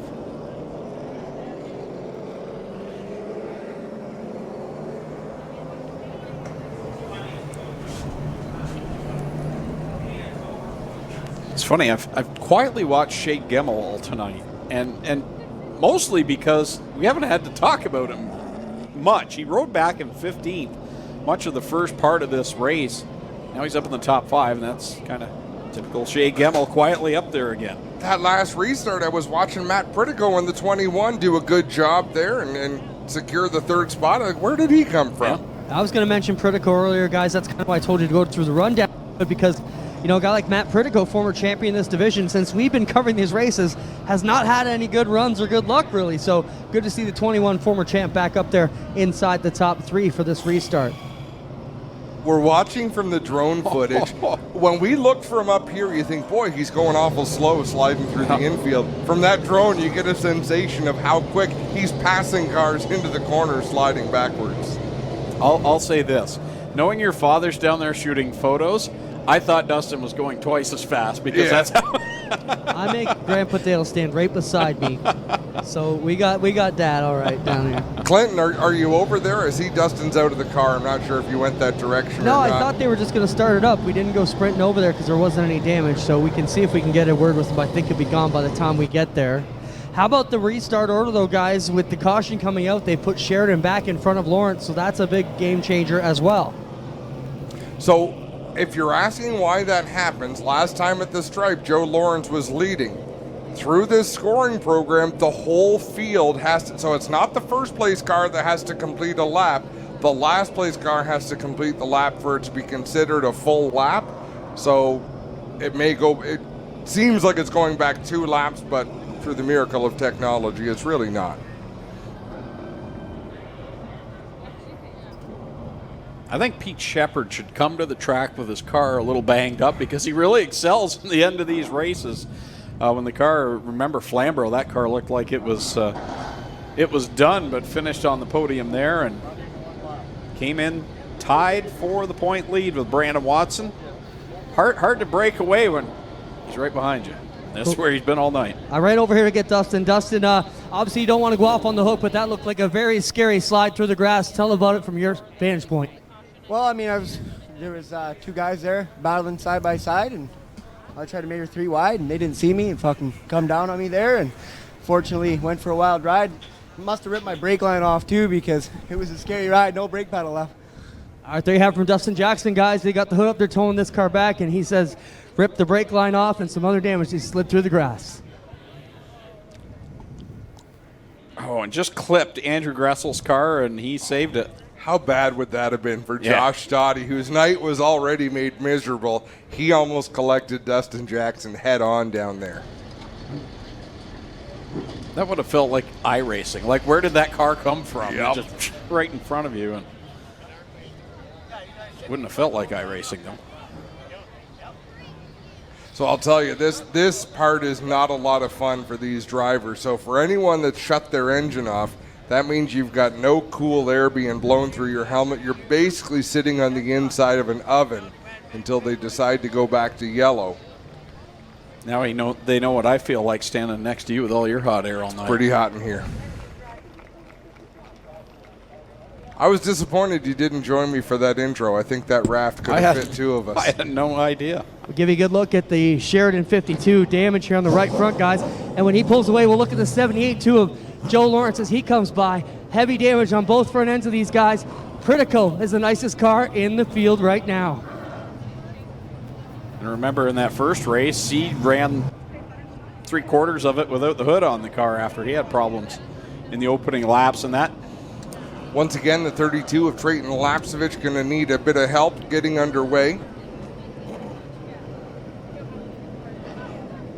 You're right, that 22 of Pete Shepard, the car does look war-torn as we get near the end of these events. but it's like the more it gets beaten, the better it gets.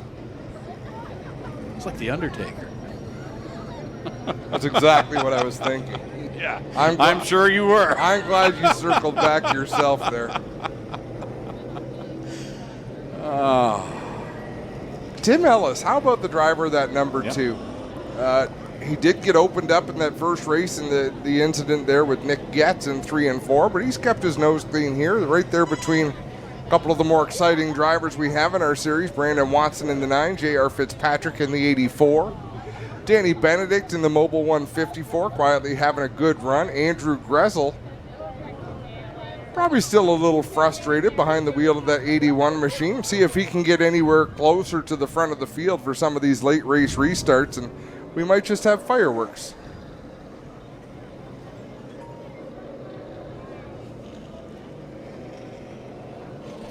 "21 laps to go."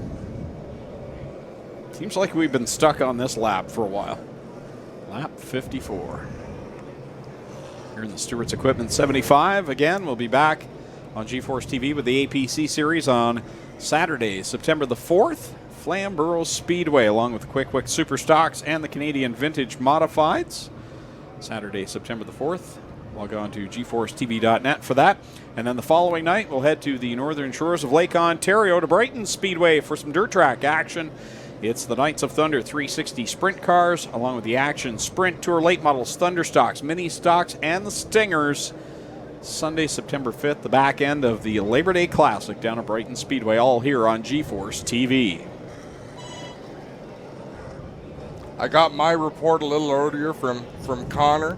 Overheated in the first feature at Flamborough, finished 9th in the second feature. Still choosing to start at the back of the field. I think that the trip's into the wall without being able to go out and test. He feels better starting at the back, but I'm always pleased when I hear the car rolls onto the trailer at the end of the night.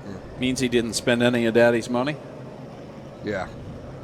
Yep. Do you bring home any winnings, or that's long gone? We've got a different arrangement. John Carley's the car owner, so we've got a different plan on the go with him. He's been very generous as we look at the full moon. I'm going to tell you one thing, folks. I have announced a lot of full moon races, and I am here to tell you it is for real. When there is a full moon thing, this has not been a full moon night of. I don't care what happens in the next 20 laps. This has not been a full moon night of racing.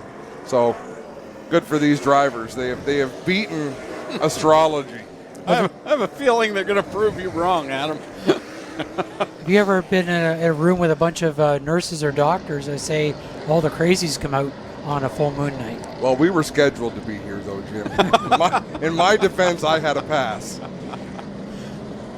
21 laps left to settle it. Back into the green flag here at Sauble Speedway in the Stewart Equipment 75. And we've got a challenge for the lead here by Sheridan. Look at this. Holy moly, what a move by Pritico. Sheridan to the lead, but Matt Pritico. And caution on the track. I don't think they like that start. I can hear Trevor Hamby. So I've been around Trevor for 15 years. He was the race director for the NASCAR Pinty Series for a number of years. And when you hear the tone of his voice, you can tell. He does not talk to the drivers as you normally do in a short track where the race director anymore talks on a one-way radio. He talks to the spotters of these drivers and scolds them, and they have to relay that message to their drivers. But make no mistake, when his tone gets to a certain point, you know that he means business.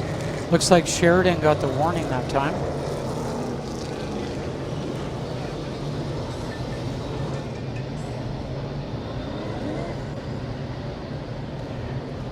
Yeah, we have been stuck on lap 54 for...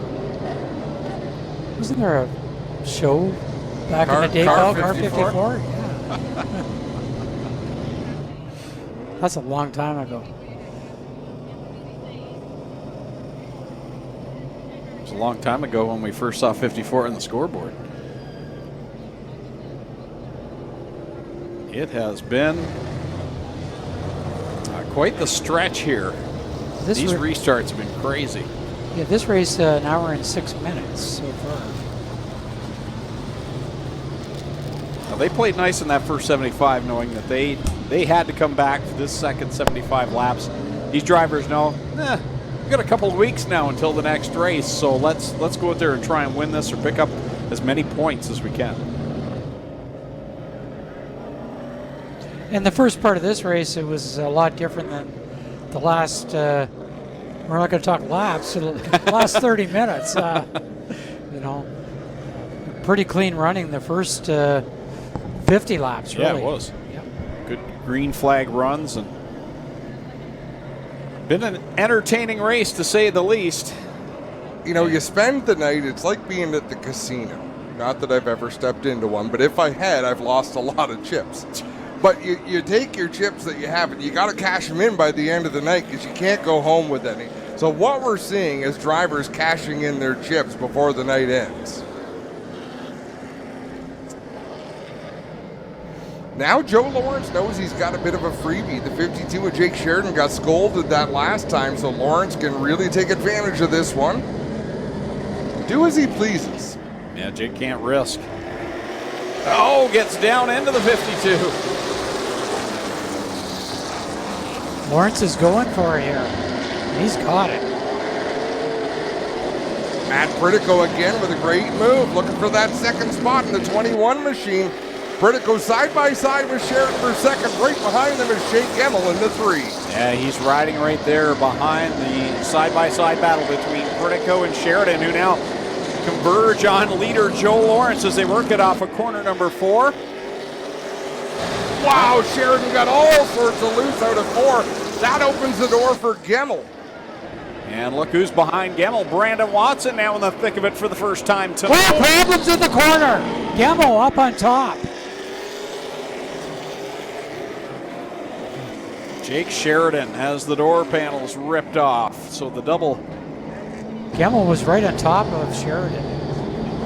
Chance for a double win tonight may be gone for Jake Sheridan here with 20 laps to go. Well, we got one in. Climbed right up into the driver's window of the 52 of Sheridan. I think Sheridan will be able to continue after this. He might have to pit and they'll peel away some. Shea Gemmel sort of pulled up beside the 52. Not sure what the signal would have been there. Well, Adam, I can see Sheridan getting his gear off. We'll get up and get a word with him here under yellow. All the left side tore up. The right front tore up on it as well. Yeah, that last shot into the front end might have been the deal breaker for the 52 of Sheridan. And he climbs out of that 52 machine.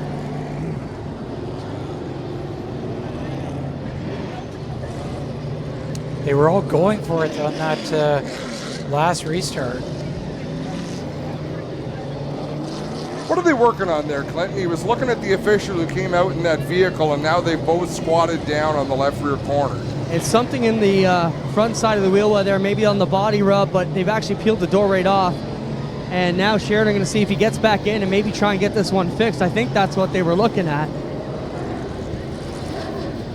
Jake going to get the car fired up and push back. We'll try and work on it here, and you can see all kinds of damage to the 52 Pride Seats machine as Jake Sheridan heads back to the pit area there. And I think they may work on this one, Adam. He got back into the cockpit there. He looked at the damage. They're going to try and push it back, so we'll see how quickly they can fix this 52 if they choose so.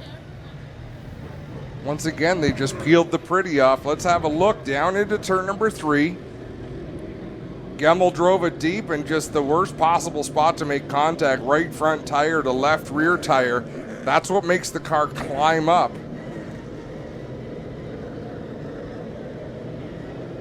It's not as if he was being crowded at all. He just went high. No, close racing, but I didn't notice Pritico take the lead, did you? No. As we were watching that Busy replay, watch. Pritico was ahead of the 78 of Lawrence. I'm sure he'll have to give that back. Looks like he has on the track now.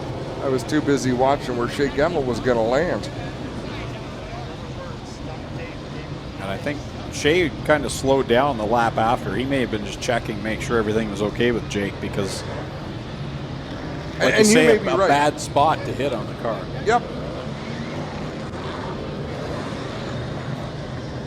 You can often tell a malicious hit, like a hit with intent or a move with intent, and to what is racing. And while either one might be frustrating for a driver, these drivers know the difference.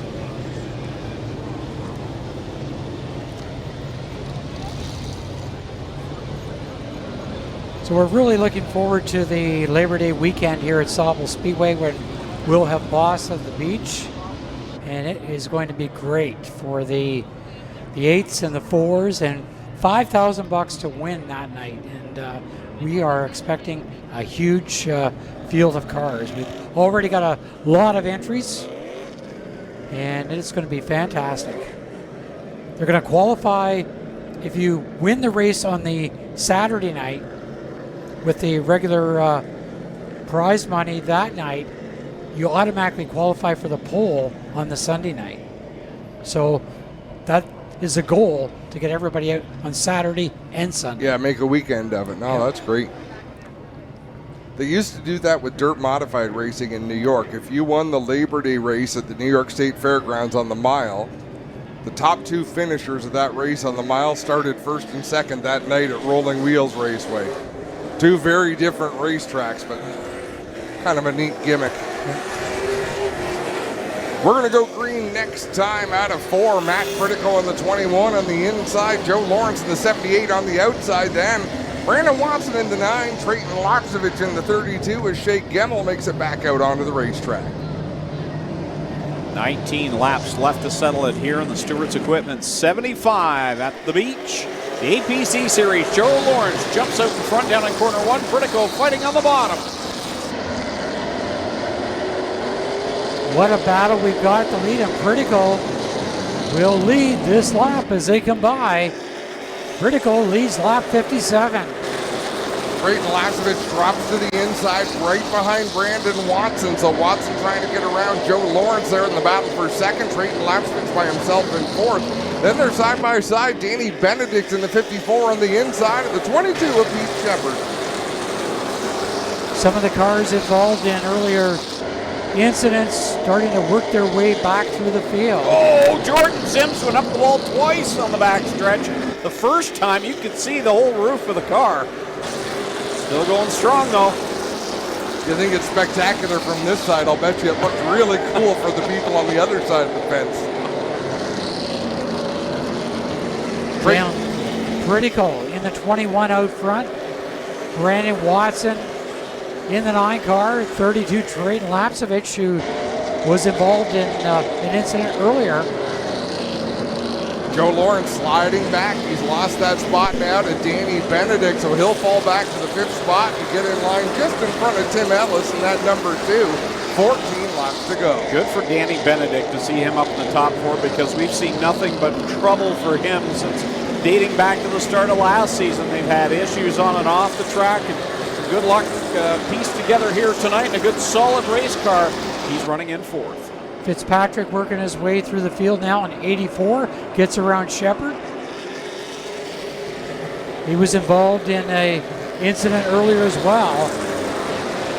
So a lot of drivers that seem to be out of this coming back to life.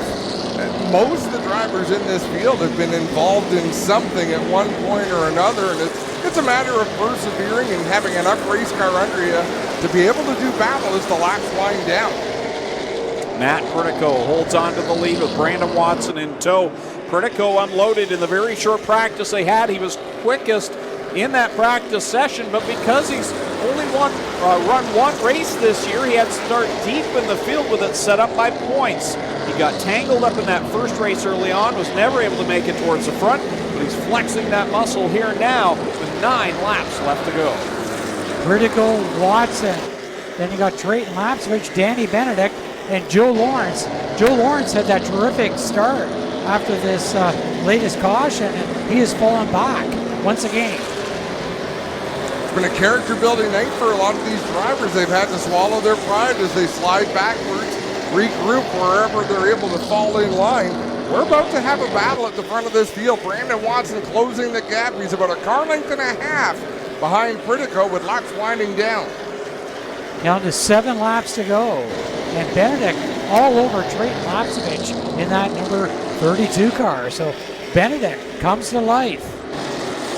And right now, I should mention Pete Shepard. We said that his transponder not picking up. He is right now back in the 12th spot as he's dropped past Josh Stoddy as the battle for the lead heats up. And the guy that Shepard's chasing, tied with him, the points coming into tonight, he's about to make the bump and run here. A little bit of a nudge on Critico for Brandon Watson. He takes the advantage down into turn number 3, drives it deep into the corner, keeping it pinned to the bottom. He'll take the advantage. Let's see if Critico gives him a nudge in return.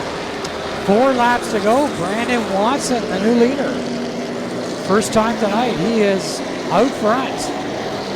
Familiar spot for Watson as we're down now to 3 to go. 3 Similar circuits for Brandon Watson. Matt Pritico tight on his bumper. Now Watson gets a good run off that second corner. Can't scoot away though. Yeah, Pritico keeping him in his sights. He's back about a car length off the back bumper of that 9 machine, but Watson really able to power off the turns in that number 9. He'll see a white flag, I believe, this time out of turn number 4. He struggled 1 week ago at Sunset after winning the first 2 races of the season. He'll head into corners 1 and 2 for the final time with Matt Pritico in tow, looking for win number 3 on the season. Down into 3 and 4 the final time. Pritico sails it into the corner, but he's not going to get him. Brandon Watson for the win. Pritico second, Lapsevich, Benedict, Joe Lawrence rounds out the top 5. That's a great night of racing at Sauble Speedway. They raced hard, some of them raced clean.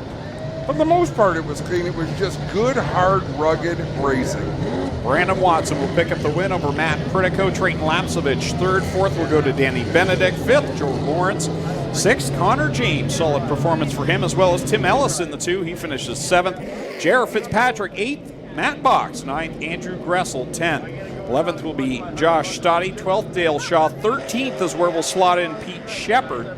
So 14th goes to Brian Kimball. 15th, Tom Gibbons. 16th, Jordan Sims. 17th, Shea Gemmel. 18th, Tyler DiVincenzo. 19th, James Horner. And 20th, Nick Getz. 21st, Jake Sheridan. 22nd, Dustin Jackson. 23rd, Junior Farley. 24th will go to Zach Sprung. And that is your final running order here in the Stewart's Equipment 75 at Sauble Speedway as Brandon Watson pulls it down onto the front stretch to Epic Raceware Victory Lane. We'll get a word with the top 3 down there trackside. Would you agree, Greg, that Brandon Watson didn't look much other than ordinary in the first 75 lapper today?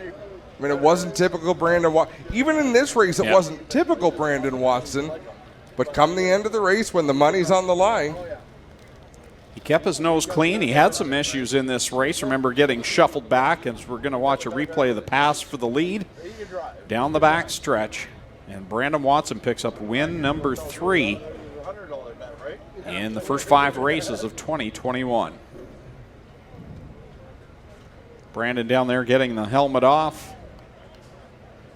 And he'll meet up with our Clinton Jeffrey here in just a moment. And the points again are going to shake up. Pete Shepard finishing outside of the top 10. Came in tied with this man, Brandon Watson, coming into tonight. I didn't see any dirty stuff going out there. Well, here comes out of the car, Sauble fans. How about it for your winner of APC race number 2 tonight? Brandon Watson gets it done.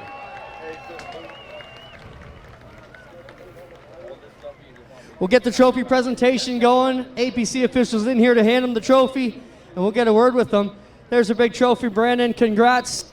Drive here tonight, folks from Stewart's in.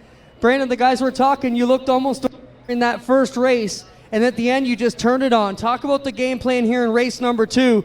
Were you holding back and biding your time? Definitely not. Just like the first race, it's tough to make some passes out there. A lot of side-by-side racing, a lot of close cars out there. Doing the invert top 10 is tough now. Those top 10 cars are all within a tenth in practice, and during the race, they're all so good. So it's definitely hard to make passes. We had a good car at the start. I think we just used it up on the first race. So unfortunately, we didn't have much for the end. We were loose off there. But my whole crew and the Call Racing Enterprise guys did an amazing job. This car was great the second race. We were stuck at the back there for a little bit. It was looking pretty down again, but just stayed up there. Unfortunately, there was a lot of action up front. Wish it didn't have to be like that, but we were able to come out to win, and can't thank these sponsors enough. Shield Metal Products, Great Frame Alignment, Great Lakes Concrete, Red Line Apparel, of course, McCall Racing Enterprise. I'm pretty tired up here. Brandon, normally we talk to you. You look frustrated even when you win. You look happy tonight. What's going on? Yeah, it's definitely one to be proud of, I think. Starting 14th, we didn't have an amazing car. Like I said, we had an okay car in the first race, but definitely had some work to do, and it feels good to get the job done for the guys who did all the hard work to get this car going better. So, like I said, we had a really good car there at the end. It came in nice. We were able to make the pass on the 21 and didn't look back. Congrats, Brandon Watson gets it done, ladies and gentlemen. We'll get over here with Trayton Lapsevich. Trayton, you finished 3rd tonight. We'll get to talk to Pritico in a second, but hard-fought battle for you. You know, your car had to be push started a few times. You got turned around at least once. Talk about your night up and down the ladder. Yeah, we had a really good car in the first one. I just didn't quite work out for me there. I saved my stuff too long, and then by the time I tried to push it, it was just too hard to pass through there. And then the second race there, I had a rocket. It sucks that there's some guys driving a little too aggressive at the start, like the 47. He stuffed me in the wall about 4 times there. So that's what caused our right front flat tire, and then at the end there, All right, there you have it from Trayton Lab Switch. We get over here and talk to Matt Pritico, former champion. Matt, we talked about you tonight, kind of a rebound for you. It's been a while since we got to talk to you on the front straightaway like this. You got to feel really good. You were in control of that race.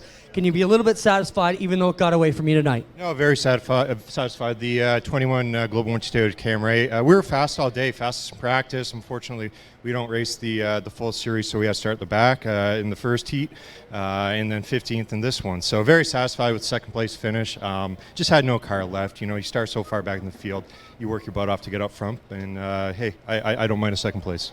Solid drive for Matt Pritigo. How about a hand for your top 3? Trayton Lapsovich third, second Matt Pritigo, and your winner here, race number 2, Brandon Watson. That'll do everything from trackside. We'll turn it up to Adam, Greg, and Jim to take us home tonight. Thanks very much, Clint, and a great night of racing action. And guys, I wasn't even sure we were going to get it in, Jim. The skies looked pretty scary when we got here. Sure did. I think I brought the rain with me coming up the road. I left home. It was 31 degrees. Ran into rain about Chatsworth, and a few minutes later it was here. But things brightened up, and typical Sauble Saturday night. And what a show it was. Unlike you, Greg, I became very confident that we were not going to get this show in. Like, it was not going to rain, and then all of a sudden you look at the radar and like, oh my goodness, how on earth?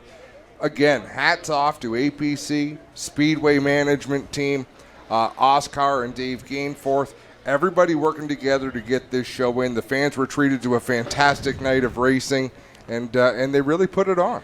The thing that caught my eye was how quickly the track actually dried off after that rain. We had a lot of vehicles out there, but the track dried up really quickly. Well, thanks for everyone who tuned in tonight. Thanks for all the live fans in attendance. Great crowd here at Sauble Speedway. Thank you for welcoming G-Force TV to your home track here tonight. Want to thank all the camera crew, operators all the way around the racetrack. Spencer down in the truck, Clint and Jeffrey down in the infield. And I want to thank Jim for joining us here in the booth. So on behalf of Adam, Clint, myself, and all the folks at G-Force TV, I'm Greg Kellman saying so long from Sauble Speedway here on G-Force TV.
This copyrighted broadcast may not be reproduced, retransmitted, or used in any form without the authorized written consent of GeForce TV.